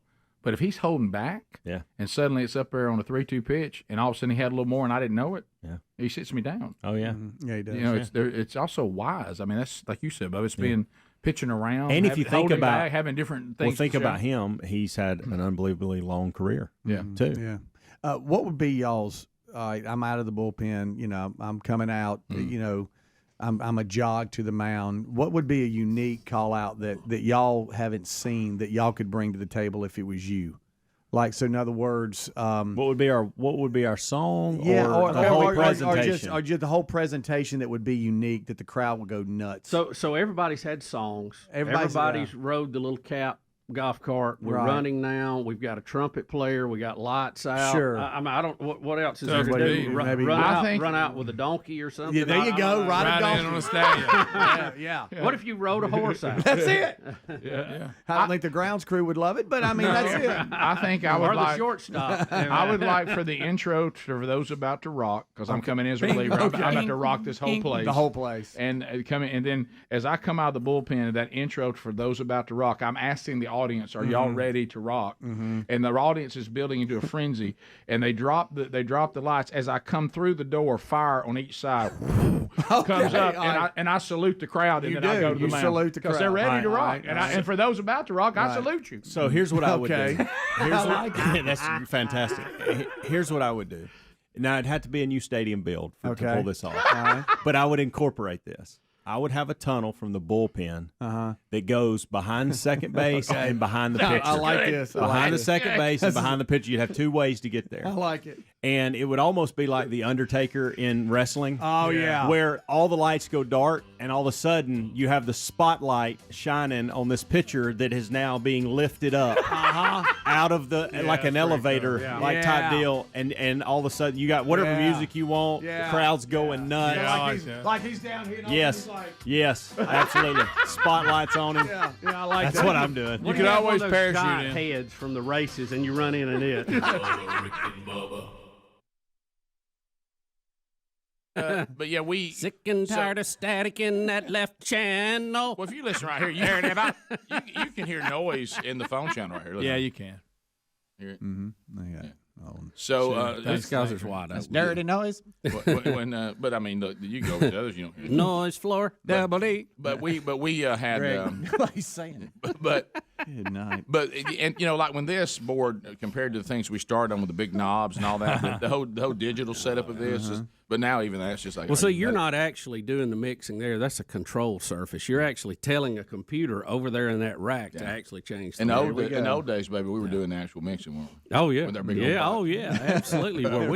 Hey, that first one I started on, you could have used it as a anchor to hold a boat. I mean, that thing probably weighed 50 pounds when you got it out. So Sherry and I had the opportunity to do Mr. Allen, to have a small segment. We were speaking together last Sunday. And so Sherry, always going to prepare. And this was only like a 3 to 5 minute thing we were doing. And so Sherry says, well, I like to prepare everything I'm going to do, and I'll start first. And she's getting it all down. And it was only, 3 or 4 lines. And I said something, and we both started laughing because, Sherry worked in the business as well with in TV and radio and doing news. And she remembers this era. And I said, well, look, I need to know the out cue, though. So when I know, since you're going to do it exact, what's your out cue? And we started laughing. And I said, you know what? I said, we don't even need out cues anymore. That stuff just rolls through one after another. Do you remember you'd have those cartridges you put up and it'd have ... the last thing that's set on it? Yeah, and so you'd know that was important. That's the out cue. And I threw it. I said, I need to know what your out cue is. And don't need an out cue anymore. You just throw them in the computer and they roll one after another. But there's one of the older boards right there. Didn't have but we used to have them big old knobs. Oh, yeah. Well, they got to be careful doing that hand gesture. Campus radio station. I remember seeing that thing going, what in the world? Oh, that thing was modern compared to what I started on. 16 minutes past. We'll be right back. Rick and Bubba, Rick and Bubba. See where the Senate was on getting rid of former President Trump, which is bizarro. I think we all see that, look out through history, chasing somebody after they're not. Trying to impeach a president, which is designed to remove a president when the president is not there anymore, is a bizarre new world. It's very strange, Rick. It's so bizarre. Usually the Chief Justice will preside over this, and Roberts is not presiding over it. Now, I don't know how to read into that. I don't know what that means. Well, I've been trying to read Roberts ever since the Obamacare vote. Dirty court. He's a dirty judge. Look, if you can't even get Roberts to get in there and try to break the Constitution, you got problems. Yeah. So the Senate had appointed Senator Patrick Leahy from Vermont to preside over Bernie this. State. And shortly after he swore everybody in, he had to be rushed to the hospital, Rick. They're saying out of an abundance of caution. They said after getting tests back and after a thorough examination, he is now home, resting, and looking forward to getting back to work. He is 80 years old, Rick. Yeah. Well, how about 80 years old. And because of his position now in the Senate, he is third in line in the presidential succession behind the vice president and Speaker of the House. These that stay there for this amount of time, they just... It boggles the mind. I'm talking about Republican, Democrat, and Independent. This is not a political statement. I don't think you ought to make a career out of it. I think it taints your view of things. You lose touch with what's really going on at home. Yeah. The other people will argue, well, you have a chance to get rid of them every 6 years, but the incumbent has such an advantage. It's very, very difficult to unseat them. And it all depends on whose headlines you want to read in this. Rand Paul from Kentucky had brought up a motion and said, look, this whole hearing is unconstitutional, and I want to vote on it, which they can do in the Senate. If any senator wants to bring up something, they can like that. So they voted, and they upheld the constitutional aspect of this 55 to 45, but what it meant was that 45 senators will vote against impeaching him, and that's what it was. It was a shadow way to take a poll of where everybody was, and 45 voting against it will kill it. So it's not going to happen. And again, I for the life of me, I don't understand Nancy Pelosi and the Good Time Gang over in the House. Just like last time, they didn't have the votes in the Senate. They're not going to have the votes this time, but they keep him, doing impeachment, bringing it over. I don't get it. And their argument is that he needs to be held accountable. Well, I think there's criminal aspects. If you want to hold somebody accountable, if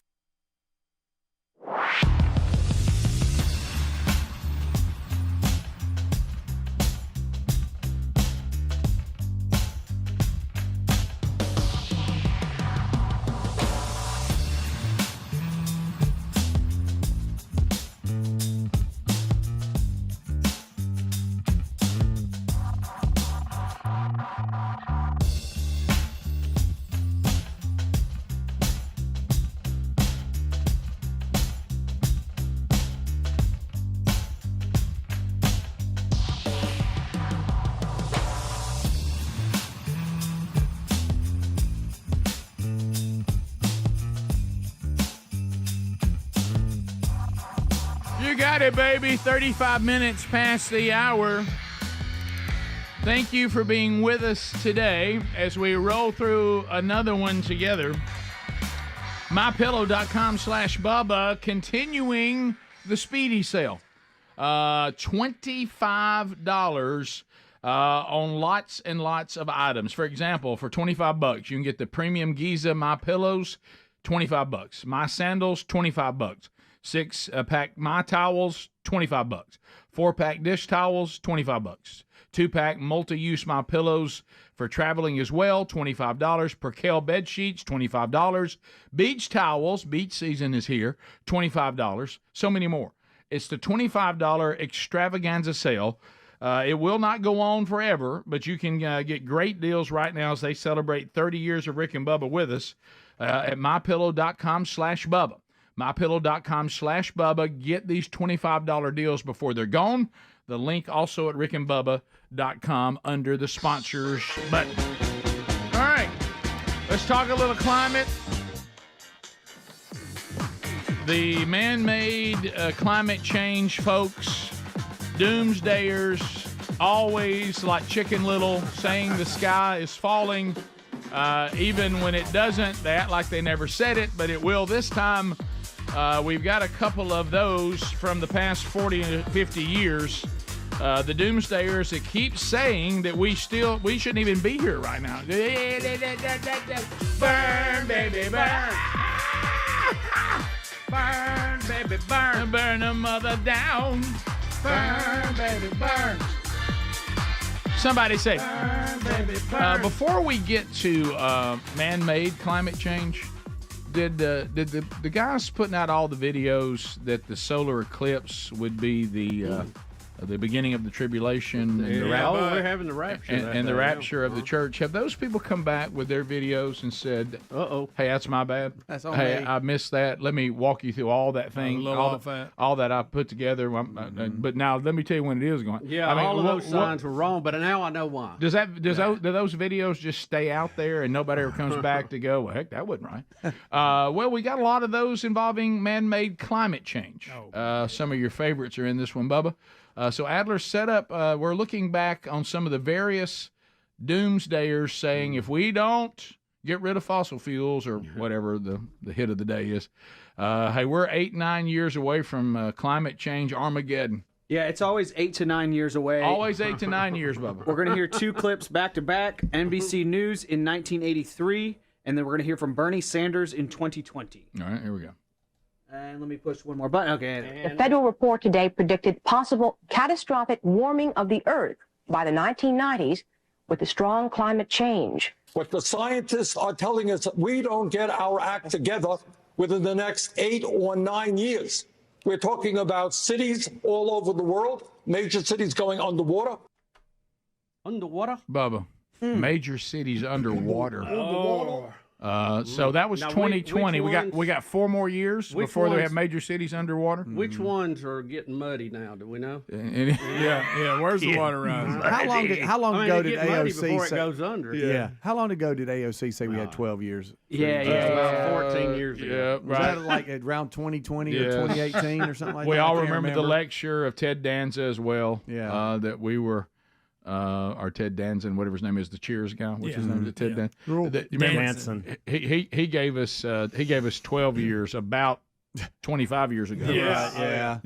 And these things have been going. And I'm with Greg. I think where they're really messing up, they're doing their windows too short.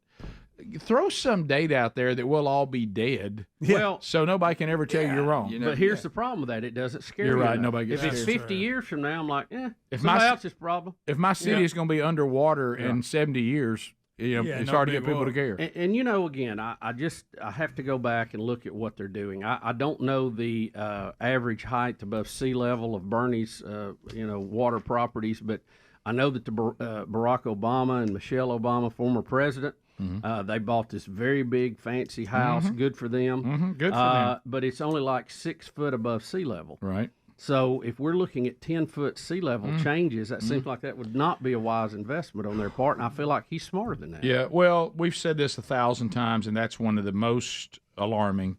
If people who tell you something's going to be underwater and then buy land and a house where that is, if people tell you that airplanes are the end of all time while they fly around in theirs, when they tell you get out of the big car while they ride in one, when they have climate summits and it's not a conference call, it's not a Zoom, everybody travels there. These things, they're all you need to know. What else does anybody have to tell you? They don't believe it or they wouldn't do the things they do. Yeah. That very same year that Bernie Sanders said that, 2020, he bought a lakefront property right on the water outside Burlington. Mm-hmm. Major cities will be underwater, Bubba. Well, if I really believe that, I wouldn't be buying waterfront property that's not at least, 20, 30 foot above the current sea level, right? Right. I'm with you, Bubba. If a major city is going to be underwater in the next 4 to 5 years, we ought to be on the way. Yeah, if it's from ice melting, it ought to get muddy first, and then Right. it'll start building up from there. I haven't seen any stories on that. Have you? No, I haven't.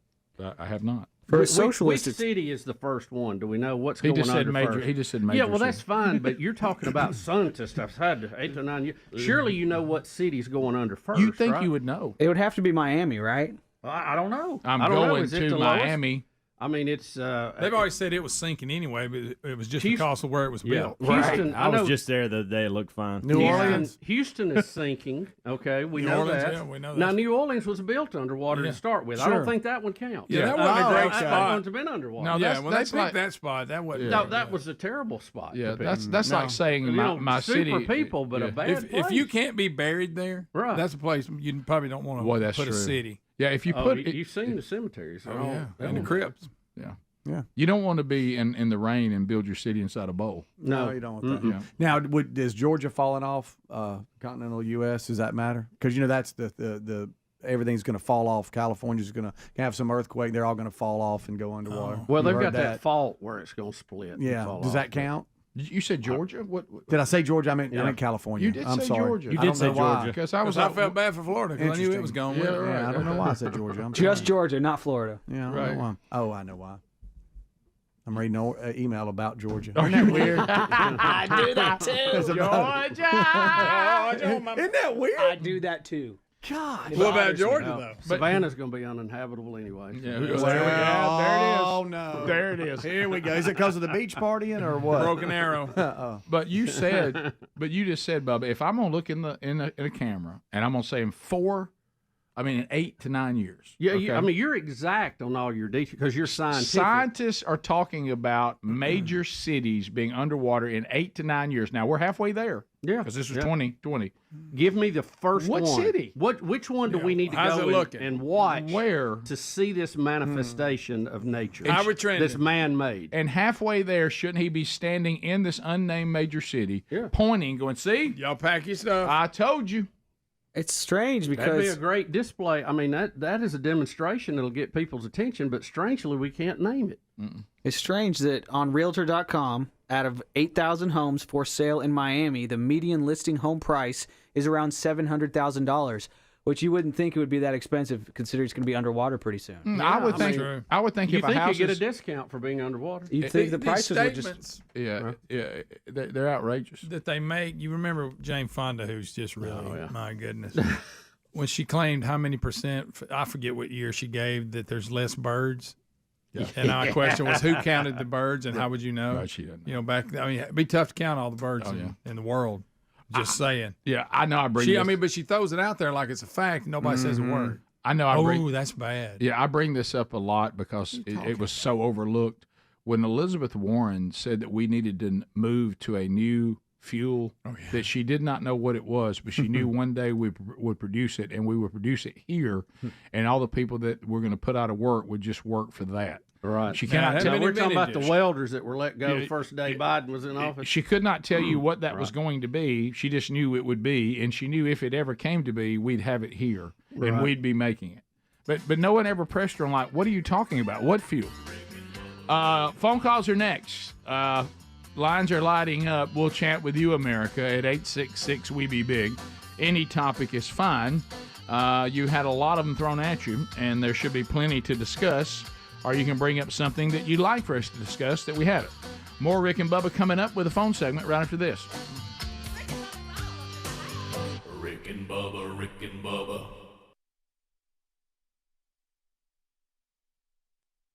Got evidence for an insurrection. I think you should prosecute that way, not the political process of impeachment, especially if a guy's already out. That's what's really bizarre about this. Well, you don't have to go any further than that. I mean, that's it. I mean, I can't remove a guy who's already sitting in Florida. Exactly. You know, I mean, I don't get that at all. We need to remove him from the White House. I went in there. He's not there. And I know I heard that some folks are saying, well, what they're doing is trying to send a message that if you're an outsider, don't come in here and mess with the swamp because we'll get you.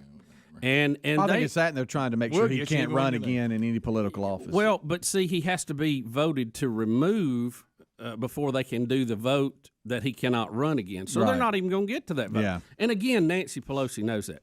See, look, Rick, if I was upset with the local city council here in lovely, beautiful Vestavia Hills, or known nationally as Vestavia Hills. Right, correct. And there's 10 city council people, and I don't know how many there are here. But I wanted something to change. I wanted to stripe the parking lot in a different direction or whatever. And I go and I talk to them. And 8 of them go, no, I don't really think that's going to happen. I'm not supporting that. I may even be against that. 2 of them go, yeah, I kind of like that idea. Well, then I go and bring it up at a city council meeting. Well, what am I? I mean, am I just going to plow into the wall? Or am I just trying to get brownie points with people out there going, oh, he took on City Hall? I mean, what is the real deal? What would they say? Ooh, he took on City Hall. You know, he's fighting City Hall. I'm behind him. He'll be a good councilman one day. Radical. You know that. I mean, I have to see some kind of logic in this. I understand. Even there's people I disagree with their point of view. I can kind of understand what they're trying to do or why they're doing it. And I go, okay, I got you. You're wrong, but I understand what you're doing.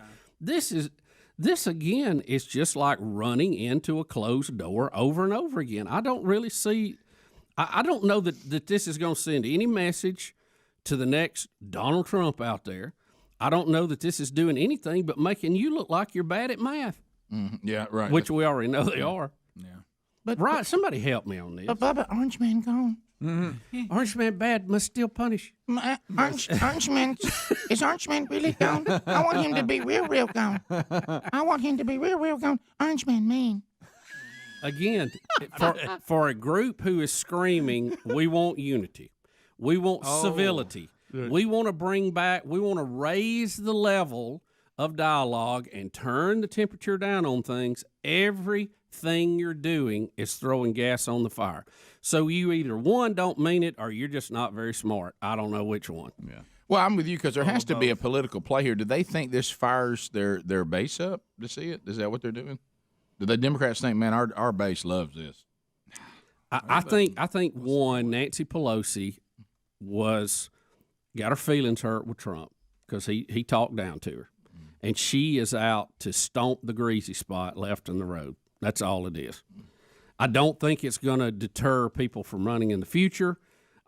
Obviously it's not going, you're not going to be able to do anything to him. You're just wasting time. Yeah, time and money. I don't know why the senators don't all get a picture of someone who has died from COVID-19 and bring it in there and go, why ain't we worried about these people?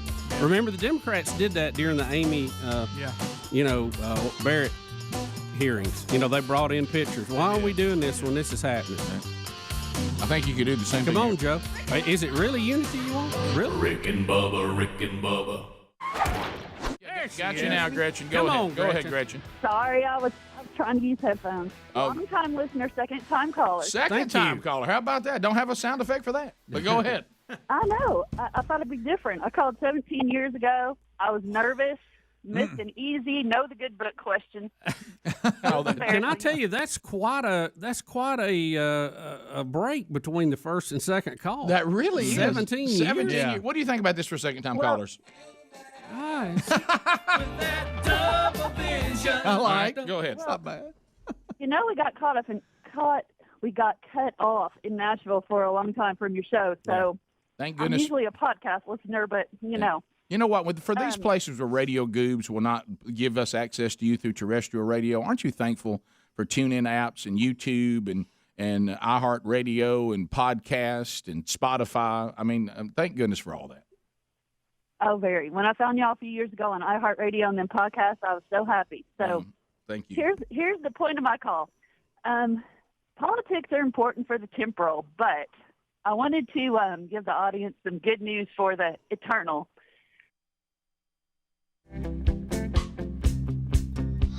We're back 10 minutes to the top of the hour. America is speaking at 866 We Be Big.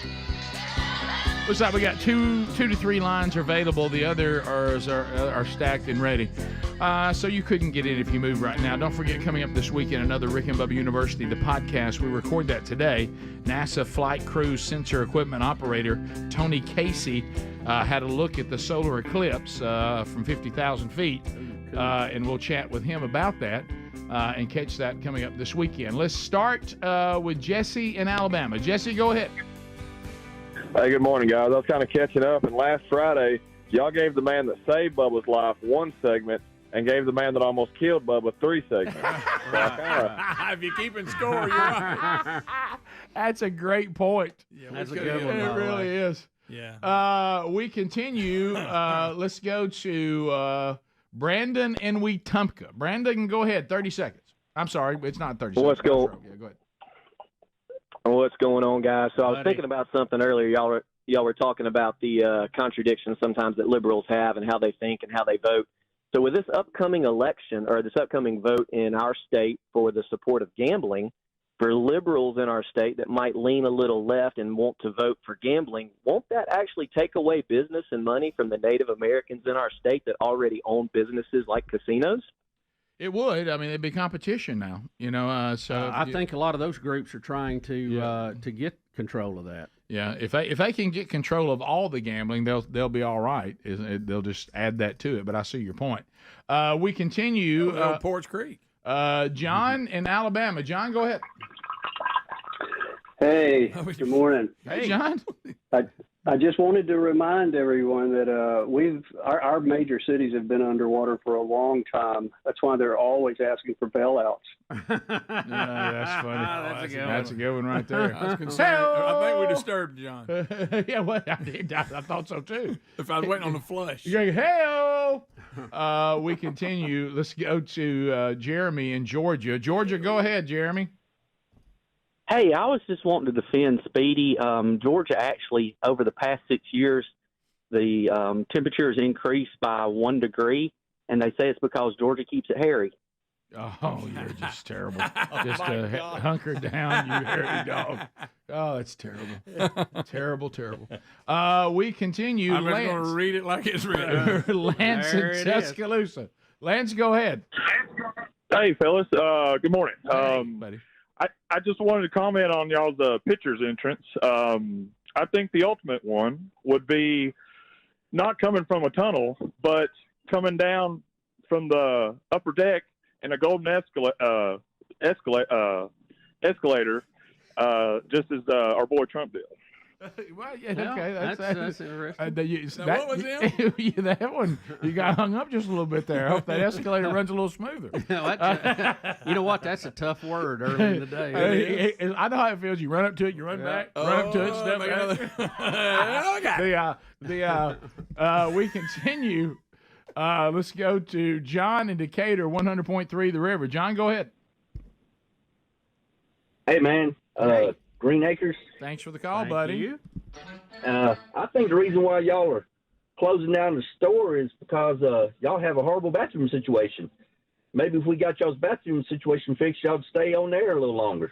That's one thing to look at. It's interesting that your topic said climate change. But anyway, that is one column we backed up in. We did. Here, We did. In so many ways. Oh, so many. And people think we exaggerate. Crowded. And when you have a guest here, you have to take them to the bathroom. They're like, "Wow, okay, well, we continue. Let's go to Patrick in Texas. Patrick, go ahead. Good morning, guys. Love the show. Been listening since school closing, Tony. Thank you. So I love it when y'all pull the curtain back and kind of show behind the scenes. And I would love to know why on major sporting events on TV, football, especially NASCAR, they have the commentators in there with a suit and tie on. And, like, especially they have former drivers with a suit and tie on. They look ridiculous. And like at Talladega last weekend, there wasn't a suit and tie in the whole crowd.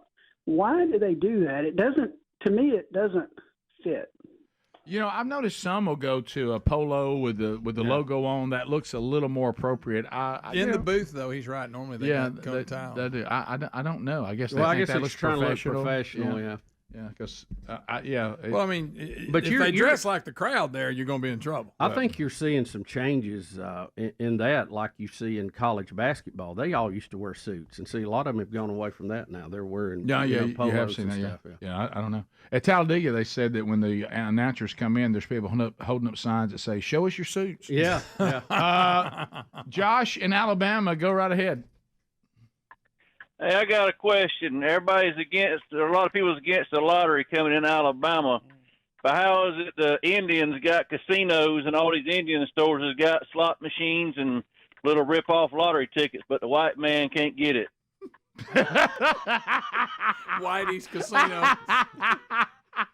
Well, they cut a deal. They felt bad for the Indians. They said, "Here, take it." What about the white man can't get no gambling money? Well, I think I don't know about the convenience stores he's referring to, but a lot of these are not on land that's owned by the United States. It's on reservations, right?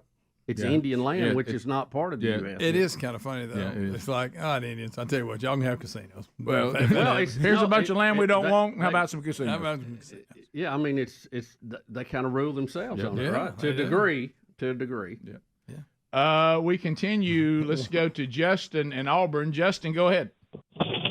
Hey, guys, Green Acres. Thanks for the call, buddy. What's on your mind?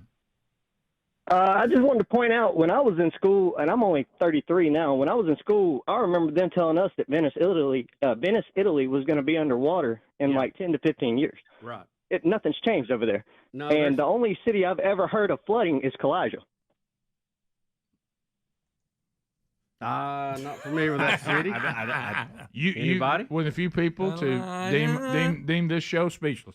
Yeah. I don't know what he means by that. I don't either. I'm out of the loop on down something. there around Lake Martin. That's what I thought he was. I thought he was making a Bubba Lake joke. Yeah. But he said a city. Richard. Yeah, but see, they control that with a dam. It's not going to be the same. Yeah, Richard in Odenville. Hey, guys. Hey, buddy. So y'all brought up Greg Maddux, and I was trying to see if y'all saw where Max Fried threw a Maddux the other night, throwing 9 innings with no walks, only 3 hits, and 6 strikeouts. That was incredible outing. I first time I've heard it from you, sir, but that is incredible. There's this reel, Rick. I don't know if it's popped up on your phone. Since we're talking about it, probably will. You're right. That shows Greg Maddux with a couple of strikeout pitches that the ball breaks back to the right an incredible amount. I mean, it's just almost defies logic. And I heard him talking about it, and he said, I had that pitch and all. But he said there's days when the wind's blowing just exactly right and the ball's right. And he said on one of the plays before this pitch, the ball got scuffed up real bad. And he said, I got the ball and held it before the umpire could, decide to replace it, and threw it with that ball with a scuff on it. And he said it went more than I even hoped. He said, and said then the next pitch the guy fouled it out. And I'm like, oh no, I don't have that ball anymore. I needed that ball back. Yeah. That shows how much they can do with it if they can find it. Yep. Top of the hour. If you're leaving us, we hope you have a great day, and you can catch Rick and Bubba archives on our YouTube channel and our podcast channel, any part of the show you may have missed. You got more Rick and Bubba. We'll be back. Rick and Bubba, Rick and Bubba. I am a member of Long Hollow, Robbie Gallaty's church. Yeah. You know him from the podcast. Yeah. He did a great job. And the fact that I watched Robbie have to take a man under his strength and power who threw a backpack up on the stage when he and I were doing a men's conference together. Yes, he definitely has the biceps, triceps, and He does. fight to do that. He does. He can fight the good fight, literally. Yeah, go ahead. He can. But I wanted to share with y'all over the past 4 weeks, there's a revival in Middle Tennessee. Our church has had between 300 and 400 people come to Christ and get baptized. Praise the Lord. And it is amazing. So I just wanted to remind the audience that there's some awesome things going on. Oh, man. Even in the midst of everything else crazy going on. How about this? Usually in the mix of everything crazy going on. That's where he really works. It actually, that's usually a better time. If you can learn to flip the switch and look for him working in all this, because he always works in suffering. He always works in uncertainty. He always works in the middle of this. There's all that refinement. You find refinement of his church and his people from the beginning, from the fall all the way as we look to the return. And I think sometimes we look around and think, well, this I can't believe this is happening. And all I say is, of course I believe this is happening. I can't believe something worse isn't happening. When you look at the evil of us as people, I've had people say that before, hey, what about some of the things that you've been allowed to go through? Can you believe God allowed that? I said, not only can I believe it, I tell you what I'm shocked by is the cross. I'm not shocked by his wrath. His wrath makes perfect sense. The thing that is shocking to me is his grace. That's the part that I stand amazed by, as the great song says. So that's good news, and you're right. This is a great time for the church. And I think it was, Finney, what's his first name? Something Finney. I can't think of his first name. He said revival is really just a return to obedience. When the church returns to obedience to God, that's when revival takes place. And is it Gary Finney? I can't think of his first name. But anyway, I thought that was a great statement. But anyway, so I'm glad to hear that. I think. Charles Finney, that's it, yeah. That's great news. And please tell Robbie we all said hello, okay? I will. And just at the end, I want to tell you that I practiced my call in honor of Tommy. So, Tommy, shout out to you. There you go. Well done. And Gretchen, tell Robbie, too, I still want to work him on 75 meters.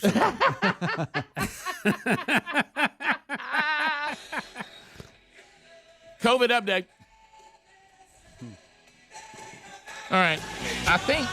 Do you think what we've done, we've removed Greg from the room. And I'm going to go get breakfast, right, so you'll get me out of here, too. All right, let's turn your mic off. Speedy, can you be trusted with this story? Yeah, I'll just kind of listen on and fill in the gaps. Okay, well, let me turn I think that's what we're trying to avoid. That's going to get you potted down. Yeah. Okay, so that statement, now you're potted down. I was talking about information. Okay, so China, this is the thing about evil dictatorships. They were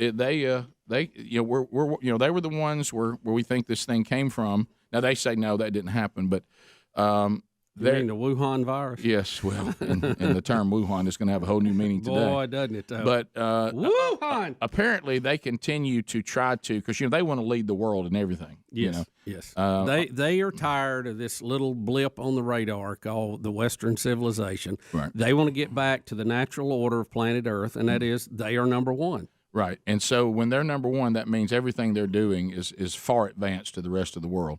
But this one. Well, if you've been tested for COVID-19, and many of you have, if you thought the nasal swab was bad, China has come up with another way to test for COVID-19. Yes, they have. And dare I say that a swab is still used, but it's used on the other end. Yes. Yes. There's many ways to get in the building. They have chosen to go in the back door. They are saying that the back door test is much more accurate than the nasal test. They said the swab needs to be pulled into the garage and then rotated several times. Oh, my gosh, we're rotating it? To complete the 10-second procedure. 1001,001, They're saying 1002, the derriere 1003. method is much more accurate than the throat or nose test. But please don't get them confused.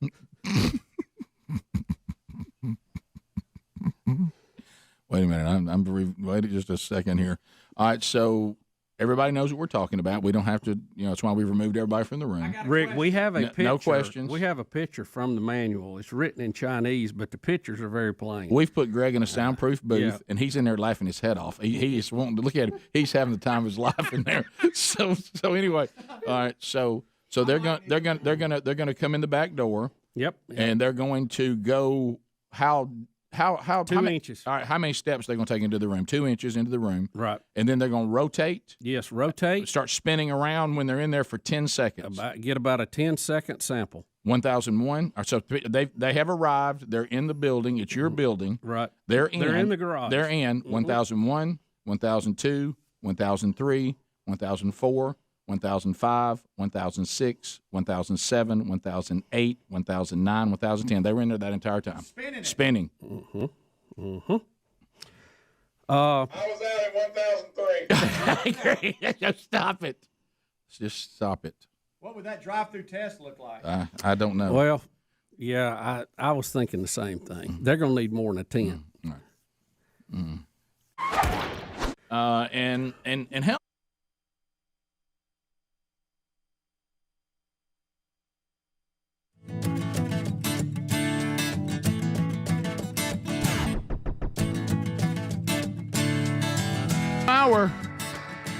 We're fired up. Glad you're here. So we'll unpack the stories this hour. We got a lot of them, and we'll try to get some more of your phone calls in, too, at 866-WE-BE-BIG. Welcome to the Rick and Bubba Show. Speedy, the real Greg Burgess, Helmsy, Eddie Van Adler, all here this hour. And welcome back, Bill Bubba Bussey. Rick, thank you. Glad to be here. Thank all of you for being here now over 3 decades plus a year. Rick, some breaking news as we begin. It's a Rick and Bubba news Update. And an odd one, too. It's a Rick and Bubba news update. It seems like a lot of our headlines are all about court cases lately. Have you noticed that? I think so. Harvey Weinstein has had his New York rape conviction overturned. Wow. The New York Court of Appeals ruled that the disgraced movie producer had not received a fair trial. In a 4-3 decision, the court determined that the original trial judge had erred in allowing women to testify who were not part of the case. A new trial has been ordered, which could see the accusers have to take the stand once again.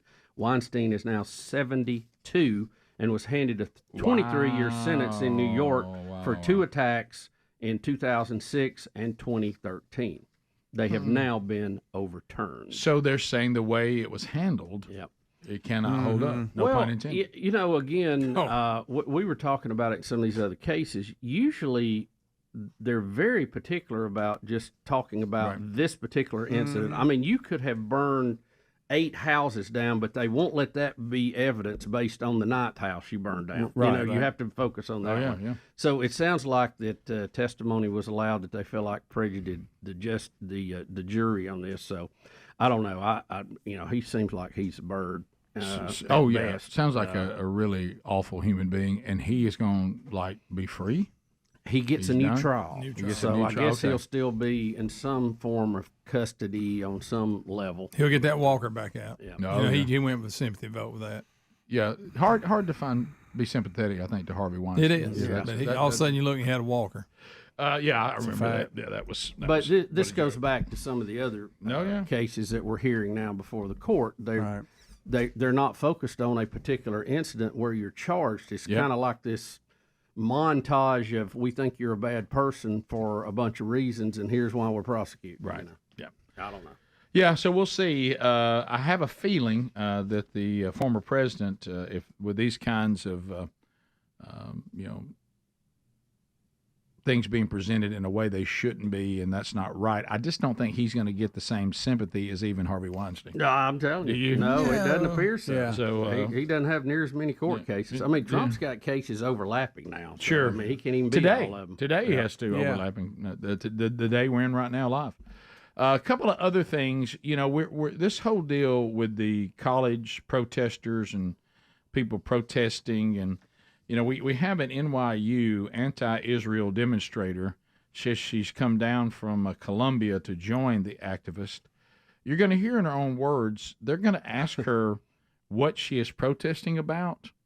Now, if I go to a protest, who thinks it's pretty important for me to know what we're protesting? I would Pretty think important. That's the main thing. That's step one. Yeah, probably so. Well, she doesn't appear to know. No, she has to ask for help, actually. Yeah, so That's hooping or no. Yeah, so here we go. I think the goal is just showing our support for Palestine and demanding that NYU stops. I honestly don't know all of what NYU's doing. Is there something that NYU's doing? I really don't know. I'm pretty sure they're... Do you know what NYU's doing? About what? About Israel. Why are we protesting here? Palestine will be free! I wish I was more educated. So they don't have a clue. No. So I wish I was more educated. Well, do that before you show up. So a student from Columbia comes to NYU but doesn't know what NYU is doing, asks somebody in a mask for some reason outside in 2024. She doesn't seem to know. And then she says, I wish I were more educated. Yeah. Well, me too, if I was going to go, take off to a protest. And sitting there That's a fact. So they don't know. And then I want you to think about this too. That's what you did. A lot of masks out there. We had to deal with this clip, because in the background, horrible things are being said. Now, I want you to classic bunch. Just pay attention, because this is classic left, okay? Mm-hmm. The left, they pick and choose when they are emotional and have feelings. Now, I want y'all to think about this. Let's say there was a group that went onto the campus of any university and said the same things about the LGBT community that these protesters are saying about America and Israel and about Jewish people. What would happen? Oh, meltdown. And by the way, people shouldn't go on to campuses and say that and about anybody. No. But let's say that they were doing it, and would we let that? Would that be? No. There would be an outcry. So much negative. There would be every celebrity known to man crying. Yeah. There would be, you're causing people to feel bad about themselves. Y'all are ruining these people's life. You're threatening them. You're being mean to them. You're calling for their death. You're saying horrible things about them, and rightfully so. That's not the way to disagree with somebody. But when people go on the campus and say these things about Israel and America, they let it ride. Yeah. I know. Are just Jewish people. Yeah. They let it ride. That same NYU professor we played earlier that Adler had on MSNBC, he also made that comparison, Rick. He said, if I went on campus and chanted some of the things you just talked about, he said, I'd be fired by that night. Of course you would. He said, so why there's a double standard. Get a pass. And the hits just keep coming. First of all, as Bubba mentioned off air earlier today, and he's right, the term Free Palestine, you don't quite really know what you're talking about. But here's this gets even worse, because a person who is standing with Hamas and standing with this organization and their plight is a drag queen, which of course Hamas would kill before sundown. You would think that she would be anti-Hamas. So here is. Looking good. A drag queen. First of all, Greg made the point earlier. It's the drag queen story hour, which, can I tell some of you parents out there that are nauseating? You realize that drag queens would have no one to read to if you wouldn't keep bringing your children there. Yeah. Yeah, we're all mad at the drag queen. It's the parents that bring the kids there. That's who you need to be The kids can't drive. This is the same argument about kids. And they didn't sneak it on you. They advertised what it was. It ain't like that you thought it was just a story reading and all of a sudden the drag queen showed up. It's the same ridiculous argument about fast food, and James Gregory covered that quite well. Your kids can't drive. Right. So if you don't want them to eat too much McDonald's, don't take them to McDonald's. If you don't want, if drag queens bother you, then we all got to look around and realize that, as Greg just pointed out, really the parents are the problem. Yeah. The kids can't drive themselves there, and the kids don't know how to make these decisions yet. But here we go. Free Palestine from a drag queen. Here we go. Today what we're going to do is we're going to shout, Free Palestine. Can I hear that? Free Palestine! If you're a drag queen and you know it, shout, Free Palestine! If you're a drag queen and you know it and you really want to show it, if you're a drag queen and you know it, shout, Free Palestine! Guys, good night. Y'all do realize the spiritual component here too. Do you know what that song used to be sung? Yeah. Sung in Sunday school. It sure did. Yep. Mm-hmm. Clap your hands. Mm-hmm. Good So hey, buddy. Mm-hmm. He don't want to be around Hamas and that world. They're not going to let you stand there with your book until you rhyme. Ain't going to happen. Greg, the minute you walk out dressed like a woman as a man, they will. That'll be a rough day. Now, keep in mind, some of you saying, "What's the harm?" Well, you may not have a problem with the drag queen, standing with Hamas, even though that's odd. But do you have a problem with the drag queen? Isn't just quite sitting reading stories to the kids, is he? Now that we're indoctrinating. He's indoctrinating them, but they should also desire to be drag queens. And free Palestine. Does it bother anybody? Again, the oddity of promoting this, their product. I don't think that this particular drag queen would fare well if he was in Palestine. Oh, no. It'd be a bad day for the drag queen. It's not, and Palestine is not a country. Okay, it's just it's a region. Right. Yeah. And the Romans, by most scholars, renamed it that to reflect the Philistines. And they changed Judah to Palestine to basically erase the Jewish history there. So there you go. It was done as a slight a long time ago. Yeah, so there you go. Y'all, this nightmare clown. I mean, what are we doing? Why do drag queens want to read so bad to kids? Like, what's going on? I don't care what adults do. Leave the kids out of it. Yeah. Take your weird crap and just leave the kids out of it, please. We'll be back 16 minutes past the hour. Again, no kid would be there if another adult had not brought them there. We'll be right back. Rick and Bubba, Rick and Bubba. He's made a commitment today that he's really going to research this. Well, I'm frustrated because every time this comes up, I don't know when it started. I don't know the things that come out. So I just went down, memory lane here, and I've been digging into the steroid era. Mm-hmm. Okay. I'm just going to give you some little things here, and y'all chime in, speak up, give me some more info. Speedy's got some great info on this as well. And all this is based on the Hall of Fame taking a vote yesterday and no one being admitted for this year. Correct. Nobody. No one. Nobody reached the 75% ballot level that's required. Barry Bonds, Roger Clemens, Kurt Schilling turned down. Correct. Okay. Steroid era, late 80s to the late 2000s. I didn't know that it had started in the late 80s. Did not know that either. In 1991, that's when Major League Baseball banned steroids, but there was very limited testing. Give me that year. 1991. Okay. They said, hey, no steroids in baseball. It was performance enhancing. No, in 1991 was steroids, period. Steroids. That was it, but there was very limited testing. In 2003, that's when Major League Baseball implemented the PED testing. Right. Okay, but it was still limited. What year did creatine get outlawed? Do you remember? Well, this is where it gets interesting. So in that same year, 2003, 2004, you got Balco. That was when that Bay Area lab came out, and then a few years later, Canseco's book came out, and that's when everything started happening. Wow. So in the mid-'90s, you saw an offensive production just skyrocket, okay? Just to give you an example, only 3 players from 61 to 1994 had reached 50 home runs in a season, okay? Three. Only three. Three. In 1996, this is where it all gets interesting, and we had commercials that were celebrating the long ball. I dug it. 1996, McGuire hit 52 despite missing part of the season. Okay, so that all started. Everybody started going, "What's going on here?" Then in 97, McGuire and Griffey hit 58 and 56. 97, 13 different players hit 40-plus home runs.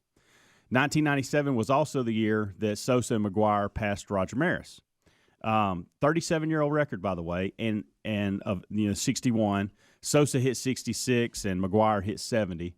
In 98, McGuire admitted to using Andro. Y'all remember Andro? Yep. No. That was that Rick, Andro. you know Andro. Yeah, you do. It was a PED. Come on. I thought that's the thing you put on fire ants. But here's the thing to remember about McGuire. Okay, here's the thing to remember. This Andro was illegal in the NFL and by the NCAA, but it was not because again, remember when I said the 2003 was the MLB implemented PEDs in '98. Andro was fine in regards to baseball. What is Andro exactly? I don't know. It just helps. I think it helps you recover, and I mean, it puts the strength and the weight and all that on it. 2001, Barry Bonds hit 73. Okay, a lot of threes. Here's the thing about Bonds that really stands out and people don't like. He hit 73 in 2001. He had never hit 50 in a season prior to that. He went nuts, didn't he? He also reached 500 that season and hit 600. Hit the 600 number the year before. Here's another key: 500 home run club. In '96, Eddie Murray became the 15th person to do that. Mhm. Okay, prior to that, 1987 was Mike Schmidt. Philly. From '98 to 2009, 10 players did it. Wow. 6 of which were on this list linked to PEDs. Barry Bonds, A-Rod, McGuire, Manny Ramirez, Palmeiro, Sheffield. And so that is your steroid era right there. That's what happened. There was a statistical increase Watch it. that didn't appear to track with history. Correct. And that's when they all started looking, statistical. and they Stop. started putting Stop. things That's in what I place said. to prevent these things. Something about you with that hair saying it's good. I need you to keep that look. That's a Right. good look for you, Right. Bubsy. A lot of. So the questions fall obviously with steroids. Now you got Roger Clemens in here as well. Okay. When you're talking about A-Rod, Roger Clemens, Barry Bonds, obviously McGuire, are all been referenced to PEDs and steroids and not making it in. Now, Kurt Schilling. Now the Kurt Schilling thing is completely separate. Kurt Schilling His is was political. hate speech. Yeah, it's political, isn't What it? they Yeah. classified as hate speech. Well, and that's when he just tweeted something. He had the audacity to speak about terrorism. Yeah, Wasn't that what it was? so. Yeah. I think there was some other things with Right. it too. Well, but, the But how left does that didn't keep care you? for I it. mean, well, it Well, shouldn't. this goes back to the Hall of Fame. Is it about on-field performance, or is it about everything else that went on outside of the chalk? You know, Pete Rose.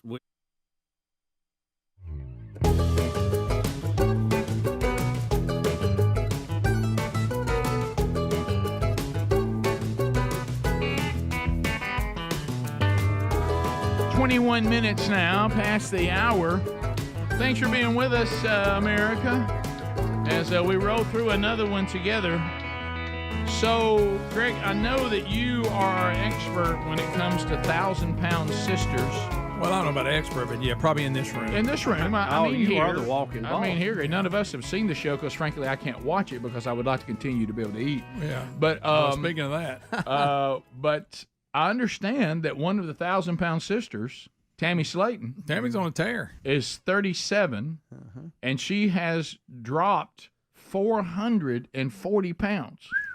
Do I have that right? I'm telling you, if you go back to the 400? first season, how gigantic she was. Well, she's got herself a swimsuit on. Well, now let's don't get carried away. She's got a girls' trip with a pal. Oh my! Why are we showing Yeah, that's where she started over here on the right. Oh my goodness! I Now, it's didn't know still what just a I little was rough in over here for. on the left. I didn't know what I was in know for. what we're doing with him. I did not know what I was in for. He looks good. I wish I had known. Is that Rick? And that's the picture they went with. I can't. That's the one they go. All right, let's Is she here's one. sunburned? I'm facing forward. Is she got some sunburn? Well, you know how sometimes on those indoor pools it can get a little hot and humid in there. I think she's a little red faced, and I don't know what we're going to do with some of it. She's wearing a very modest bathing suit to her, This is her your show, credit. Greg. To her credit, but If you could just watch them interact with each other, that's the best part.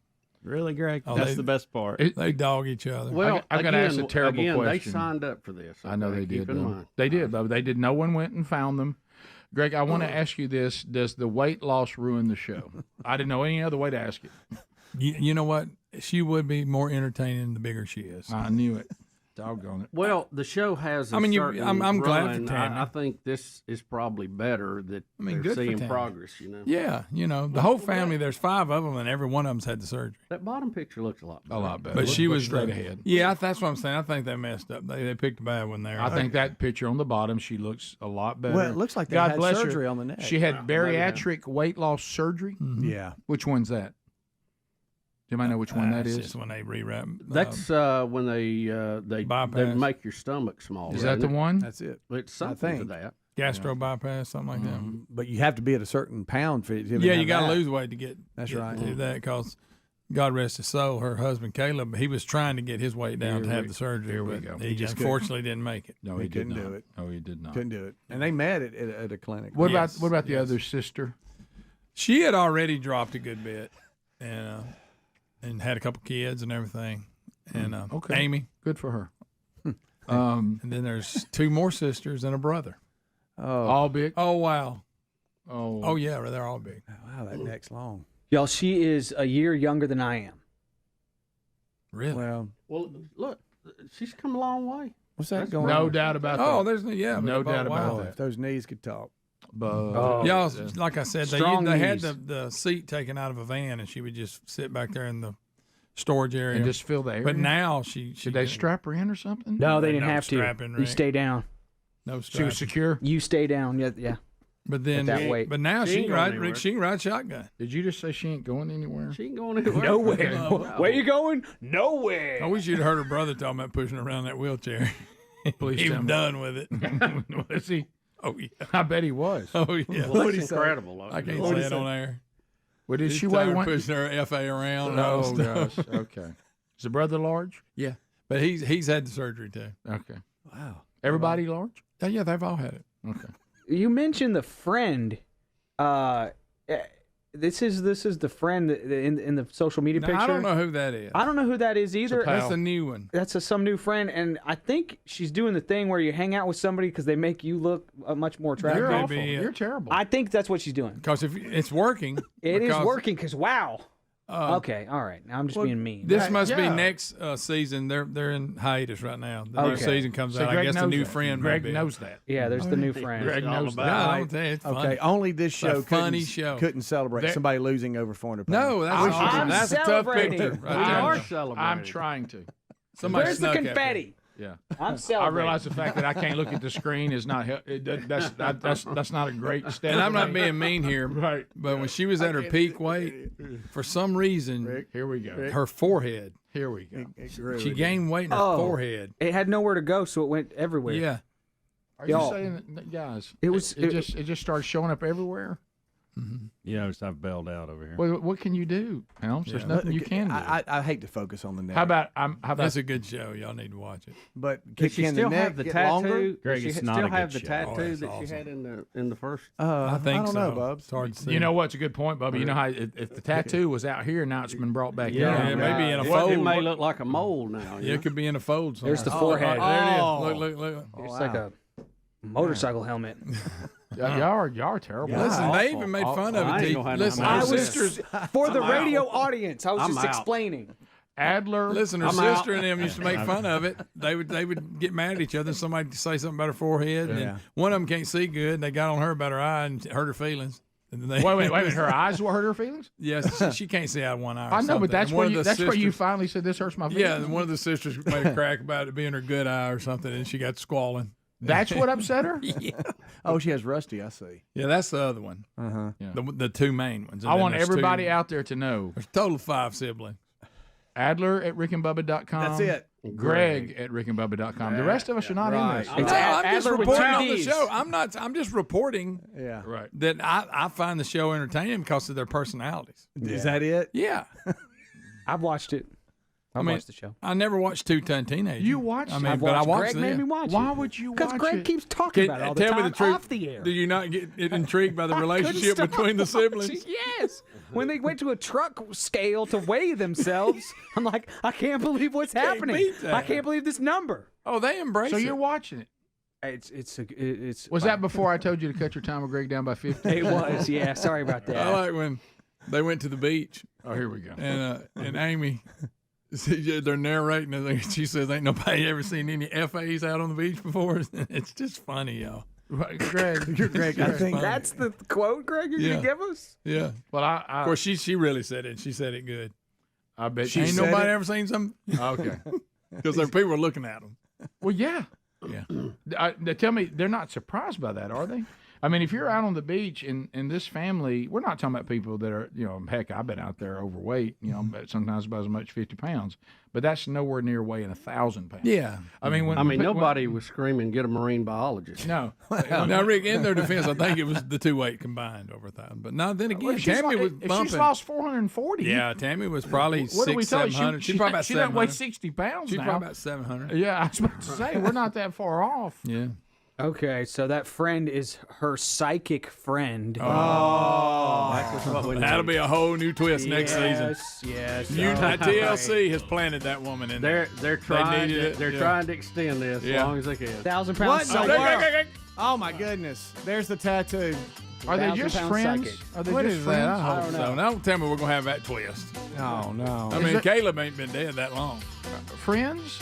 I don't know. Well, it's like That was It's a good show, though. It's a good show. Terrible. Rick and Bubba, Rick and Bubba.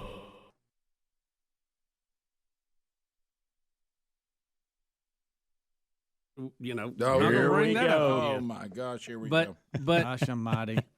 to me, being a baseball fan and watching it, McGuire, Sosa, all of those guys. I mean, that's who was baseball back then. It you was, know? yeah. And I've made this point again, and I want you to figure this out in your new research that you put together. And I'm very happy with what you've already found.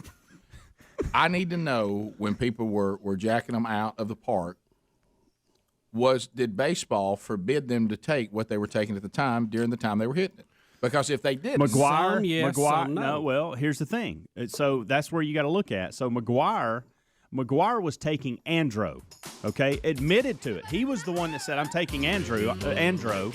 But it wasn't illegal. But it wasn't illegal at the time. It did not become illegal till 2003. That's when they implemented the PED testing. There's a lot of. But how can I be in trouble on something I was allowed to do? Well, and Rick, see, some of this stuff, it's almost like vitamins. You could say a vitamin enhances your performance, but is it illegal or unethical to take? Top of the hour. Rick and Bubba, Rick and Bubba. Thank you for being with us. Will of Meat is in play again this week. Hasn't happened yet. Could happen at any time. Speedy, the real Greg Burgess, Helmsy, Eddie Van Adler, the gang's all here. We're discussing the Baseball Hall of Fame. Is that nobody voted into the Baseball Hall of Fame. Barry Bonds, Roger Clemens, and Curt Schilling have one more year. So there's a lot of things to discuss. Does a couple of them have 2 years, right? Was it just Schilling that had one more? The way they wrote this, maybe sentence. that's right. No. You're right. I think Bonds and Clemens have one more chance as well. The way they wrote this sentence, it looks like they've lumped them in with Schilling. No, I think you're right. No, I think that may be right. I think that is right.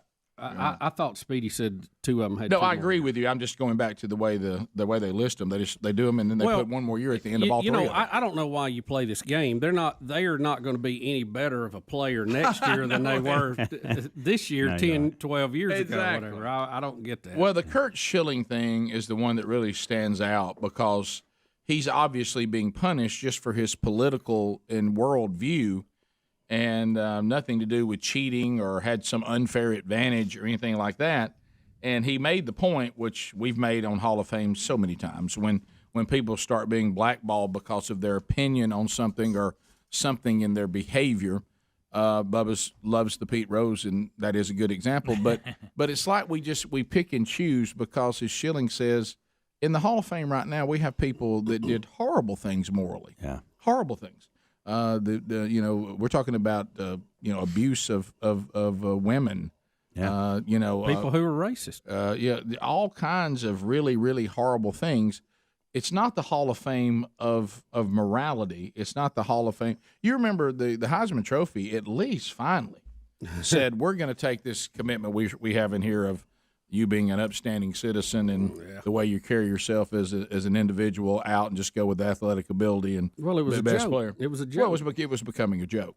So the Hall of Fame is designed for the best athletes and players really, if you think about it, we talked about this in the break, of their era, because the eras are so. Yeah. The Curt Schilling thing.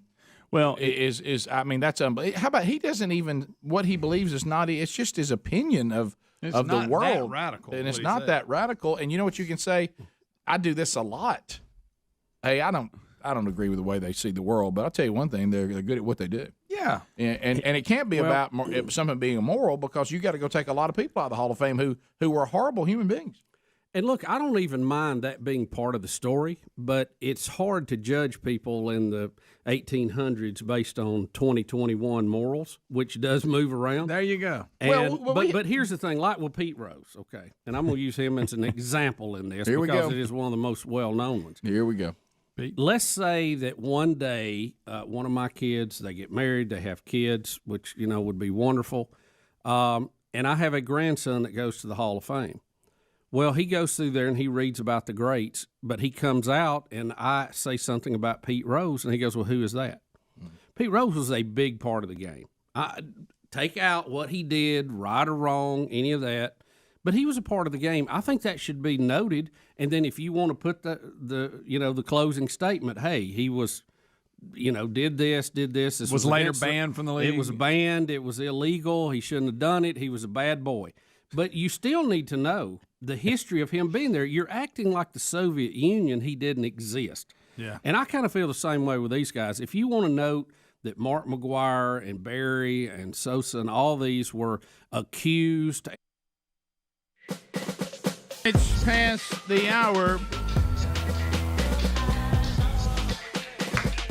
Kamala Harris update. Kamala Harris update as we come back. Everybody,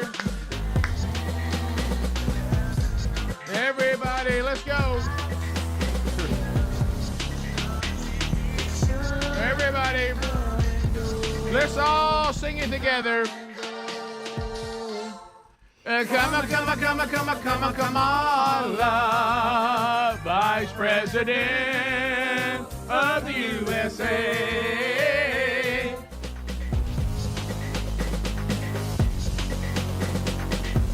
How about you tell me the headline, and I picked up the story. Here it is. This is just another example of our country has absolutely gone bonkers. Bonkers, okay? Baby.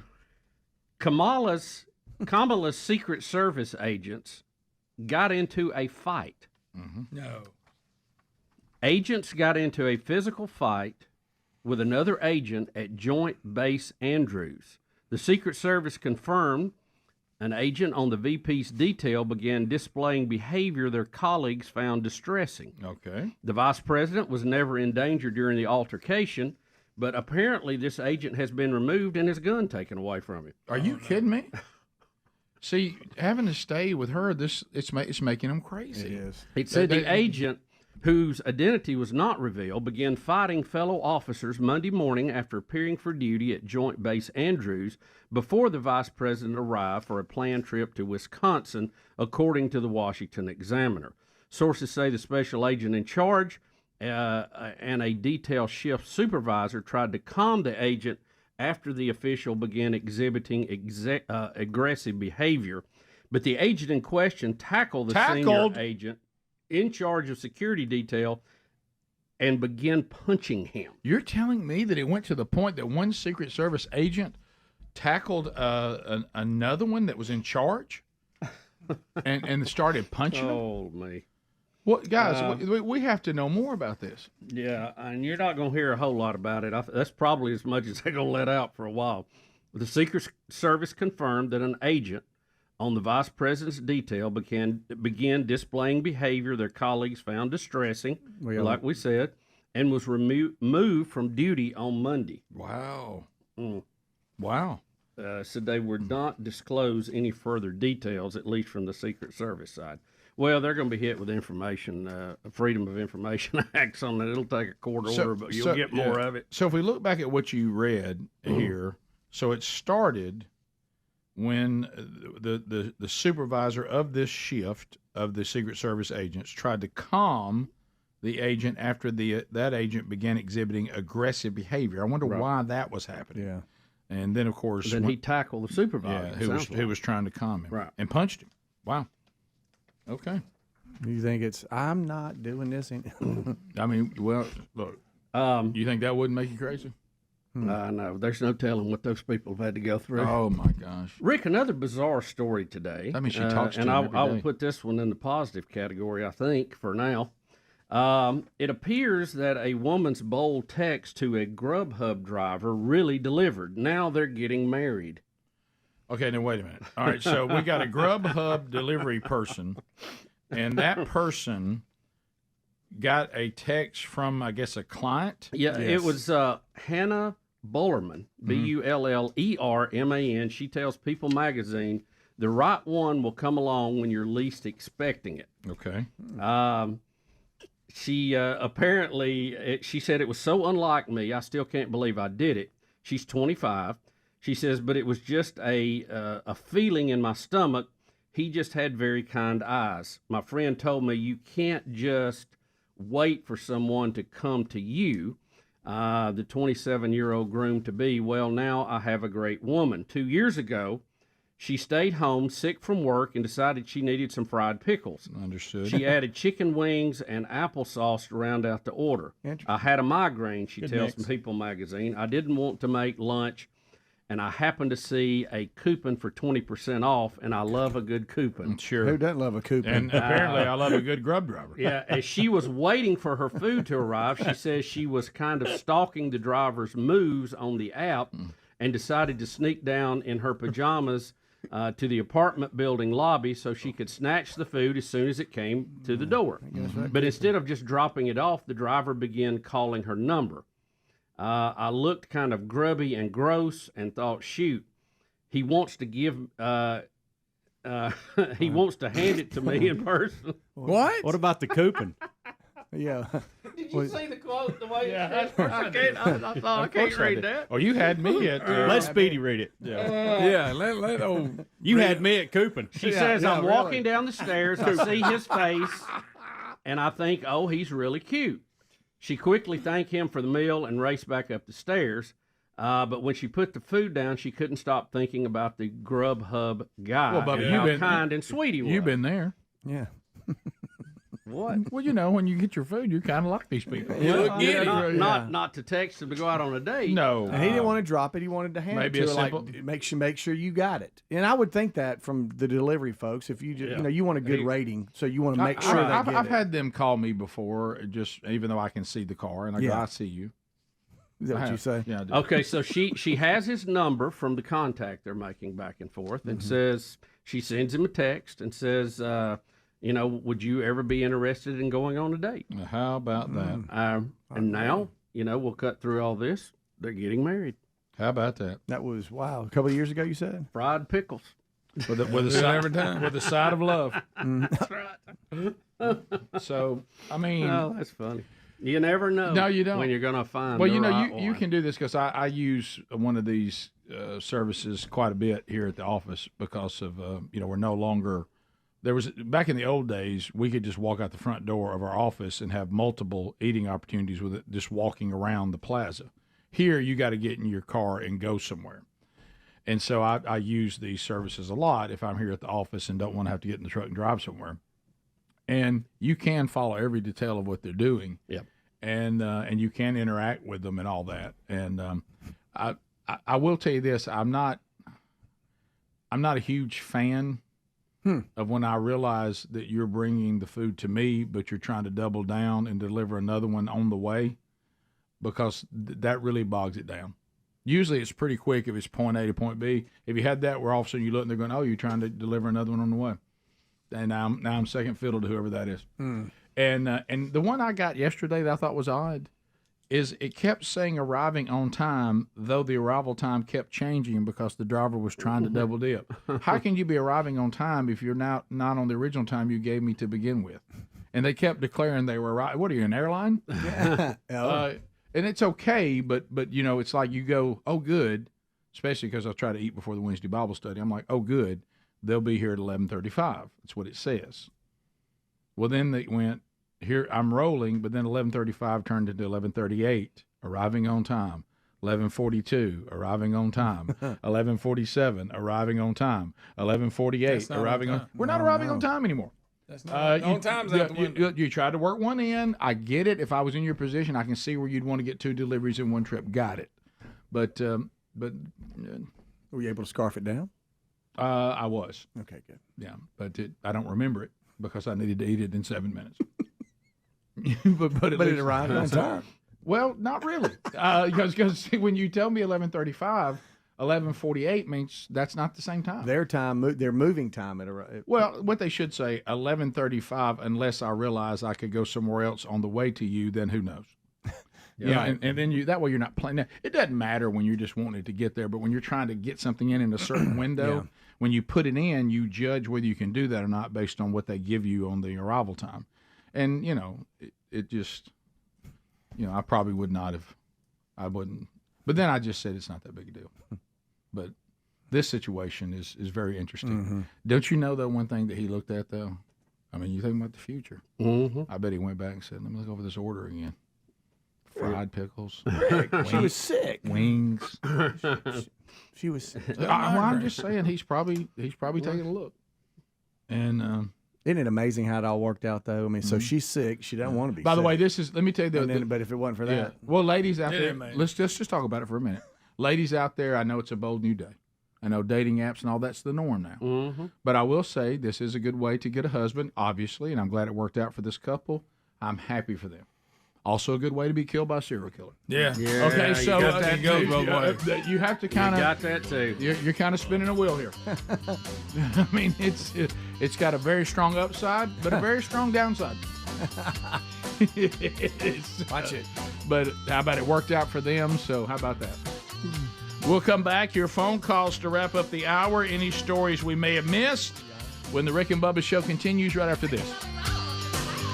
Rick and Bubba, Rick and Bubba. Even found, they lied to Congress, they did this, they were involved. But what they did, now this is the picture I love. This is Barry Bonds with the Pirates and then Barry Bonds with the Giants. That ain't even the same man, No, y'all. it's not. And you don't grow that much as a grown-up, I hate to tell you. How about this? Your hat size normally doesn't go up after you are a grown man. When Greg brings up hat size, our hat size pretty much stays with us. Once you become an adult, you got your hat size. And maybe steroids changed those arms from sticks to trees, okay? But what he did at the plate, he still did at the plate. Yeah. Denote the problems, but let the performance stand. And like I say, you stop where he started blowing up. Just take from there up to there. He's done enough to get in the Hall of Fame. He was that good a player. Please look at those shots. That is so. Now, so I have good. never seen it, but I have been told by several people that have been to the Baseball Hall of Fame that it is marked. Like, you see things of Pete Rose in it. He may not be classified as a Hall of Famer, but his jersey and gloves and things are there. So they tell the story of the over 4,000 hits. This is all semantics then. Well, exactly. That's the whole point. We're playing games with baseball history. Yeah. And with sports history.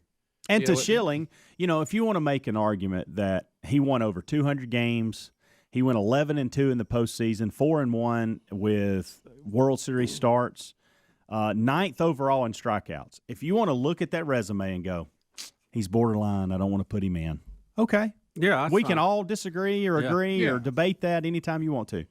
But you've allowed tweets and social things that are out there that we haven't had, you till don't recently. want to be tied to voting for him. Exactly. And the writers are saying that, Rick. That's part of it. They're saying 401 people voted this time. Okay, you got to have 301. That gives you the 75. 14 people submitted blank ballots that simply said, I don't want to be a part of it.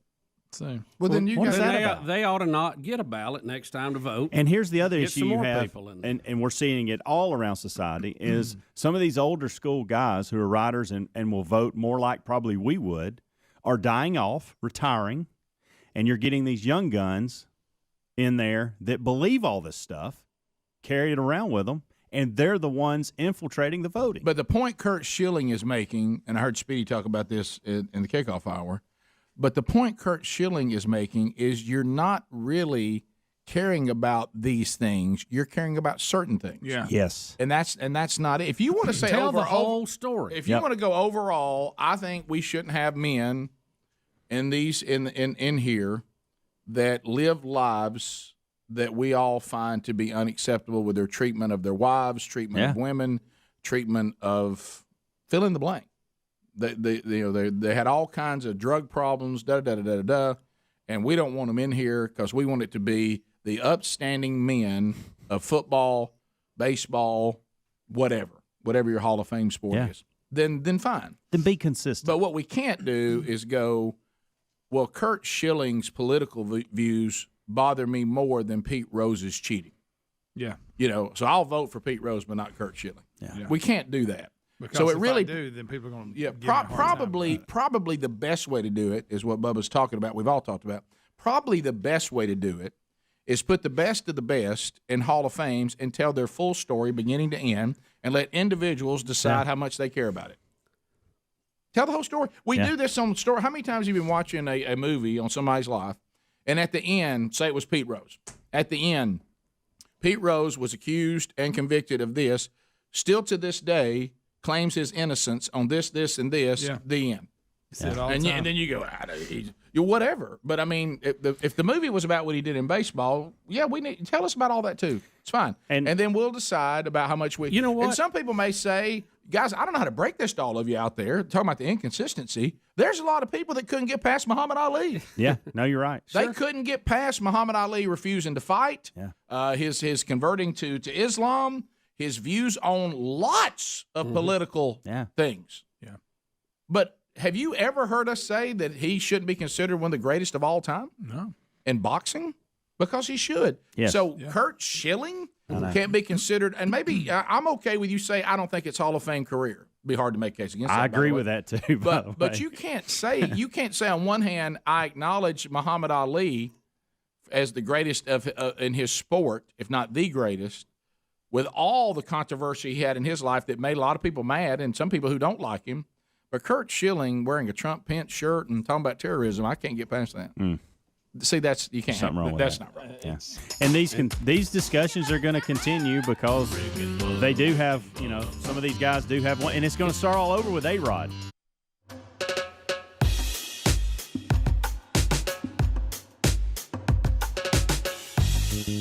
We're back 10 minutes to the top. You want to join us by phones? Let's go. 866-WE-BE-BIG. We'll see if we can squeeze a few in before the hour is over. Yonder go Helmsy, and to see if he can grab those for us. SimplySafeBubba.com. Now more than ever, security an issue. I mean, more than ever, Bubs. I hate to say that, but it is, and you want to be sure you're with the very best when it comes to security, and there you go. SimplySafeBubba.com. There is no safe quite like SimplySafeBubba.com safe. Why? Well, they're using modern technology. Okay, we're needing to take the old security company industry a step forward, and Simply Safe was created really for rental. These were some very, very incredibly gifted human beings that had friends that had rental properties and lived in apartments and rental homes, and they couldn't get security systems because the landlords wouldn't allow it. They were too intrusive. So they said, we got to develop something where if you rent a place, you can still be secure and not mess the property up for the owner. So they created, using modern technology, a security system that can go with you. You can take it down and move, whatever. It's not intrusive, but it even gives you more protection because there's sensors available for every place on the property. Also, with the indoor-outdoor cameras, you can see everywhere, and you have these people that are monitoring your property, and they can watch what's going on in real time, even stop crime in real time, which gets you help quicker. But also, floods and fires and medical emergencies, all that. Less than $1 a day for 24/7 professional monitoring. So go to simplysafebubba.com right now. We'll get you 20% off. 20% off. We'll get you a 60-day money-back guarantee if you don't love it. We'll also give you a link at rickandbubba.com under the sponsors button. Make a move on this right now. Save yourself some money and get the best security available to you today. Simplysafebubba.com. Couple of other things, and we'll get to phones. The America's Worst Airlines have been revealed. We have 2 repeat offenders. Wow. How long is that list? Spirit and Frontier are still ranked the worst. Worst and second worst based on cleanliness of cabins, staff performance. I would like them to see, how how quick they take off. Do we get there on time? Do they stay on schedule? That doesn't appear to be in this. They said that both of these really got low scores because big fights have broke out during the flights. That hurt their score tremendously.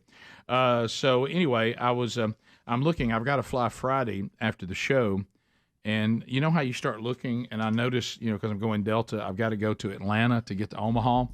And you know how when you Omaha, you're just trying to look, for the best thing that works on time and work and all this. And doggone it, I looked. You know what my turnaround is? They've given me in Atlanta 39 minutes. Good night. That's not very long at all. How am I going? If anything goes wrong, I'm going to miss my connection. 39 minutes? We got to have more than that. Yeah. Anyway, we'll see. To the phones we go. 866-WE-BE-BIG. Let's go to Rose. Rose is in Greenville, Alabama. Rose, welcome to Rick and Bubba. How are you? Hi, I'm good. Second time calling. Finally got caught on both of them, so got to go through. There you go. Yeah. How about that? Okay, so y'all were talking about weird stories, and I was wanted to see if y'all heard about the Brazilian woman who took her dead uncle to the bank to sign a loan. Yes, we saw did. that. That is the craziest thing I've ever heard. We did That's that. beyond crazy. Yeah, we did that. The sad thing is there were some small business owners that said he got along quicker than they did. Yeah, but really bad. yeah, we did that story. There was Rose. actually video of her. Yeah, it was at the bank. Oh, really? Yeah, we played. We showed it. Yeah. Yeah. Oh, was that the video? I thought we said pictures. Was No, that- we had video of her, and she was telling him to sign the document. You're right. Oh, that's right. I remember her talking about that. Yep. Yeah. It was- You don't feel well? I'll take you to the doctor. That kind of thing. I mean, his eyes were closed. It was already.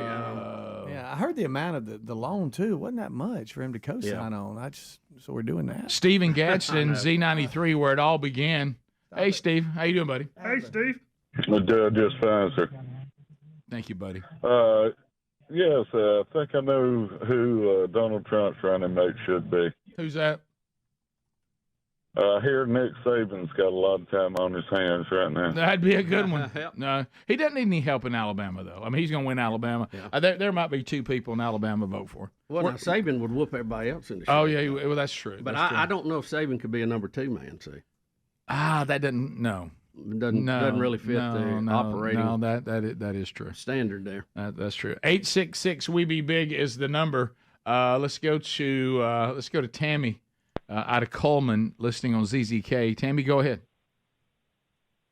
Hey, yeah, I just want to tell Greg that my mom, who very sweet lady, passed away 2 months ago today. Oh, sorry. But she loved the 1,000 Pound Sisters show. Hey, I'm She telling thought you. that was the funniest show. It is, and it's you think we're laughing at being gigantic. Because but you are. No, Yeah. that's not Because the, you the funny are. part is how they interact. No. She loved their interaction, Greg. She was there Okay. with you. And this is my mama who usually only watched things like Billy Graham show. She wouldn't watch anything like that. That's funny. That's quite a I mean, twist. That is a That big is- step in that's another a big direction. Well, Tammy, God Yep. bless you and your family. I'm glad that was some fun memories, but I think I would just have difficulty. I can't look at that. It feels too uncomfortable. I mean, I don't know how you sat there for how long were the episodes? An hour? Yeah, good hour. Oh, wow. That just watching that attempt to live, it just in clothing and moving and all that, just Do a little exercise if you don't watch them. I know that we were looking at, they're doing one of the Trump trials. There's supposed to be 2 of them today on TV. Did you know yet another person that Trump's attorney talks like RFK Jr. and RFK Jr.'s sister? We were listening to that in the break. I thought that's who it was. Why? What's happened to everybody's voice in America? Is everybody? Are we all going to end up? It's done it to Speedy. Are we all going to end up?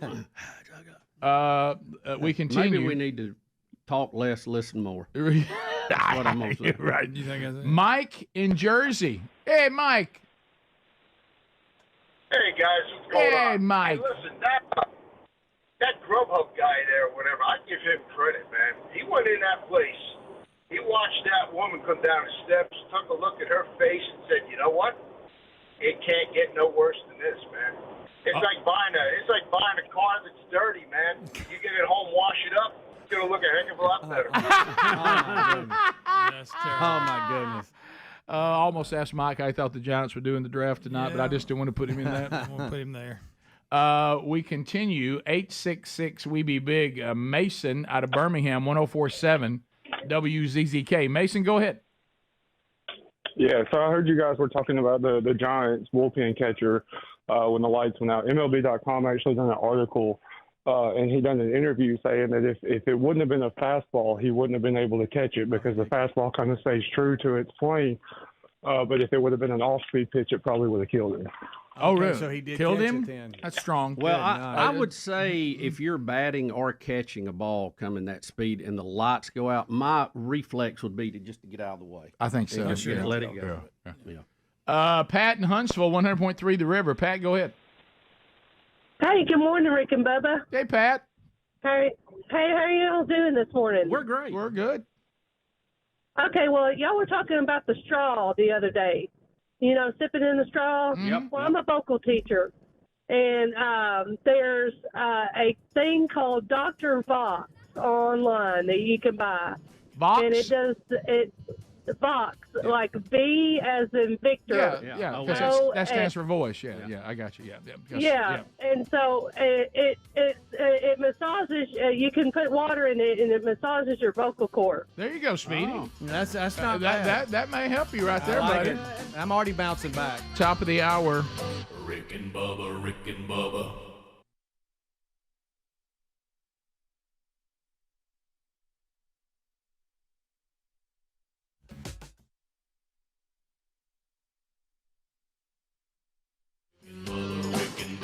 This is the Rick and Bubba Show. Watch more at blazetv.com/Rick and Bubba.